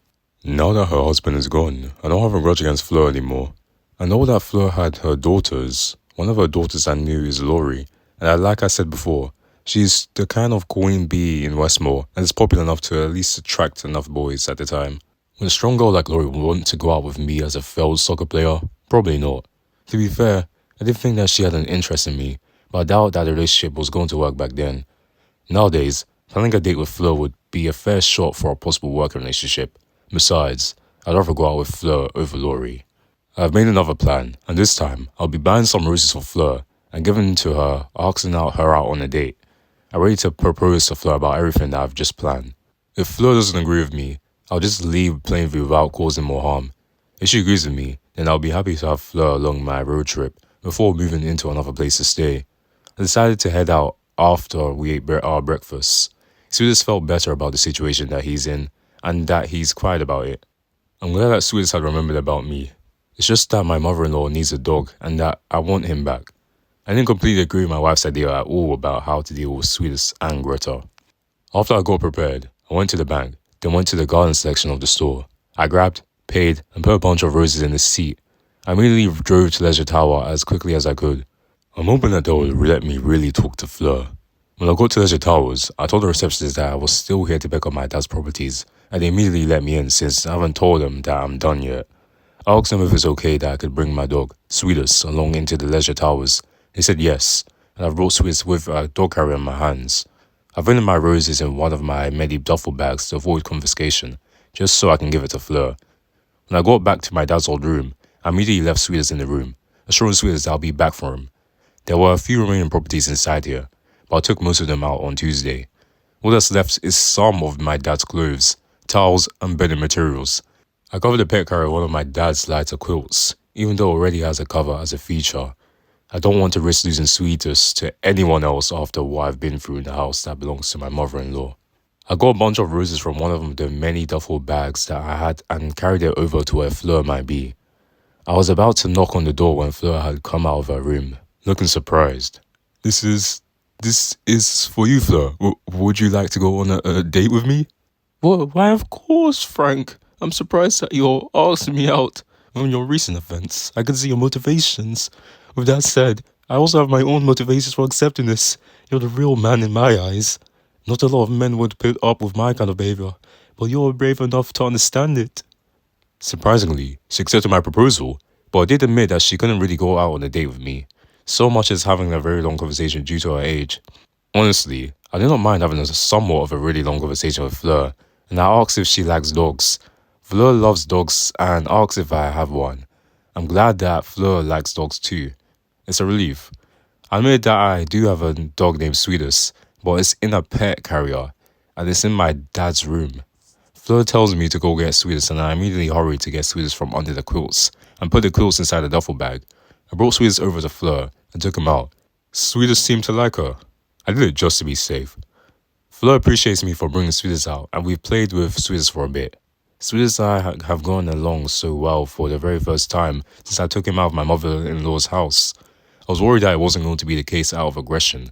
I'm just glad it wasn't the case. Sweetest did feel a bit out of place, but I reassured him that it was Susan who asked me to give Sweetest away to my mother-in-law, and it was not really in my own decision. After we played around with Sweetest, Fleur and I started to have some serious conversations about what we wanted to do in our lives.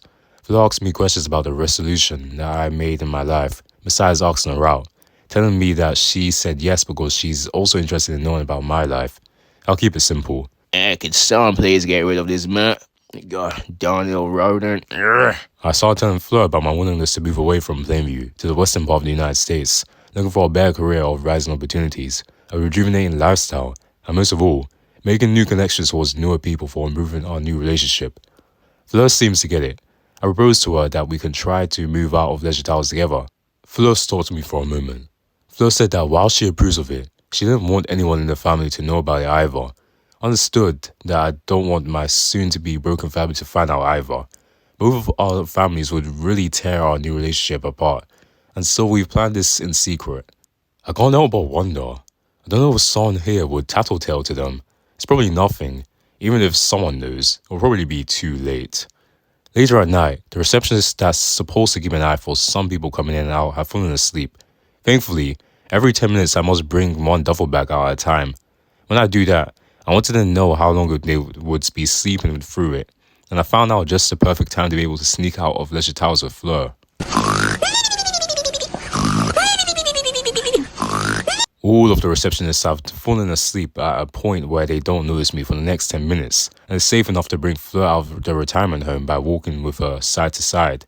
We have gone so close to freedom, but then, one of the receptionists had groggily woken up for a moment before falling back asleep. At least we're able to sneak out without getting caught by one of them at all. It was a close call, but I finally managed to bring Fleur Matthews outside of the retirement home and into my van. It's clear that I still have some of the stuff that's in my dad's room, so I go back. Then, all of the receptionists have woken up and they asked me what I was doing. I told them that I'm still getting some of the last stuff out of my dad's room. Leave as soon as I got all of it, and all of them have understood. I'm hurrying myself out with my dad's last belongings. Saturday, August 27th. By the time I've gotten every last one of my dad's clothing, towels, and bedding materials in the fan with Fleur sleeping right next to me, as well as sleeping in the pet carrier at the back, the clock strikes at midnight. Technically the next day has arrived, and I'm still awake. I am quite proud of myself for doing this. I will keep it just in case. I then must drive back to the hotel where I've stayed with Sweetest. When I got there, I was able to convince a hotel receptionist that I had a girlfriend, that I wanted to bring her to my room, in addition to having Sweeters along as well. The receptionist allowed it, paid up, and I got a room for everyone. When I woke up in the morning, Fleur and Sweeters were playing along, and I asked them what do they want to eat for breakfast. Fleur prefers that someone brings it up to our room, and Sweeters agreed with her. We then ordered our meal while I took a bath. I turned on the TV just in time to see about the news report in Plainview. What I've learned from the news really surprised me since I should have watched it yesterday, but they're continuing the story from my revenge setup. I was satisfied to see their shame. Boy, this is the life.